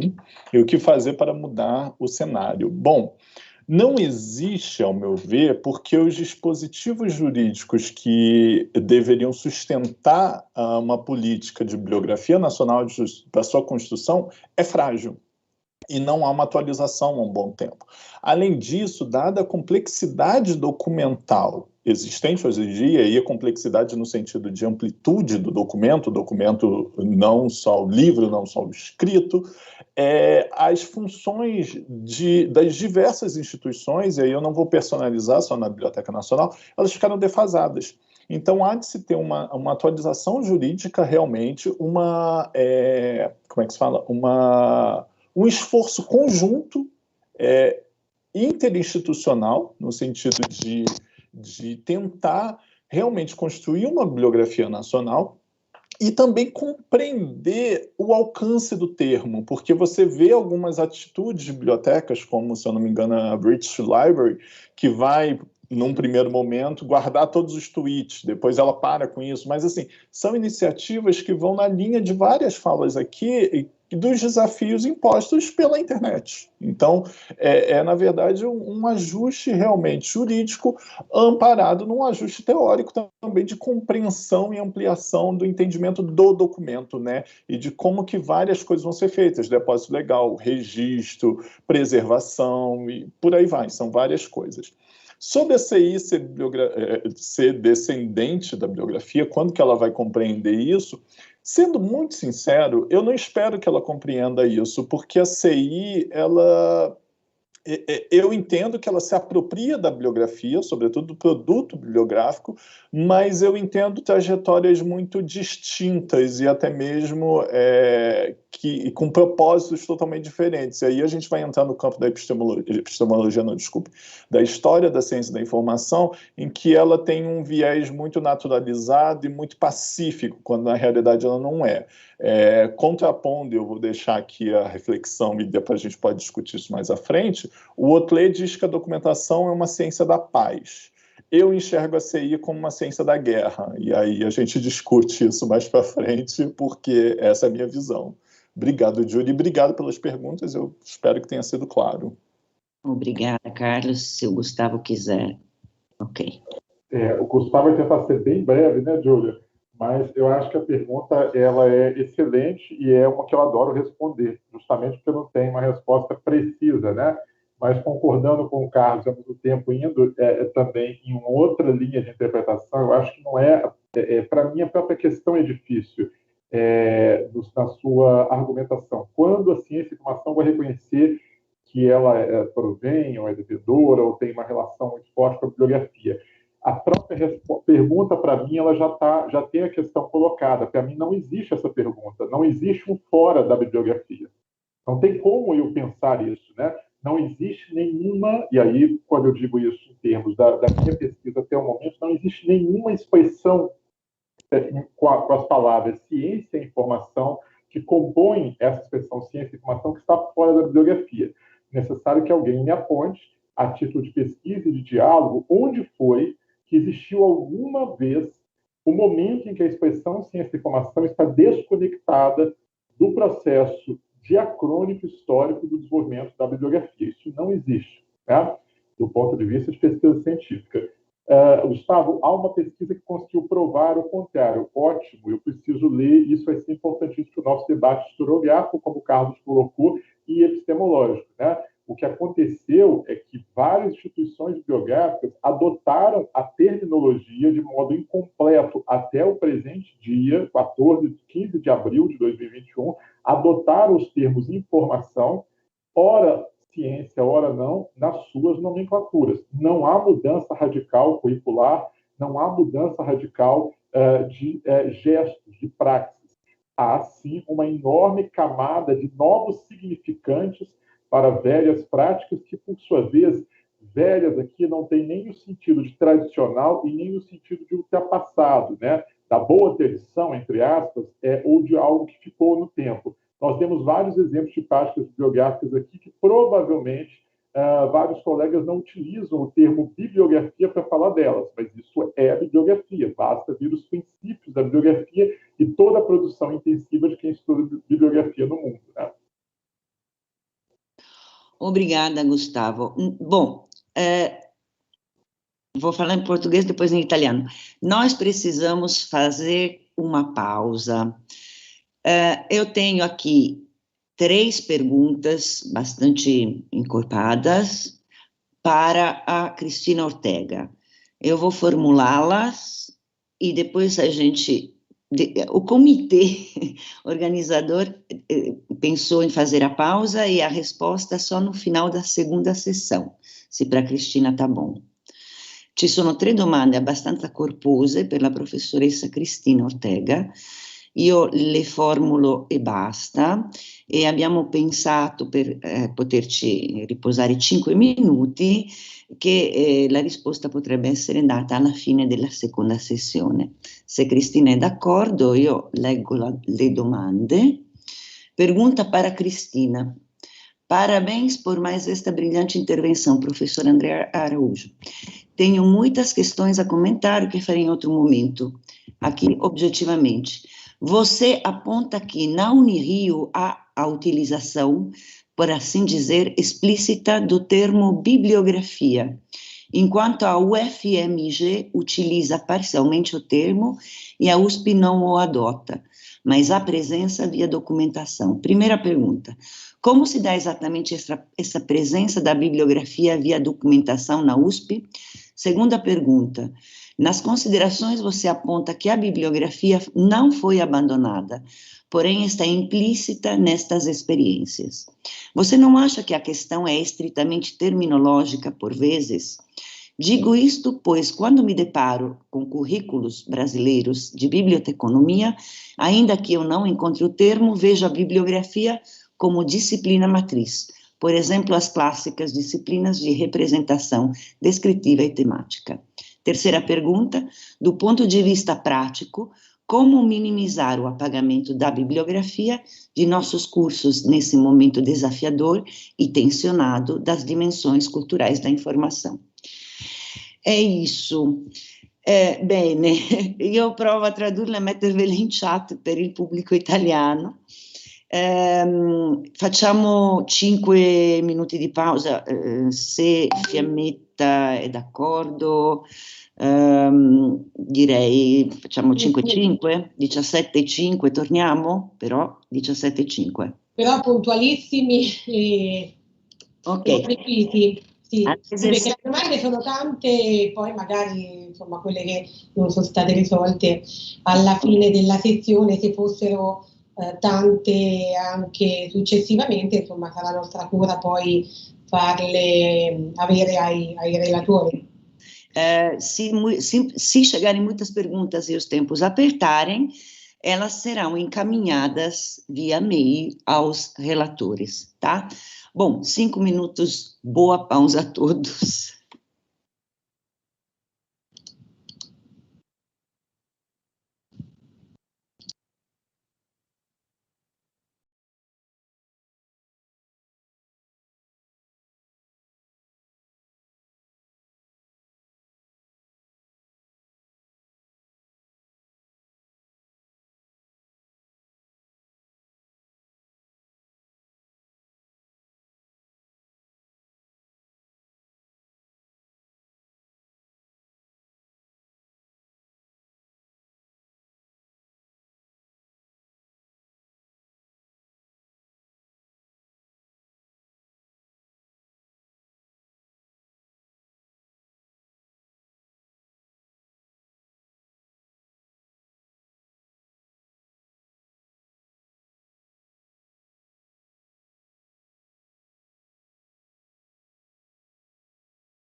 Dunque, eccoci qua di nuovo.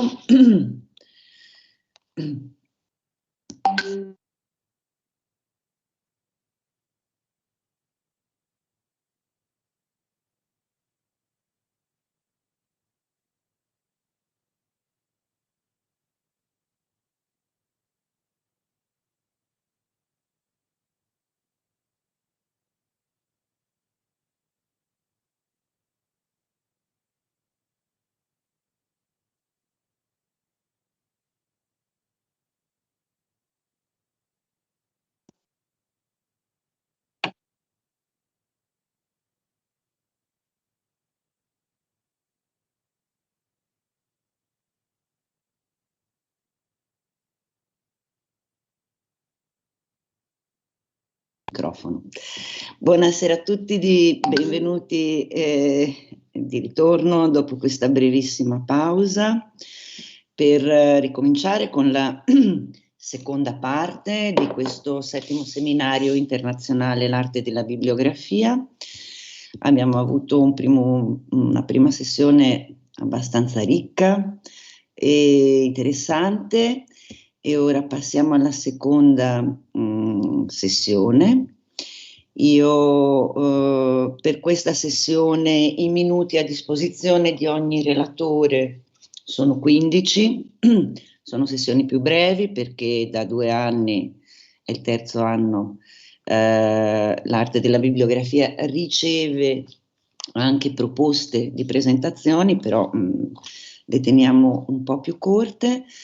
Ricordo che per conoscere meglio i relatori potete visitare il sito, e a questo punto io darei la parola per questa seconda sessione a dottor Lorenzo Baldacchini, che ci parlerà di bibliografia sostantivo femminile, Désirée Verret e Jules Gay, bibliografia sostantivo femminino, Désirée Verret e Jules Gay. Quindi lascio la parola al dottor Baldacchini.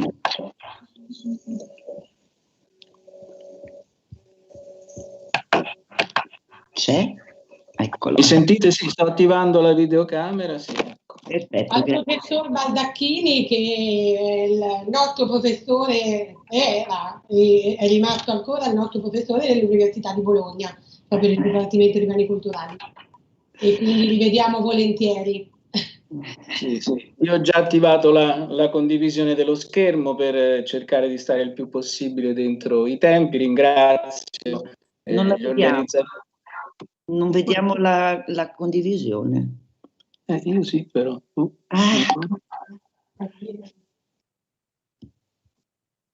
Come mai?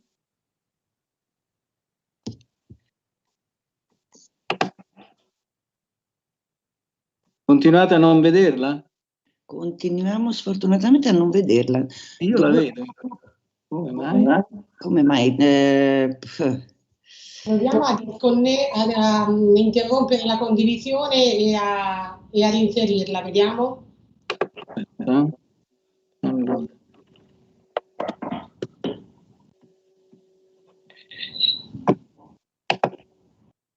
No. Allora.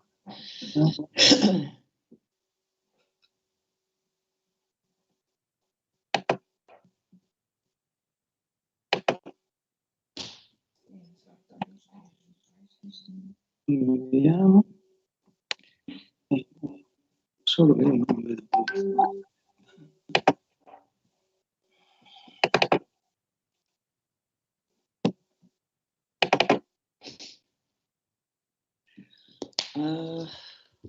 Ops, sparito tuttora.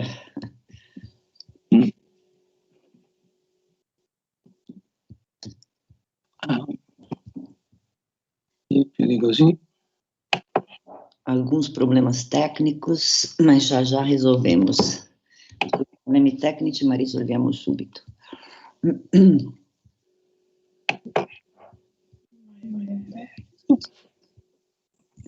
Ho cliccato su. Ora non vediamo neanche lei, però. Allora, facciamo così.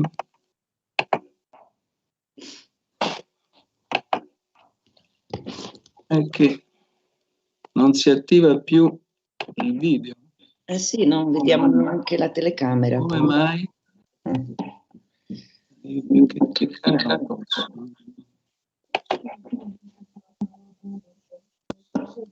Non so se intanto volete dare la parola al relatore successivo, vediamo di risolvere il problema. Va bene, la ringrazio moltissimo. Allora, Giulia, una proposta. Sì. Possiamo passare al successivo sì, e poi le slide ve le faccio mandare dalla segreteria e dopo facciamo intervenire il professor Baldacchini, provo a condividerle io e lui mi dice quando scorrerle. Va bene. Possiamo far così? Perfeito. Então, dadas esses probleminhas técnicos assim que serão resolvidos, a fala volta depois da fala che teremos agora, volta para o professor Baldacchini. Appena risolto, dopo la presentazione successiva che va adesso, ritorneremo al professor Baldacchini. Agora, portanto, dou a palavra para Mel Siciliano, Fernanda Vale, Amanda Salomão, com a apresentação Uma Mulher entre Homens, o gesto bibliográfico de Christine de Pizan e em A Cidade das Damas. Una donna tra gli uomini, il gesto bibliografico di Christine de Pizan nella Città delle Dame. Obrigada, Júlia. Boa tarde a todos. É um prazer estar aqui. Salutiamo anche i colleghi italiani, è un piacere far parte di questo seminario. Eu vou dividir a tela agora. Ok. Não estou... agora sim. Perfeito. 15 minutinhos, aviso quando faltam 2, pode ser? Pode ser, perfeito. Obrigada. Obrigada. Bom, né, a Júlia já falou o título do nosso trabalho, Uma Mulher entre Homens, o gesto bibliográfico de Christine de Pizan em A Cidade das Damas. Aqui um pequeno sumário dos pontos que vamos abordar nessa apresentação. Bom, essa pesquisa era uma pesquisa teórica em que a gente se propôs a fazer um exame da obra A Cidade das Damas, escrita por Christine de Pizan, com um olhar voltado para a organização do conhecimento, para a bibliografia especificamente, tendo alguns temas chaves como norteadores, bibliografia, linguagem e gênero. Nós consultamos 2 versões do livro da Christine, a tradução em inglês dos anos 90 e a em português brasileiro de 2012. Bom, para quem não conhece, a Christine é uma mulher italiana radicada na França. Ela foi para lá muito cedo com seu pai, que foi trabalhar na corte do Carlos V. E ao longo da sua vida ela escreveu inúmeros tratados sobre política, filosofia, moral e gênero. É considerada por muitos a primeira mulher escritora profissional no Ocidente, porque ela não só escrevia seus livros, como participava diretamente de todo o processo da confecção e circulação dessas obras. Especificamente em A Cidade das Damas, uma das suas obras mais famosas, ela confronta e questiona uma tradição de escrita masculina que se apoiava na articulação e disseminação de uma visão negativa sobre a mulher. Então, ela faz um diálogo com vários autores, principalmente Petrarca e Boccaccio, e ela faz isso da seguinte maneira: ela se coloca a pergunta, né? Se todos esses grandes autores reconhecidos tinham uma visão tão negativa sobre a mulher, poderiam eles estar certos, né? Porque ela, olhando para a sua vida e olhando as mulheres que ela conhecia, ela percebia que isso talvez não fosse verdade. Então, ela recebe a visita de 3 virtudes, justiça, razão e retidão, que orientam a ela a escrever um livro confrontando essa visão masculina. Como ela escrevia, então, a linguagem e a pena seria a sua arma, e como ela faz essa argumentação, né? Junto com essas virtudes, ela elenca uma série de mulheres com seus feitos notáveis em vários aspectos, sejam do ponto de vista da moral, de um comportamento inquestionável, impecável, mas também de feitos, mulheres que guerrearam, que foram grandes governantes, que incentivaram o desenvolvimento das ciências.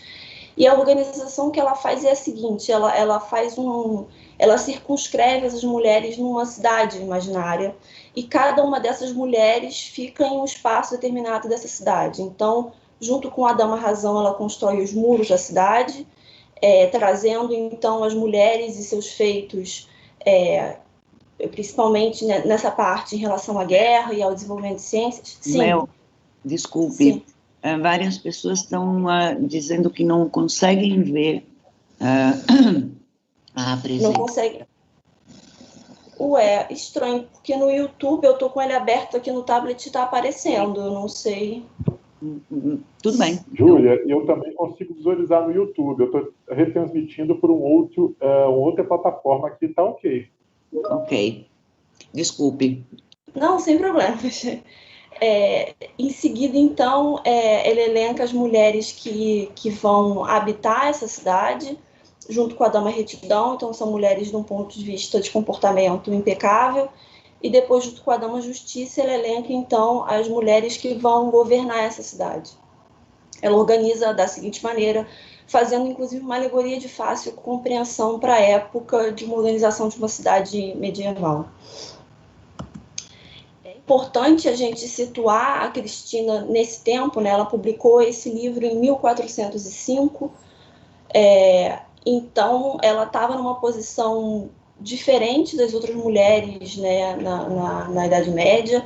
Ela teve acesso à educação, seu pai incentivava as suas curiosidades e vontades, ela tinha livre acesso à biblioteca da corte, e mesmo assim ela, de início, segue um caminho considerado o tradicional para as mulheres da época. Ela casa e tem filhos. Mas um acontecimento muda a sua história, que é a viuvez muito cedo. Seu marido morre um pouco depois da morte do seu próprio pai. Então, ela opta por não casar novamente. Ela vivia na corte, ela tinha essa liberdade de optar por não casar novamente, mas ela precisa, então, trabalhar para sustentar a si, sua mãe e seus filhos. Então, ela começa, no início, com livros de poemas e a produzir esses livros e a buscar patrocínio na corte. Então, ela teve uma posição especial, não só no acesso à educação e no acesso à escrita, mas também à produção do conhecimento, que nem todas as mulheres da época, a grande maioria, não conseguia ter essa liberdade de escrever aquilo que pensava e refletia sobre o que lia quando podia, né? Então, ao olhar essa obra, a gente perguntou se o que ela faz nessa obra poderia ser encarado como gesto bibliográfico, né?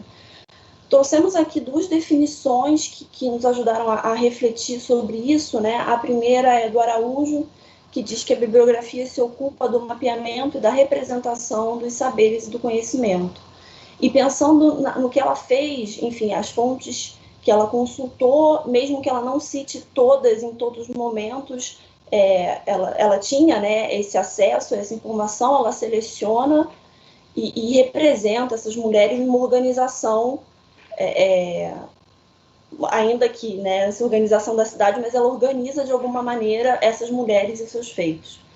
E especificamente sobre gesto bibliográfico, né, a gente trouxe a definição da CRIPA, que é conjunto das teorias e das práticas bibliográficas, cruzamento entre o campo do conceito e dos fazeres, que podemos identificar nos atos de seleção, registro e organização dos seus materiais. E aqui a gente enfoca principalmente nesses fazeres, né, que conseguimos enxergar que houve uma seleção, um registro e organização dessas mulheres, inclusive com um fim específico, né, ela tinha uma intenção. Então, assim, como uma consideração final, para nós, o gesto bibliográfico de Christine de Pizan estaria na leitura das fontes manuscritas disponíveis à época, das quais ela menciona algumas, e a partir das quais ela seleciona, então, essas mulheres e os seus feitos e organiza esses registros produzidos, né? Muitos falam, inclusive, que o que ela faz, na verdade, é um catálogo de mulheres e seus feitos notórios. a fim, então, de contestar a representação dada à mulher pela ideologia dominante. Ela faz isso através da literatura, né? A Cristina, ela tem um lugar no cânon literário já estabelecido, e nos últimos anos ela tem sido revista por outras áreas do conhecimento. Então, a filosofia tem revisto vários escritos da Cristina com esse olhar filosófico. A educação revê muitos de seus textos, porque eram usados para a educação de nobres na época. Quem estuda feminismo também tem feito isso, tentando enxergar nela talvez algum proto-feminismo. E a gente acha que mais do que afirmar categoricamente se seria ou não um gesto, apesar da gente enxergar um gesto bibliográfico, é trazer especificamente essa obra para esse fórum de discussão, porque a gente considera que ela merece esse olhar específico tanto da bibliografia quanto da organização do conhecimento. Algumas das bibliografias que nós usamos para essa apresentação. Agradecemos a atenção e deixamos nossos contatos. Grazie a tutti. Muito obrigada, Mel, pela apresentação. Fiquem conosco, que pode ter perguntas no final. Allora adesso, professor Baldacchini, c'è? Professore? Sto attivando la videocamera. Volevo solo... Sì, sono qui. Perfetto. Ok, proviamo a fare la condivisione. Ok.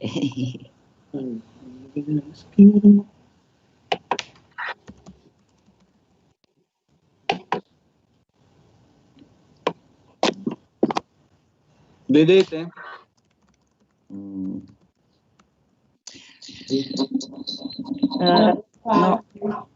No. Non parte. Se interrompi, Lorenzo, la condivisione, provo io. Vediamo. Ho provato. Ok. Provo io,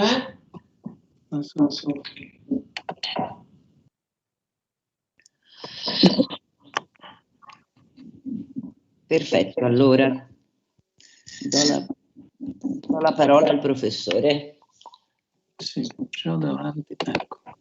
Ok, salto i ringraziamenti che avevo già fatto e inizio subito. Nel 1861, in pieno Secondo Impero, può già andare in pieno Secondo Impero usciva a Parigi sotto lo pseudonimo MLCD in 300 esemplari, esauriti in pochi mesi, un'importante bibliografia dedicata all'amore, alle donne, al matrimonio, che conteneva i titoli dettagliati delle opere, i nomi degli autori, un'idea del soggetto, del valore, del prezzo di vendita, di quelli che sono stati perseguitati e che hanno subito condanne per queste opere.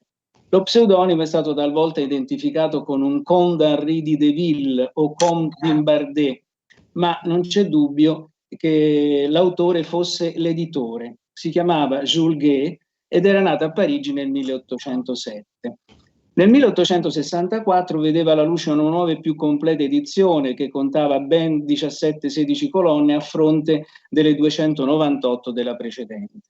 La collaborazione di eruditi e bibliofili fu tale che, esaurita la seconda in pochi anni, l'autore si decise a mettere mano ad una terza, da gennaio 71 a settembre 73, pubblicata da lui e con il famoso libraio londinese Bernard Quaritch.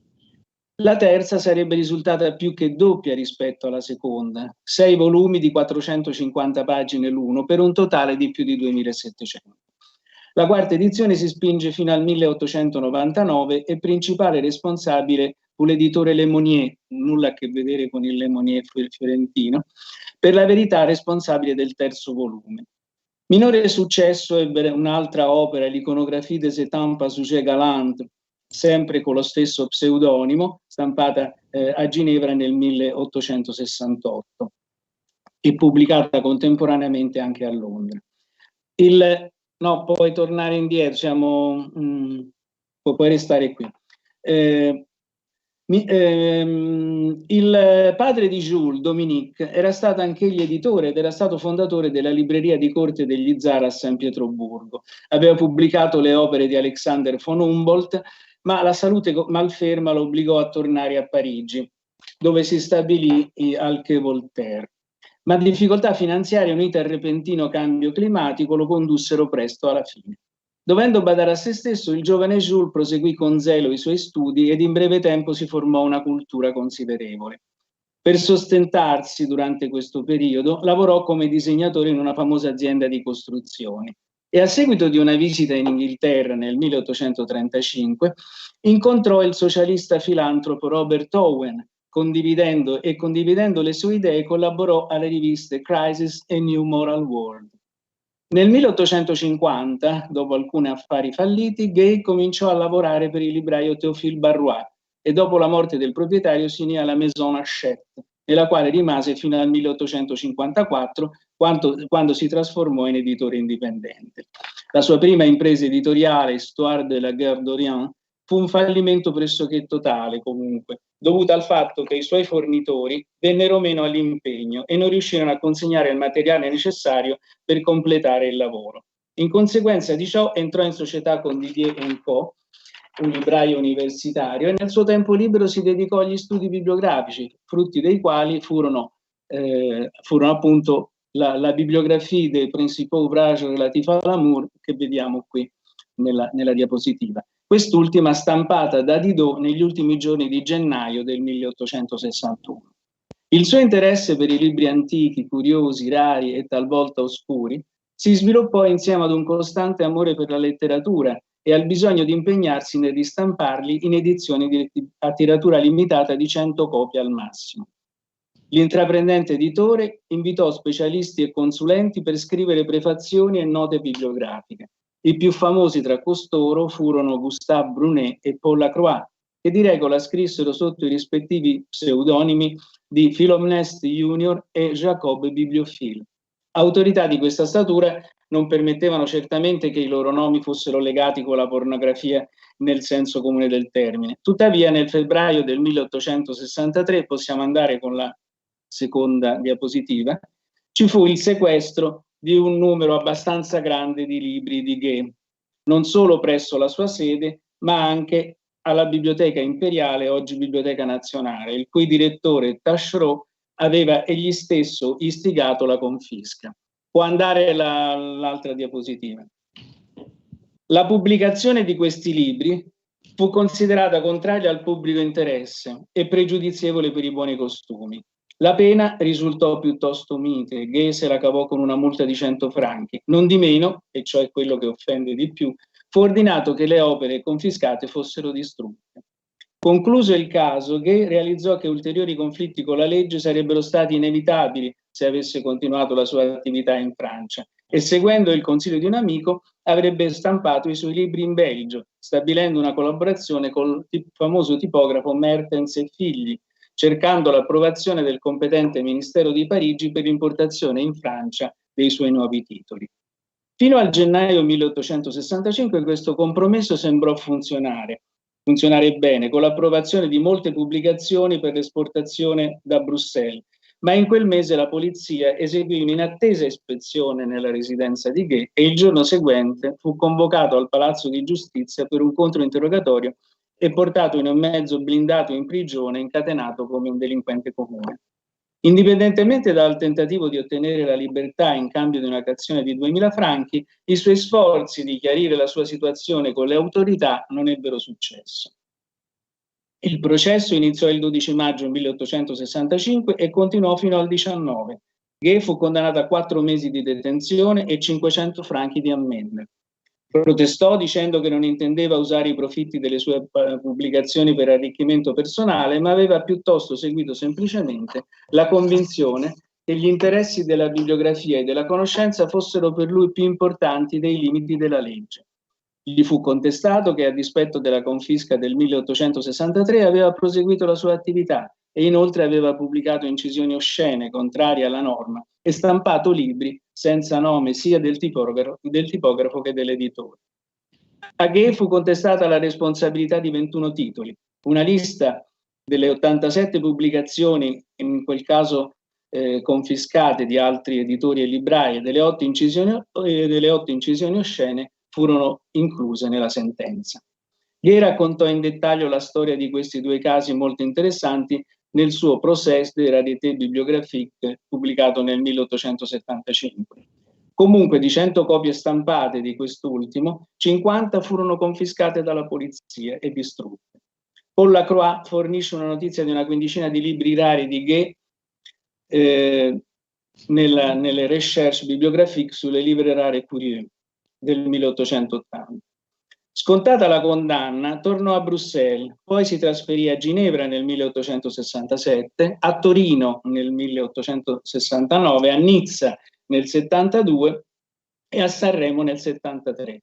Nel 76 tornò di nuovo a Bruxelles. I cambi di domicilio erano dovuti probabilmente a problemi con la polizia. Ma c'è una ragione più profonda. In una lettera a Paul Lacroix racconta che Mertens, col quale era grandemente in debito, non aveva stampato abbastanza da consentirgli di mantenere lui e la sua famiglia. Per questo aveva dovuto vendere libri osceni, cosa deprimente dal momento che sembrava giustificare la sua condanna. I suoi stampatori, che non riuscivano a condividere i suoi problemi di coscienza, si rifiutarono di aiutarlo e quindi era stato obbligato a lasciare il Belgio per Ginevra. Qui credeva di trovare la soluzione dei suoi problemi, un posto dove c'era l'indipendenza e la sicurezza necessarie per continuare il suo progetto di offrire ai bibliofili delle autentiche curiosità letterarie. Fu in questo periodo che dimostrò le sue dichiarate qualità di dedizione e disinteresse col distruggere, egli afferma, l'intera tiratura di un volume di versi erotici intitolato Chanson joyeuse a causa di una piccola imperfezione. Speranze deluse. 2 anni più tardi, in sintonia con i suoi continui spostamenti, lo troviamo a Torino. Quando pubblicò la bibliografia, Jules aveva 54 anni ed aveva vissuto sia importanti esperienze politiche che editoriali, in particolare con l'adesione al socialismo e alle idee di Robert Owen, propagando i principi dell'uguaglianza sia in campo sociale che in campo sessuale. Inoltre fu l'animatore di un mensile, Le Communiste, che qui vedete, del quale uscì un solo numero nel 1849. In esso Gué espone le sue idee riguardanti essenzialmente l'economia e l'amore. Per sicurezza, visto che si firma dal 1861 al 67, dopo il 1867 si firma con il figlio, per sicurezza padre e figlio fecero largo uso di false sottoscrizioni come luogo. Usarono Neuchâtel, Strasbourg, Villafranca e Bordighera.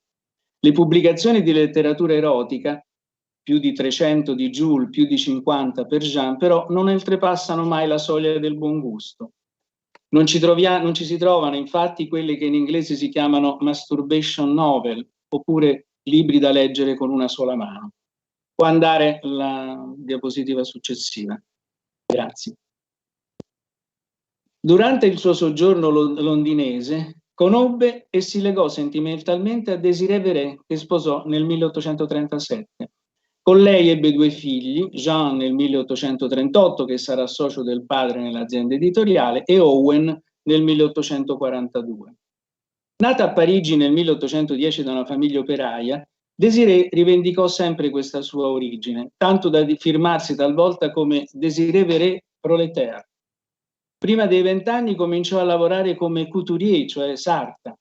Non si sa pressoché nulla della sua educazione, salvo che all'età di 20 anni era in grado di leggere e scrivere piuttosto bene. Il suo stile è definito direct e vigoureux.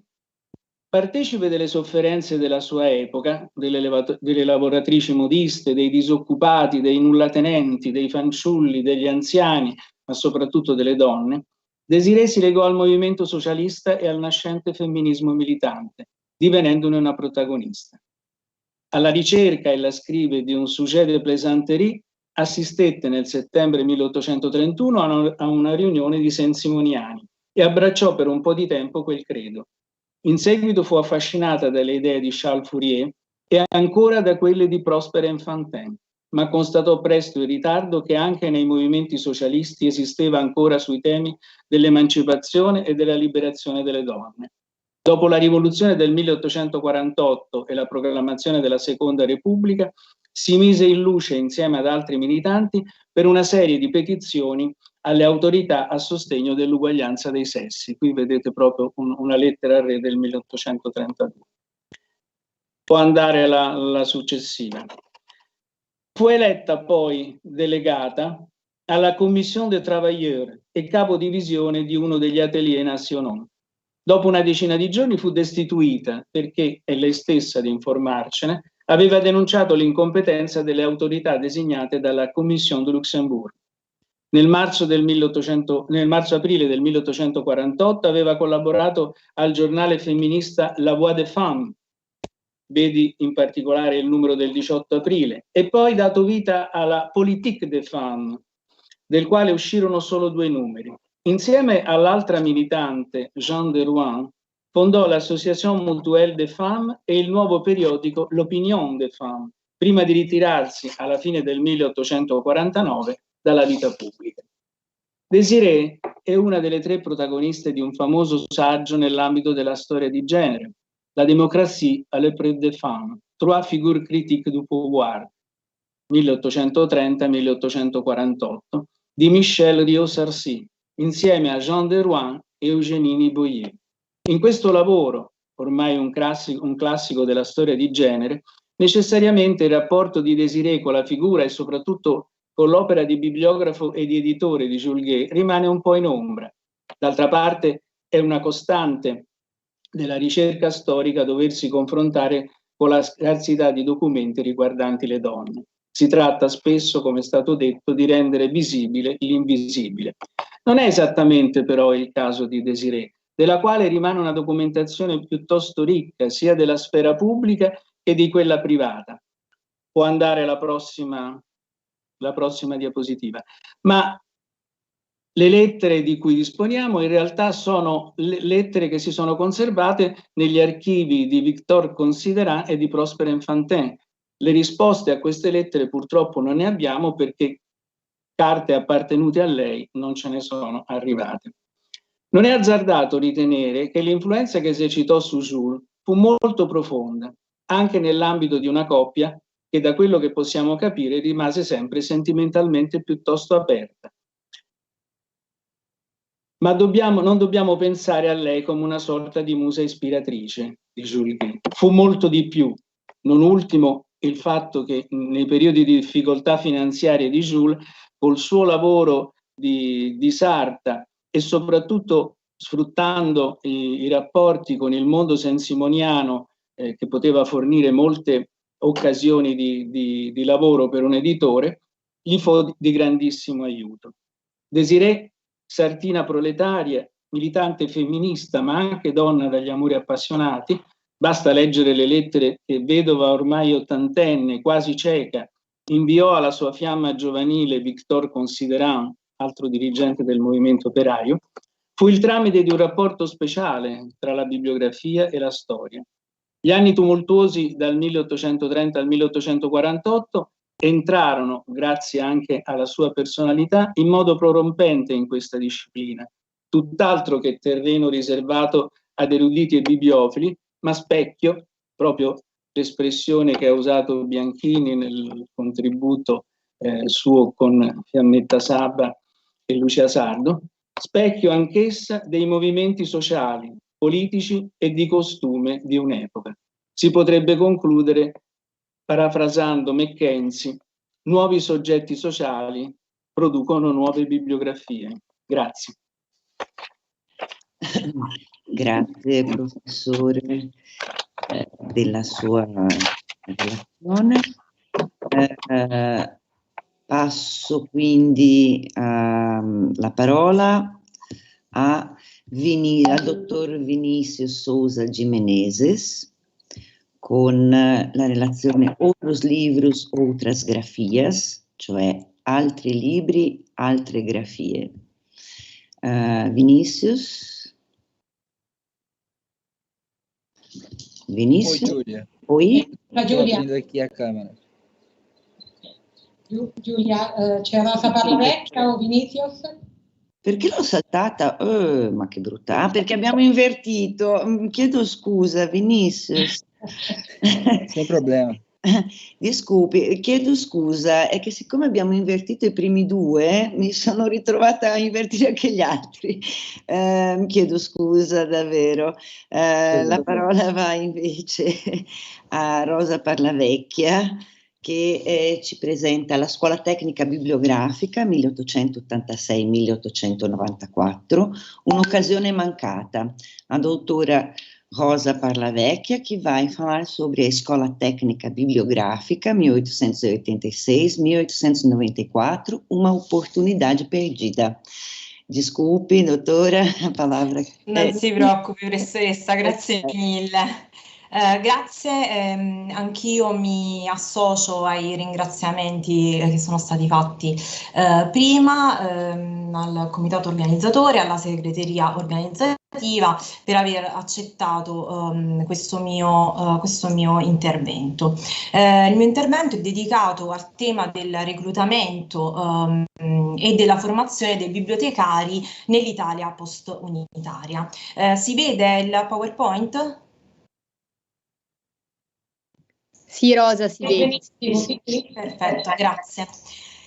Per avere cooperatori idonei alle funzioni bibliotecarie bisogna dappertutto formarli.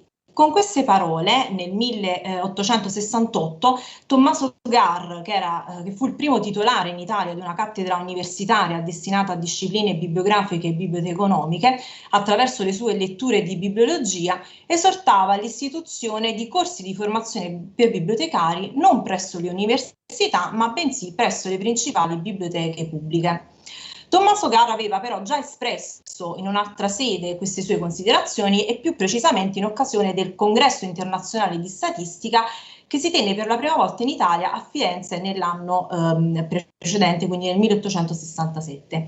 All'apertura dei lavori sulla sezione dedicata all'educazione, Tommaso Garr presentò un rapporto sulle biblioteche italiane nel quale venivano messi in rilievo la scarsa rispondenza ai bisogni del pubblico, le dotazioni insufficienti, i servizi poco efficienti e riguardo ai bibliotecari si lamentava della mancanza di una formazione apposita, considerando che una cultura di tipo generale, anche se approfondita, non era assolutamente sufficiente. Questa delicata questione, appunto legata alla formazione dei bibliotecari, era però già stata messa in evidenza anche da Desiderio Chilovi, che in un saggio dal titolo Il governo e le biblioteche, pubblicato sulla rivista Il Politecnico, dice testualmente: non vi è legge in Italia che determini esattamente i requisiti e prescriva le cognizioni che deve avere chi aspira a cotesti uffici, quindi a diventare bibliotecario. Se la Gazzetta Ufficiale annunciò qualche rara volta concorsi per posti in biblioteca, fra le materie dell'esame da farsi brillava sempre per la sua assenza la biblioteconomia. Anche la relazione realizzata da parte della Commissione sopra il riordinamento scientifico e disciplinare delle biblioteche del Regno, questa relazione fu presentata nell'agosto del 1869 al Ministro della Pubblica Istruzione Angelo Bargoni, mette in evidenza le criticità relative al reclutamento dei bibliotecari. Questa relazione evidenzia che per l'ammissione ad uso degli uffici superiori o, come dicesi di concetto, di una biblioteca pubblica governativa, cominciando da quello di vice bibliotecario, fu stimato necessario che ogni ammissione avvenisse mediante regolare concorso per titoli e esami e che a tale uopo si stabilisse per tutte le biblioteche un programma identico degli oggetti sui quali si svolga l'esame. Il programma degli argomenti oggetto del concorso per accedere quindi alla professione bibliotecaria avrebbe dovuto includere una cultura scientifica abbastanza elevata in modo da comprendere chiaramente il tema su cui si fondano tutte le scienze nelle loro divisioni e suddivisioni, notizie esatte e sicure di storia e geografia in generale, ma in particolare di storia della letteratura, nozioni di bibliologia e paleografia, conoscenza delle lingue classiche, ma anche delle lingue moderne in modo da poter comprendere la materia di cui trattano i libri e poterli poi descrivere adeguatamente. Ma non solo, anche diligenza e serietà nel lavoro, geloso amore dell'ordine, bella mano di scritto, spontanea gentilezza di modi. Lo stesso ministro Bargoni, in una lettera a Luigi Cibrario, che era il presidente di questa commissione, ricordava che in alcune città della Germania erano state istituite scuole destinate a produrre buoni impiegati per le biblioteche. Quindi poneva all'attenzione della commissione anche questo tema, e cioè che fosse il caso di istituire un corso di bibliologia presso le università, al fine di dare appunto un diploma che garantisse appunto l'accesso a questa carriera di bibliotecario.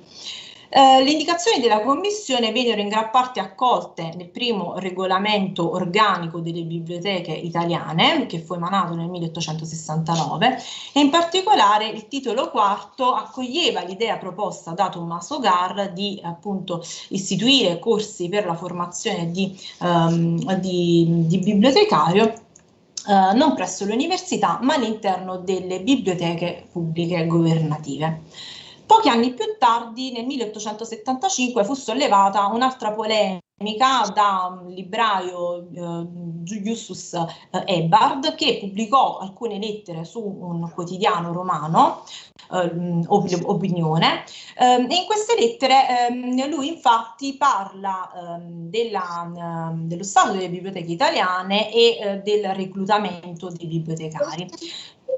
Dice infatti che in Italia l'ufficio del bibliotecario non è un ufficio.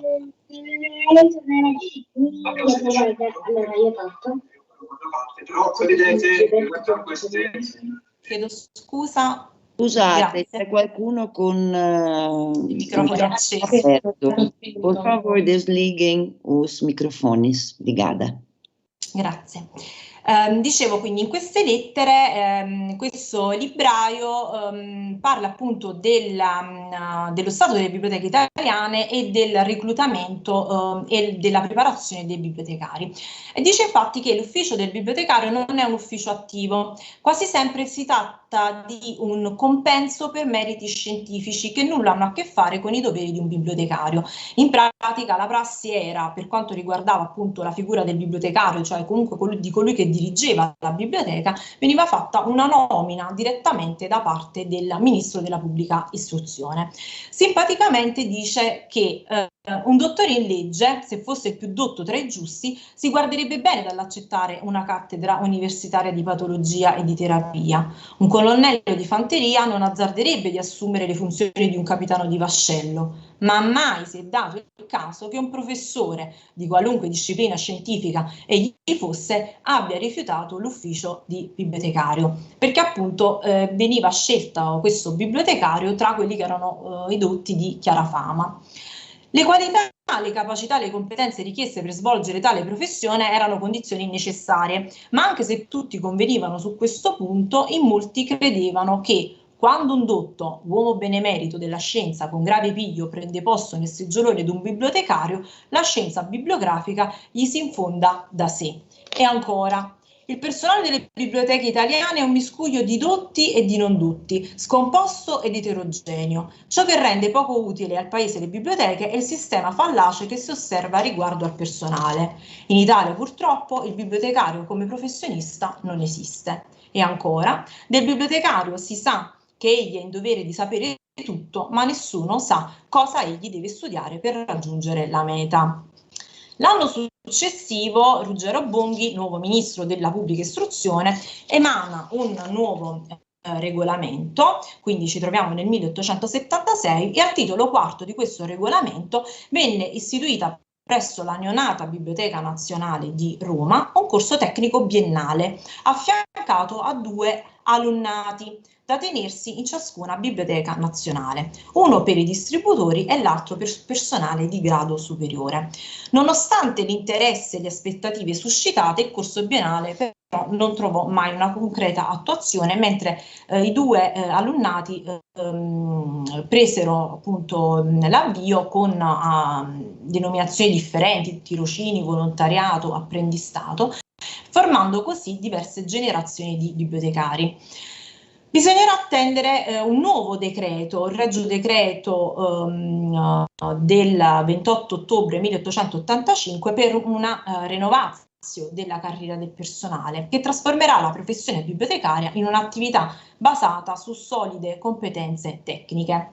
La tecnicizzazione della professione del bibliotecario portò alla ribalta di dar vita a un nuovo corso tecnico biennale che si concretizzò con l'istituzione della Scuola Tecnica Bibliografica, che doveva impartirsi nelle biblioteche nazionali di Roma e di Firenze.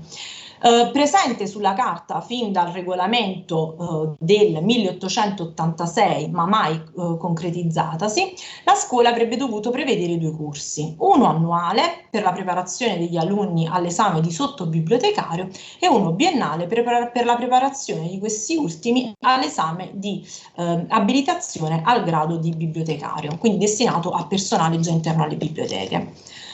La storia della formazione dei bibliotecari inevitabilmente si intreccia con la storia delle biblioteche e per quanto riguarda l'Italia postunitaria non potrebbe essere tracciata senza l'indispensabile consultazione dei documenti conservati presso l'Archivio Centrale dello Stato a Roma. Precisamente il Fondo Ministero Pubblica Istruzione, Divisione Istruzione Superiore, Biblioteche Governative e Non Governative. In particolare in questo fondo si conservano documenti interessanti riguardanti l'emanazione del regolamento relativo alla istituzione di questa scuola, ma anche il carteggio tra il ministro della pubblica istruzione, che in questo momento è Michele Coppino, e i 2 prefetti delle biblioteche nazionali di Roma e di Firenze, quindi Domenico Gnoli e Desiderio Chilovi. In questa sede mi limiterò a fare qualche accenno al regolamento e al programma degli studi previsti per la nuova scuola, promettendo di fornire poi maggiori dettagli nel contributo che sarà poi pubblicato negli atti. Dall'analisi di questi documenti si evince che la scuola, il cui scopo era appunto formare coloro che avrebbero lavorato in biblioteca, comprendeva, come già detto, 2 corsi. Mentre le attività didattiche del primo corso consistevano in una serie di lezioni impartite 3 volte alla settimana da docenti scelti tra il personale delle biblioteche, quelle del secondo corso consistevano in conferenze ed esercitazioni pratiche 1 volta alla settimana. Il programma di studi della scuola doveva essere completato dai professori del primo corso in 1 anno, mentre per quelli del secondo corso, dove erano previsti maggiori approfondimenti, in 2 anni. Il prefetto della biblioteca, sede della scuola, era tenuto a inviare al direttore della scuola tutte le lettere che gli studiosi indirizzavano quindi alla biblioteca per avere notizie sulle opere di un dato autore o su un determinato argomento, oppure in merito a descrizioni e illustrazioni di codici o di libri rari. A questo punto gli allievi del secondo corso venivano incaricati di svolgere le ricerche necessarie per evadere le richieste degli utenti. Potremmo dire quindi che gli allievi si occupavano del servizio di reference. Tra le altre attività destinate agli allievi del secondo corso vi erano anche la compilazione di bibliografie, l'erogazione di un servizio di informazioni diretto a segnalare agli studiosi le più recenti pubblicazioni in base a quelli che erano gli interessi appunto degli studiosi e infine visite guidate in altre biblioteche della città o in città vicine. Il primo corso assicurava l'insegnamento di materie tradizionali, il secondo invece mirava alla formazione di una figura professionale più qualificata. Il programma dei corsi prevedeva essenzialmente lo studio di 6 discipline: paleografia, bibliologia, bibliografia, biblioteconomia, amministrazione, che prevedeva quindi contabilità, ma anche lo studio dei regolamenti delle biblioteche pubbliche governative, le lingue, quindi anche lingue straniere, in particolare inglese e tedesco, con anche un'applicazione pratica di prove di traduzione. Si garantiva così una formazione uniforme per tutti gli operatori del settore bibliotecario, basata su un programma di studi comune dove veniva dato loro largo spazio alle esercitazioni pratiche. Il 26 aprile del 1886 copie di questo regolamento, potete vedere nell'immagine, abbiamo tra i documenti ovviamente la bozza manoscritta e poi quella a stampa. Copia di minuti ancora. Sì, Grazie. Copia di questo regolamento viene data viene inviata alle biblioteche governative affinché i sottobibliotecari potessero prenderne visione. Dall'analisi del carteggio che ho avuto modo di consultare, emerge che Domenico Agnoli, che era il direttore della Nazionale, inizia a palesare diciamo, l'essere contrario all'istituzione della scuola perché vi era mancanza di personale. Questi corsi si tenevano durante le ore di apertura della biblioteca.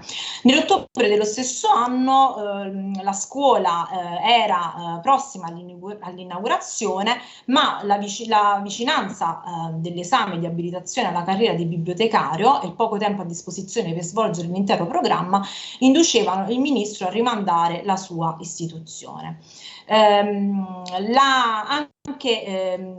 Anche Desiderio Chilovi, direttore della Biblioteca Nazionale di Firenze, si mostra contrariato nell'avviare il corso perché dice appunto che la biblioteca di Firenze avrebbe avuto non poche difficoltà nel gestire questo corso.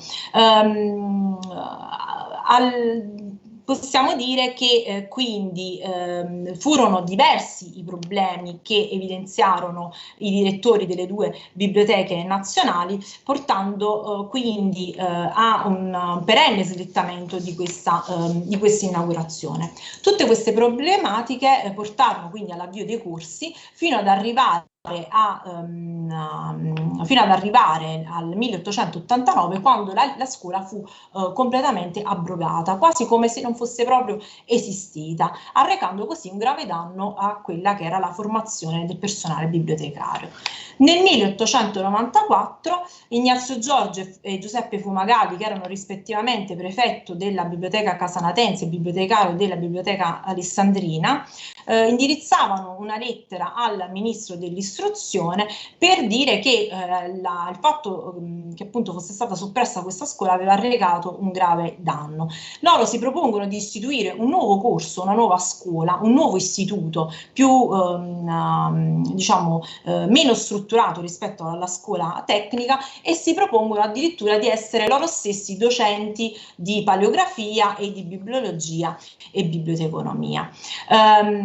Il ministro risponde a questa lettera dicendo che la condizione per avviare questa scuola era quella di non arrecare nessun onere nei confronti del ministero. In realtà però di scuole tecniche non se ne parlò più per diversi decenni, fino ad arrivare alla riforma gentile degli anni 20 del Novecento.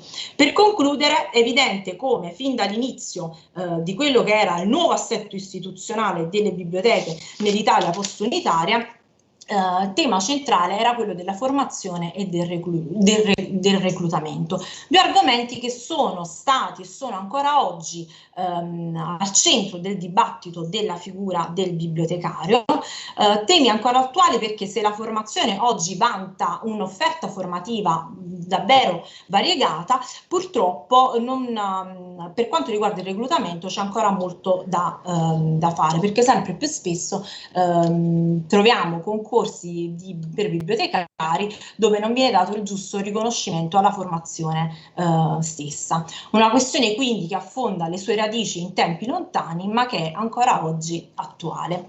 Grazie mille. Grazie a lei, dottoressa. Chiedo scusa per avere invertito le cose prima e per l'interruzione. Grazie.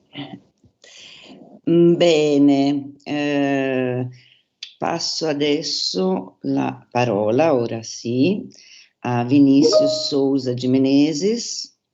Outros livros, outras grafias, altri libri, altre grafie.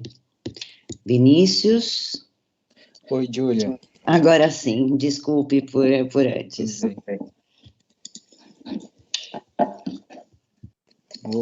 Vocês veem a minha tela?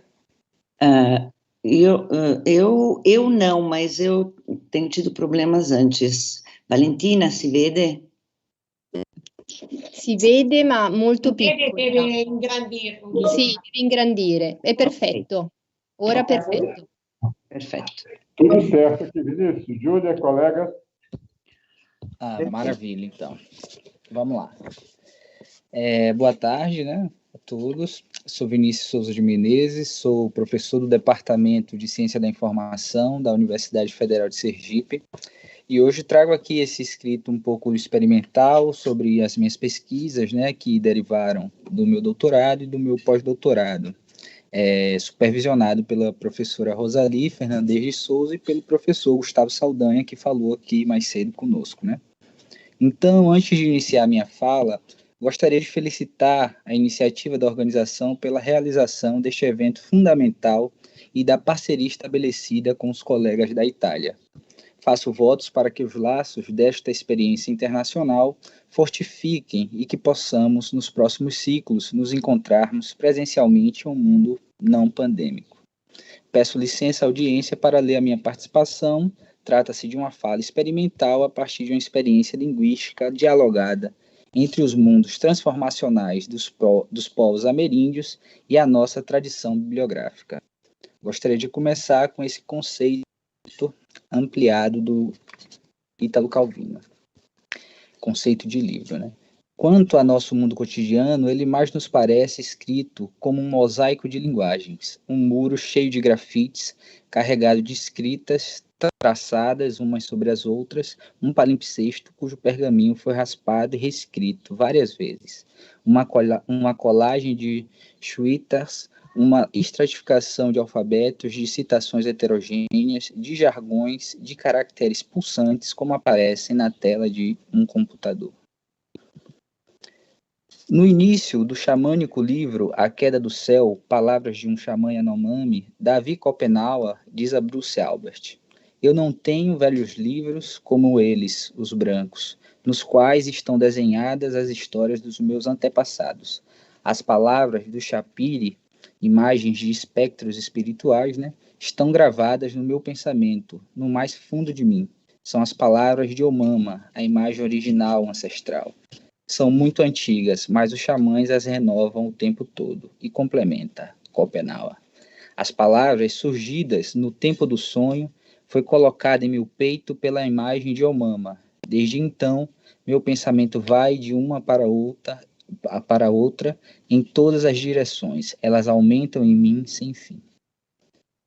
O livro Yanomami, como aqui gostaria de chamar, não se encontra destacado dos usos de si, como um objeto coisa. Suas palavras ficam gravadas dentro de nós. O livro Yanomami está grafado como inscrição no corpo-pensamento, esta pele de imagens que recobre o mundo e a nós de humanidade e cultura, e que é o idioma simbólico do sujeito pessoa ameríndia. Como as palavras de um xamã marubo expressam. Diz o xamã: pensa assim com a carne mesmo.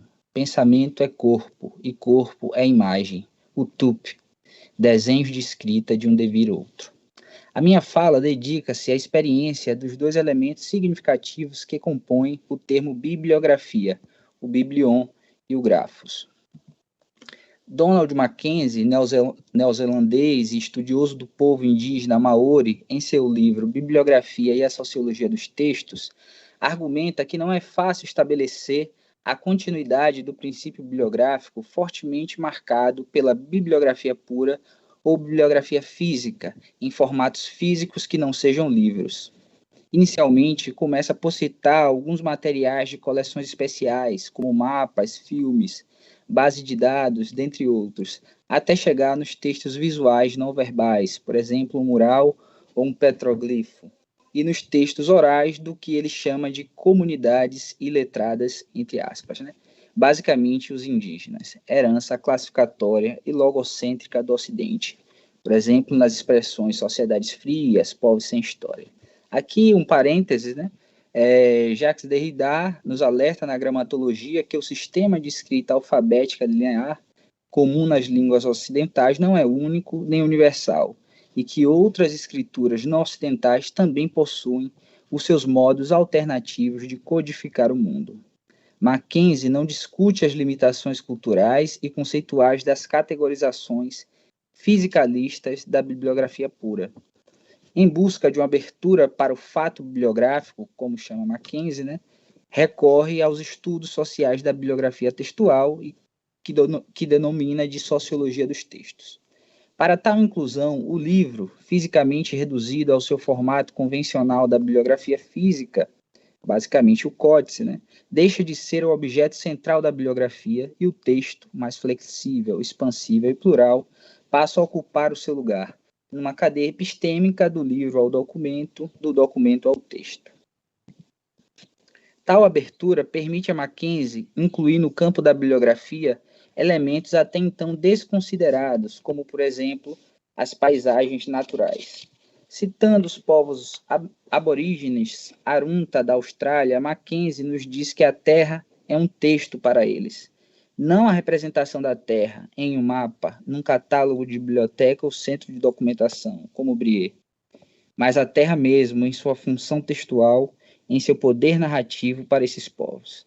Mackenzie reconhece que um ponto de vista eurocêntrico não facilita a aceitação de que uma paisagem tenha uma função textual ou o argumento de que uma pedra na terra dos Arunta, e aí está a pedra no nosso PowerPoint, né? A Gnoila Timerga, é um texto sujeito à exposição bibliográfica. A terra é um texto sujeito à exposição bibliográfica, só é absurda se quiséssemos organizá-la conforme os princípios bibliográficos tradicionais. Mackenzie, partindo de uma perspectiva pós-estrutural, faz da natureza um discurso. O ser é um efeito do dizer, ou um texto. Contudo, como nas culturas polinésias que Mackenzie trabalhou, os povos indígenas da América consideram a natureza, assim como chamada pelos ocidentais, como cultura. E as pedras, a terra, os animais, as plantas e todos os seres tidos por nós como seres da natureza são humanos e possuem agência. Logo, como identificado por Mackenzie, a paisagem é cultural e, dentro de um horizonte pós-estrutural, possui funções textuais, mas para os mundos ameríndios não é apenas isso. Liderança indígena do povo Krenak, Ailton Krenak argumenta que tudo é natureza. Tudo que eu consigo pensar é natureza. As paisagens têm sentido. O rio canta, dança e se alegra com os seres que com ele compartilham vida. O rio é nosso avô. Como Krenak, Philippe Decolar relata que para os povos Achuar da Amazônia Equatoriana, as plantas e os animais são pessoas como nós. O que varia não é a cultura, nos dirá Eduardo Viveiros de Castro, mas a natureza. São as variações do corpo selvagem ameríndio que dão sentido ao seu próprio sentido. Para os povos logocêntricos do Ocidente, a condição comum entre os humanos e os animais é a natureza, e a forma geral do outro é a coisa, o ente. Conhecer é dessubjetivar. Para os povos ameríndios, a condição entre os humanos e os animais é a humanidade cultural. Humanidade é o nome da forma geral do outro, a pessoa sujeito, o não ente. Conhecer é personificar. Dito isso, o perspectivismo ameríndio configura um mundo habitado por diferentes espécies de sujeitos ou pessoas, humanas e não humanas, que o apreendem segundo pontos de vista distintos, cuja condição geral é a humanidade. Em um mundo como este, onde as coisas têm vida própria, tudo é questão de despertar a sua alma, como nos recorda Gabriel Garcia Marques, o livro não deixa de ter lugar. O que lhe ocorre é que ele deixa de ser um ente dessubjetivado para afetar-se pela alteridade radical, a vida. O que há é uma variação na natureza do livro. Ele deixa de ser uma coisa cultural, um ente existencialmente destacado da natureza, uma técnica cultural, diria Brie, para tornar-se naturalmente um corpo dotado de pessoalidade, que varia conforme os seus desenhos, os seus grafismos. Outros livros, outras grafias, é uma paráfrase do livro Outras Naturezas, Outras Culturas, de Philippe Decolar.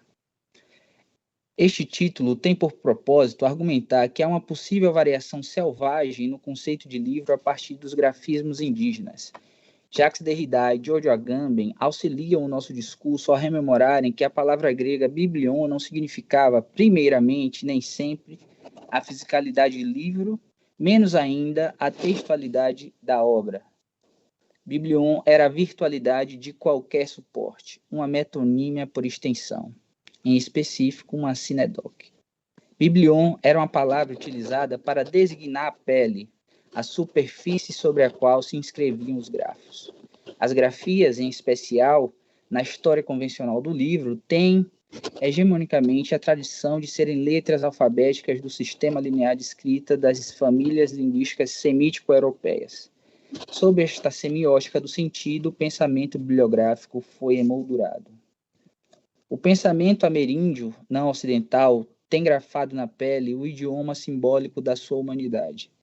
Enquanto o humano ocidental, et homo, fez do livro et liber um veículo de transmissão da sua cultura contra a natureza bárbara da alteridade natural, os não-humanos, pedras, plantas, escravizados, mulheres, ciganos, estrangeiros, as estrelas e o antílope, os ameríndios fazem da natural condição humana a sua pele pintada, um livro como pele de imagens. A pele como lugar de contato e de passagem entre o interior e o exterior, entre o conteúdo e o continente. Para os ameríndios, a pele não é uma simples memória vegetal, animal ou mineral, enfim, um ente natural. A pele é um compósito, é a superfície entrançada entre os mundos humanos, animais, vegetais e sobrenaturais. A palavra é corpo-pele, a palavra nome é a pele que veste a pessoa e possui diferentes sentidos e aspectos do corpo humano e não humano. A pele é viva e os grafismos que abundam em corpos, cestas, ocas e redes são o que conferem agência às coisas dos mundos. Grafar sobre as peles é operar uma relação sociocósmica com a condição de humanidade do mundo. É na fabricação das peles dos corpos que se faz cultura, que se agenciam as distintas humanidades. Neste sentido, a hermenêutica, que no pensamento ocidental dedispôs-se quase que exclusivamente aos sentidos dos textos bibliográficos, no mundo ameríndio altera-se com a devoração antropofágica dos sentidos. A semiofagia ameríndia faz com que o objeto de interpretação passe a ser entendido como outra pessoa. Em outras palavras, o próprio ato da interpretação pressupõe a condição de pessoa do que está sendo interpretado. A partir de outros livros e outras grafias, uma bibliografia outra pode levar em conta que o grafismo ameríndio faz agência com a pele biblion na constituição de uma interface entre diferentes mundos, não somente interculturais, todavia especialmente multinaturais. As linhas traçadas não deixam intacto o seu suporte, mas o transformam. Portanto, quando Aristóteles associou a potência do pensamento humano ao livro e chamou-a de grammateion, a tabuinha de escrever onde nada está escrito, ele atribuiu alma ao fadado corpo pueril da matéria. Nos mundos ameríndios, a potência do pensamento é uma intensidade corporal em constante variação. Destes vestígios teóricos das concepções do livro e da grafia, talvez possamos falar de outros livros, outras grafias, por ora, de outras bibliografias.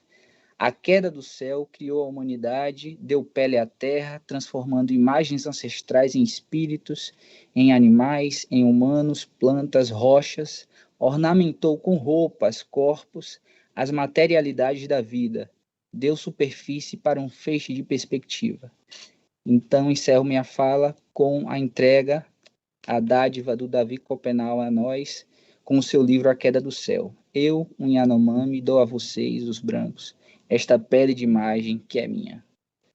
Obrigado. Obrigado, Vinícius,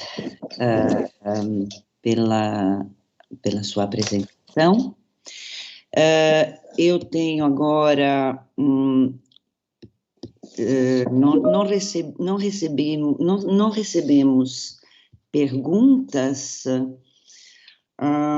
não, recebemos perguntas para essa sessão, então Não, todas da sessão passada. Então, eu pediria a Cristina para responder as perguntas formuladas anteriormente, al professor Bianchini, alla professoressa Fiammetta e alla dottoressa Lucia, rivolta anche qui una domanda. Quindi io darei la parola a Cristina. Cristina? Oi, estou aqui. Ok, perfeito. Então a palavra é sua. Se quer que eu reformule a pergunta, mas se não, a palavra é sua. Não, eu vou responder retomando a pergunta para que fique claro, né, a minha fala. Ok. Então, era uma pergunta com várias partes do André Araújo, não é? A primeira parte, ele estava se referindo a como eu tratei da presença da bibliografia nos cursos de biblioteconomia da Unirio, da UFMG e da USP, não é? E eu disse que a USP tem uma presença forte da documentação, e ele queria saber um pouco como é que isso se dava, então, em relação à bibliografia. Então, vale só pontuar que a USP, ela se constituiu, desde o início, com dois cursos, um curso de biblioteconomia e um curso de documentação, que depois foram fundidos num só chamado biblioteconomia, mas no decorrer de todos, até no decorrer de vários anos do curso de biblioteconomia da USP, essa dicotomia entre biblioteconomia e documentação foi muito forte, ou seja, várias disciplinas trabalhando muito focadas na biblioteca universitária, e várias disciplinas focadas em sistemas de informação científica, que são aspectos fortes de uma disciplina e de outra. A grande questão é que isso fez prevalecer a bibliografia, porque a biblioteconomia se alimenta da bibliografia, por exemplo, os catálogos de biblioteca, eles se alimentam muito de todos esses... de tudo dos métodos da bibliografia mesmo, de como fazer a referência, de como fazer um índice, etc. E em termos de documentação, ela é herdeira da bibliografia, embora na USP tenha se trabalhado as coisas específicas da documentação, principalmente o aspecto das linguagens documentárias e, de um modo geral, o aporte das linguagens para todo o processo de representação da informação, visando essa comunicação com o usuário. Então, a bibliografia fica presente na USP, embora o nome seja pouco presente, não é? Então, essa foi uma das perguntas. A outra coisa que o André perguntou é que ele, avaliando vários currículos de graduação, ele sempre vê a bibliografia presente, então ele está questionando, em certa medida, se ela foi efetivamente abandonada ou de que modo. Ele fez referência às disciplinas de representação descritiva ou catalogação, não é? E às disciplinas de representação temática. Eu concordo que, de fato, nessas disciplinas a bibliografia está presente, não é? Então, nessa minha análise, eu pude identificar que é onde são as disciplinas onde os aspectos bibliográficos eles se mantêm, né? Mesmo com as inserções relativas às mudanças normativas e de suportes, etc. No entanto, nas disciplinas de fontes bibliográficas ou fontes de informação e em outras disciplinas, vários outros conteúdos foram sendo, digamos assim, pendurados, não é? E aí tudo foi ficando muito inconsistente, não é? Então, eu lembro claramente de um programa de disciplina que é relativo a fontes de informação, e aí se fala lá de fontes especializadas, etc., e aí tem um conteúdo chamado competência da informação. Não dá para entender a relação de uma coisa com outra, não é? Então, a gente vê, esse é só um exemplo, mas a gente vê de modo muito frequente esse esforço para trazer conteúdos novos, que são novas abordagens, eventualmente, sobre outros temas, mas o modo como, quer dizer, falta um pouco de compreensão sobre como trazer esses conteúdos. Então, como se nós tivéssemos perdido a essência da área e aí nós não conseguimos trabalhar abordagens novas de modo mais coerente, não é? E aí a gente vai vendo uma justaposição de conteúdos e eles não se relacionam entre si, não é? Onde dá todo o problema terminológico, né? E por fim, já vou fechando aqui, ele falou da questão do âmbito cultural, como é que a gente consegue trabalhar a área, e aí na perspectiva bibliográfica, né, observando o âmbito cultural, né, em que ela se insere. O que eu tenho visto é uma grande subestimação do campo, não é? Então, a pesquisa não tem, não está olhando para aquilo que já se produziu em abordagem bibliográfica na área, e por isso a dificuldade de subsidiar os cursos de graduação, mas um campo científico, não é? E que tem a sua faceta profissional, ele é sempre uma construção cultural. Se a gente não observa essa construção, a gente não tem como atuar sobre ele na perspectiva da cultura que a gente vive hoje, né? Quer dizer, como é que ele a perspectiva bibliográfica se faz no âmbito cultural, não é? No sentido de pessoas que produzem informação, que usam informação com base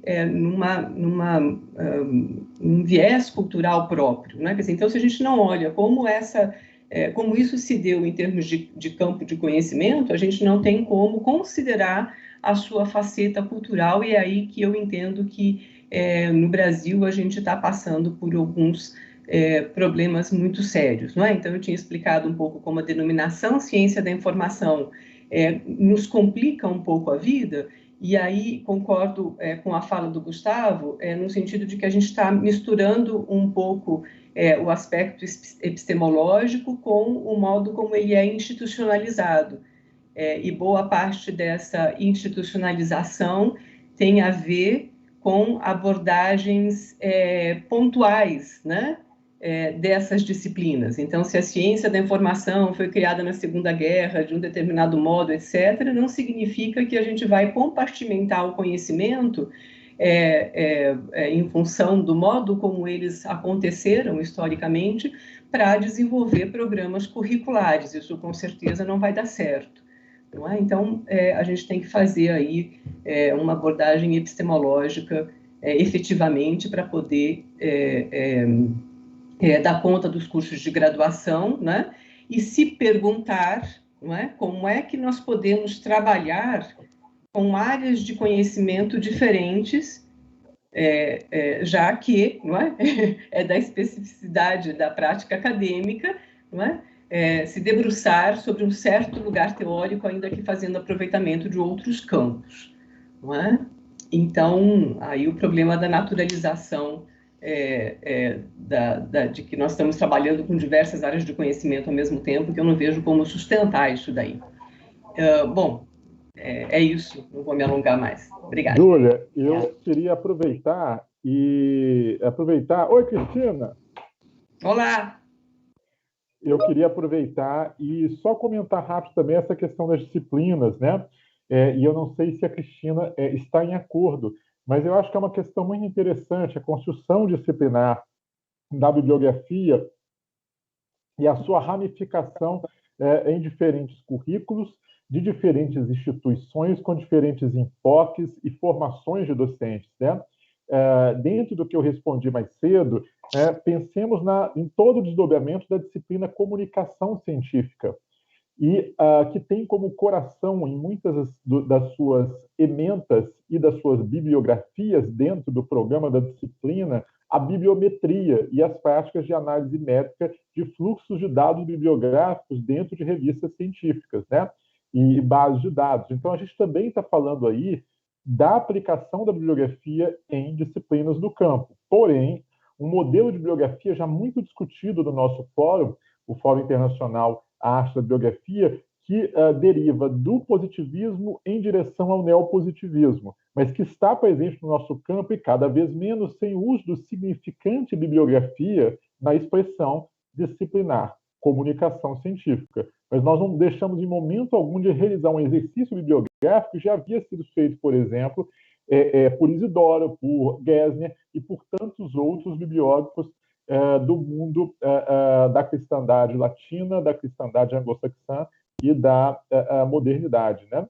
Era só um comentário de disciplinas. Agradeço. Eu pediria para todos que respondem que ligassem a câmera, porque como são línguas differentes, ver o rosto pode ajudar. Io chiederei a tutti quelli che rispondono o parlano di accendere la telecamera, perché siccome parliamo due lingue diverse, il viso aiuta a compreendersi, ok? Júlia, como está o tempo para fazer perguntas para as outras mesas? Temos tempo. Eu tenho uma pergunta aqui já formulada. Io ho qui una domanda che mi arriva da André, dal professor André. Professor Bianchini, congratulazioni a lei, Fiammetta e Lucia per la ricerca ispiratrice. Ho compreso che il suo discorso si dispiega in un nuovo approccio metodologico che comprende sia un'indagine qualitativa legata al modello tradizionale di rilevamento della bibliografia, sia un'indagine quantitativa legata alle applicazioni tecnologiche e alle esperienze del contemporaneo. Certamente il modello tradizionale porta in sé una dimensione tecnologica e la dimensione tecnologica del contemporaneo è alimentata dal modello tradizionale. Crede che ci sia o no una dicotomia tra questi due tipi di sondaggi? Pensa che tra l'approccio metodologico che lei propone ora e l'approccio metodologico della bibliografia in senso ampio e stretto ci siano differenze ontologiche o operative? Prego ai tre proponenti. Poi i colleghi insomma vogliono palesarsi, aggiungersi e arricchire quella che sarà insomma, la breve risposta, mi fa piacere. Insomma, complessa la domanda di André, in realtà la risposta è abbastanza semplice, nel senso che se partiamo dal presupposto che per la bibliografia come metadisciplina si intende la scienza che svolge funzioni di mediazione nei confronti di altre, fungendo quindi da tramite, da connettore, da ponte per insomma, sotto certi aspetti anche da interprete, questo fa sì che insomma, la bibliografia governi tutte quelle che sono le scritture in qualsiasi forma generate da tutti gli ambiti disciplinari senza fare gerarchie di merito. Questo lo fa la bibliografia attraverso la registrazione e il trattamento tecnico con i quali permette il reperimento e poi l'utilizzo di quei prodotti intellettuali generati insomma dalle più varie discipline, ne garantisce quindi no, la memoria. Questa è un po' la bibliografia come metadisciplina che coincide con la bibliografia in senso ampio, appunto, che sottolineava André, così stata definita da Rudolf Bloom, che invece vedeva nella bibliografia come senso stretto l'attività, diciamo, di natura più strumentale, ossia quella che allora per quell'epoca era relativa all'allestimento e all'analisi dei repertori. Ora André chiedeva se ci sono differenze ontologiche e operative nell'approccio metodologico che noi abbiamo proposto, quindi per i due sensi delle due discipline. Ho voluto richiamare insomma, le due definizioni per questo motivo, per essere più chiara e adesso anche più concisa di conseguenze. Sono due metodologie che diventano ormai necessarie, integrate, quella quantitativa e quella qualitativa, e lo diventano per la bibliografia innanzitutto in sé, e poi come appunto metadisciplina che governa un po' tutto lo scibile che rappresenta, insomma, le nostre, chiamiamole, utilizzando una parola che ha utilizzato anche il professor Vivarelli nel suo bel volume Le dimensioni della bibliografia, le faglie, no? Alla fine la rivoluzione tecnologica ha imposto una sorta di faglia digitale, come diceva lui, prodotta degli sciami. Mi ricordo, insomma, queste due parole veramente di ispirazione, e gli sciami di informazione. E c'è necessità di due metodologie integrate, perché l'obiettivo è appunto farne coincidere i risultati e riportare quindi la bibliografia a una configurazione più chiara e più ordinata, ma innanzitutto perché evidente e non sommersa. Questo proprio per ridefinire innanzitutto la bibliografia in senso ampio, perché la necessità che abbiamo non è quella in questo momento, secondo me, almeno secondo me, poi ecco, spero anche secondo i miei colleghi, di ridefinire la bibliografia in senso stretto, perché gli strumenti, le tecniche sono andati avanti e si autodefiniscono anche attraverso l'utilizzo, l'applicazione che se ne fa. Invece la bibliografia proprio in senso ampio, quindi come cappello teorico, come presupposti, come obiettivi, ha bisogno proprio di questa riorganizzazione di tutte queste particelle per potersi interrogare, per potersi definire. Questo ce lo impone il nuovo ambiente digitale, e secondo noi, cercando attraverso quelle che sono le produzioni scientifiche di chi se ne occupa, ricercatori, docenti, studiosi a vario titolo, dovrebbe emergere quella che è proprio la realtà, come percepita la realtà bibliografica in tutte le varie sfaccettature. Prima la professoressa Ortega, appunto, col suo contributo, sebbene applicato alla didattica, io credo che già ci abbia mostrato in maniera molto chiara quali sono le problematiche che poi si calano, no? nei corsi di studio e nei percorsi accademici.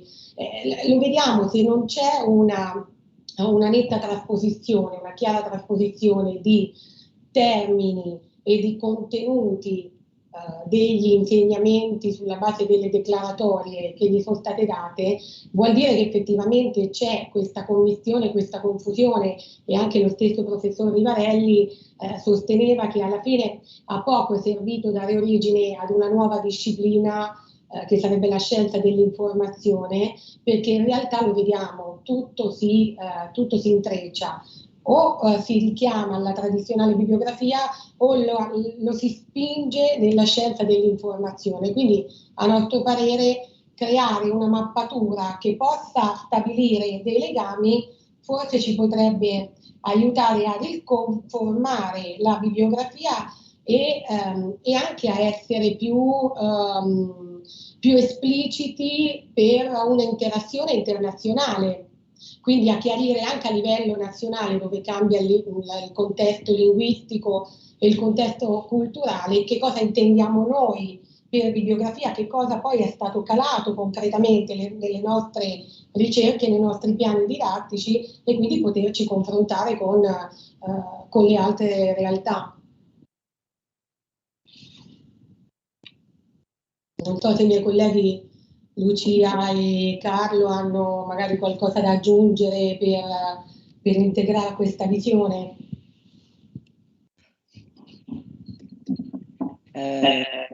Credo che Gustavo volesse dire qualcosa anche prima. Ma... depende do tempo, Giulia. Se estiver atrapalhando a organização, aí não é necessário, tá bom? Não, tá tranquilo. Tranquilo. Então tá bom. Então eu vou fazer perguntas rápidas. Se você for sintético, eu posso tentar fazer alguma tradução, se você fizer intervalo. Perfeito. Vão ser duas perguntas. Uma é comum para Lorenzo e Mel, Fernanda e Amanda, e a outra pergunta para Vinícius, certo? Tá. Pergunta para Vinícius. Vinícius, você acha possível a gente discutir, e você já identificou fontes, sobre uma bibliografia ágrafa?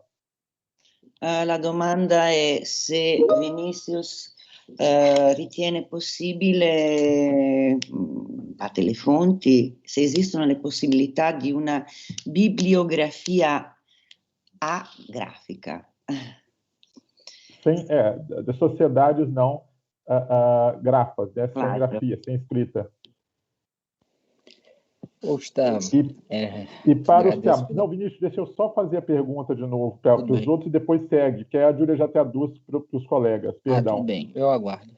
Tá bom? Júlia, para Lorenzo e o trabalho de Mel, Fernanda e Amanda, como vocês veem a repercussão hoje, a partir de novas possibilidades de ferramentas bibliográficas na web, de construção biobibliográfica das mentalidades que vocês estudaram?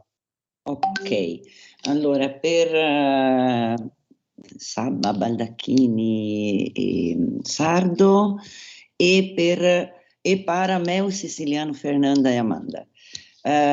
Come vedete voi la possibilità, le possibilità biobibliografiche in questa situazione in cui viviamo, in questa realtà in cui viviamo di strumenti tecnologici? Certo, Gustavo? Era algo assim. L'ho detto in che lingua adesso? Sì. Bom, Gustavo já falou em português. Oi? Júlia, sim. A ordem da resposta. Você primeiro. Eu primeiro? Ok. Deixa eu ligar aqui a câmera. Aparece aí? Tem a câmera aberta? Credo di sì. Ok. Agradeço, Gustavo, pela pergunta. Se existe com a denominação bibliografia, eu desconheço. Mas, partindo de um princípio que não, digamos assim, a agrafia já é uma ausência de qualquer tipo de grafismo, né? Então, essa é uma categoria de difícil estabelecimento, no meu modo de ver, especialmente para os povos ameríndios, né? Porque há outros tipos de grafismos, né? Então, existem obras tratando muito especificamente sobre os grafismos, tanto em materiais, né, como cestas, redaria, objetos do mundo cotidiano, né, desses povos, quanto também os grafismos vinculados a livros, né? E aí a gente já tem o esforço de nós aqui ocidentais de compilar, né? No último ciclo da arte da bibliografia foi apresentada, né, a bibliografia sobre povos indígenas, né, o material que eles estão produzindo, em wiki, né, em aberto também aí na internet, pelo Túlio e outras pessoas que agora me fogem o nome, mas assim, especificamente com a denominação de agrafia é um conceito de difícil estabelecimento, né, porque a agrafia já parte de um pressuposto de que o que é a grafia de fato, né? Que seria uma grafia enquanto um princípio, um pressuposto, um postulado ocidental de um sistema de escrita linear baseado no alfabeto, né? Então, essa é um pouco da minha perspectiva de estudo, e a grafia para mim é sempre um conceito controverso, né? Mas de um modo geral, se nós transformarmos nossos olhos, né, como eles falam muito, os povos indígenas, se transformarmos nossos olhos, provavelmente a gente consegue identificar, sim, obras bibliográficas a respeito dos povos indígenas de múltiplos locais, né, do planeta.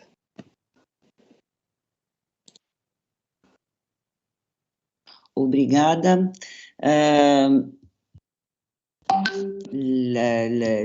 Sulla seconda risposta, sia Mel, Fernanda e Amanda che Baldacchini, Sabba, Sardo. Bianchini. Bianchini, Baldacchini. Bianchini, sì, va bene, scusatemi, ormai sono un po' andata. Sì, perché i nostri colleghi brasiliani non sanno che noi abbiamo la giornata sulle spalle, invece loro sono freschi, è mattina, no? Ancora più o meno, ora di pranzo forse. Sì. Prego.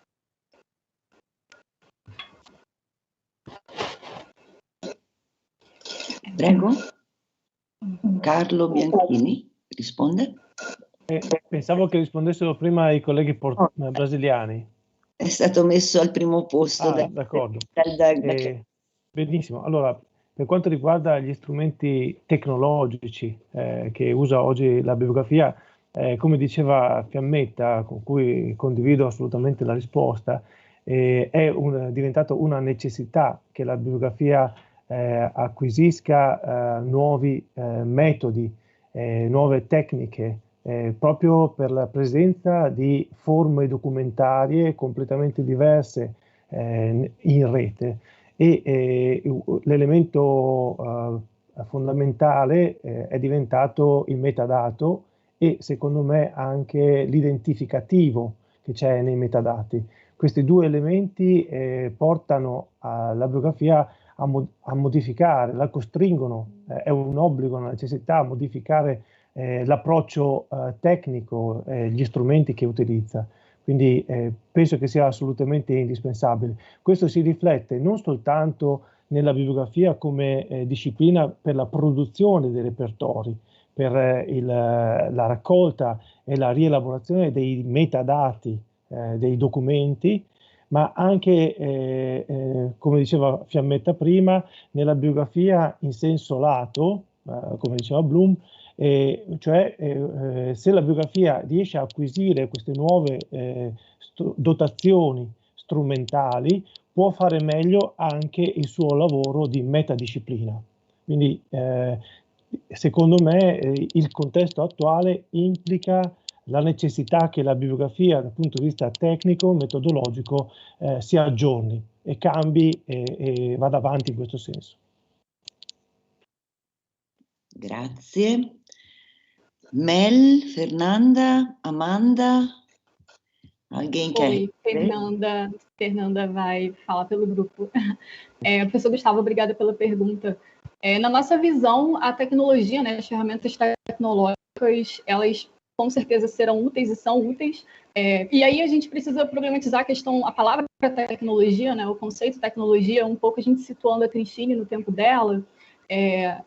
Quando ela escreve A Cidade das Damas e ela dialoga diretamente com Boccaccio e Petrarca, em 1405, eles haviam falecido pouco antes. Então, pensando no livro, que é pré-Gutenberg, né, pré-tipográfico, um item ainda de maior dificuldade de acesso, e ela estava ali produzindo e dialogando com material na França e eles na Itália, num tempo histórico muito curto. Então, naquele momento, aquele material ele era uma tecnologia e ela teve acesso e conseguiu dialogar com eles. Então, situando um pouco no nosso tempo, as ferramentas tecnológicas digitais, como enciclopédias digitais, produtos de repertórios produzidos pelos grupos, por exemplo, das recentes humanidades digitais. Nós tivemos acesso, por exemplo, a diários, não da Cristine, mas de uma outra filósofa que a gente também pesquisa, a Margaret Cavendish, cujos diários da Royal Society estavam todos digitalizados, e nós aqui do Brasil não teríamos acesso a esse material estando em arquivos da Inglaterra.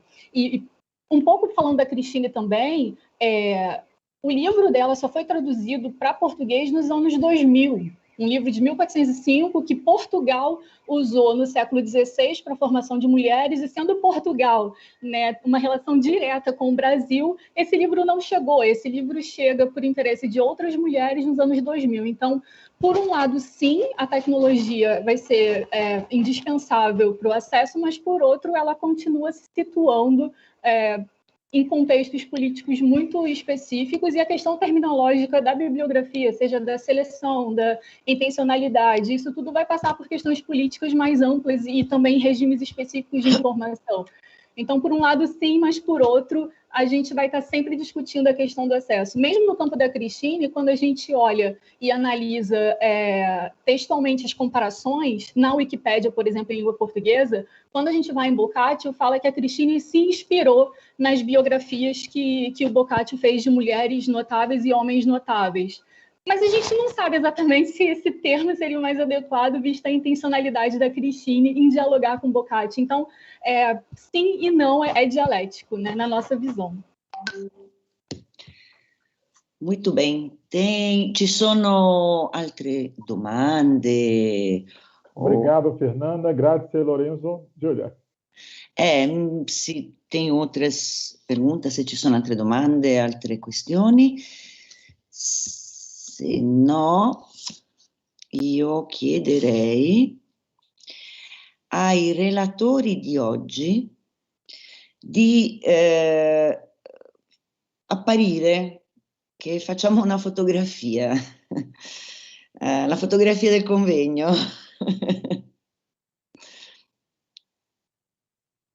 Prego, prego, entrate tutti. Tanto no, dovremmo farle in varie parti, mi sa, non ci stiamo tutti. Dobbiamo farle in due parti. Non ci stanno tutti sullo schermo. Quanti entrano? Non lo so, chi manca? Comunque, adesso faccio l'appello. No, perché forse qualcuno non sarà connesso. Gustavo, professor Vivarelli, Cristina Ortega, professor Capaccioni, Carlos Henrique Juvencio, Fiammetta, Lucia Sardo e Carlo Bianchini, Lorenzo Baldacchini, Mel, Fernanda Amanda, Rosa Parlavecchia, Vinicius Souza de Menezes.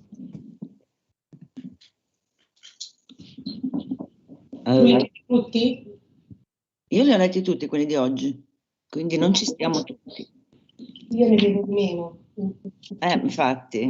6, 9 ne vedo. Non vedo il professor Vivarelli, non vedo il professor Capaccioni, ma allora facciamo che facciamo due parti. Tu chi vedi? Chi è che fa la foto intanto? Io non la so fare, non la faccio io. Chi la fa la foto? Io non la so fare. Allora, io consiglio che si presentino i relatori della prima parte, ok? Solo i relatori della prima parte. Poi si fa una foto con i relatori della seconda parte, almeno ci state tutti. Perfetto, allora Gustavo, professor Vivarelli, Ortega Capaccioni, Carlos Enrique, Fiammetta Lucia e Carlo. Io tiro. La foto la facciamo noi. Andrea Moroni, che si occupa della comunicazione per noi, la farà. No, qualcuno sta condividendo lo schermo. L'audio perché per favore, qualcuno sta condividendo lo schermo. Por favor, alguém está compartilhando a tela, precisa tirar o compartilhamento. Alô, eu acho, aqui me aparece... Patrícia Laval. Patrícia Laval. Oiê. Olá. Patrizia Laval, allora sembra essere uscita. Che strano. Adesso rimane bloccato lo schermo. Allora, prego intanto di tenere accesa la videocamera solo i relatori della prima parte, per favore. Solo della prima parte.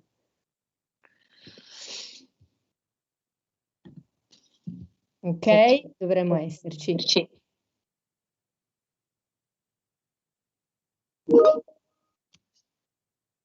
Allora chiedo poi ad Andrea Moroni di darmi un segnale.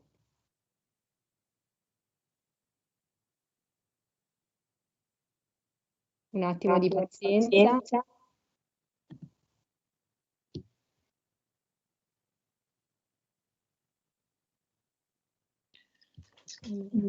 Ops.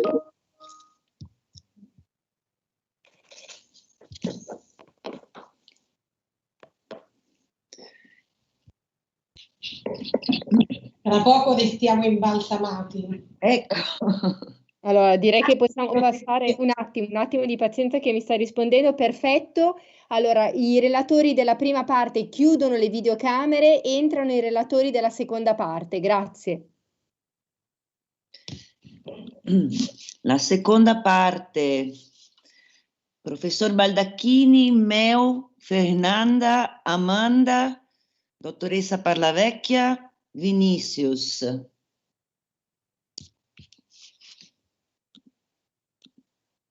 Ok, siamo tutti? Sì. Un attimo che compare Amanda.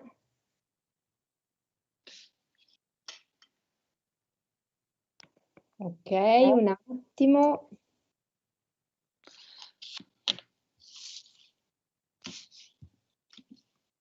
Un attimo ancora. Perfetto, grazie mille. Bene, io a questo punto direi che per oggi abbiamo lavorato. Vi invito a ricollegarvi domani dalle 14 alle 19, orario italiano, 9-14, orario brasiliano, per le altre sessioni del seminario. A jornada por hoje, amigos e colegas brasileiros, por hoje a gente encerra aqui a jornada. Nós voltamos amanhã, no horário brasileiro das 9 horas até as 14, a primeira sessão, os trabalhos, e no horário italiano das 14 às 19. Confio na pontualidade do mundo digital, que não permite mais dizer que encontramos trânsito. Então, eu agradeço muito todos os convidados, ringrazio molto tutti coloro che hanno accettato di partecipare a questo seminario nella giornata di oggi, e desejo a todos uma boa tarde e una buona notte. Desidero a tutti una buona nottata. Arrivederci.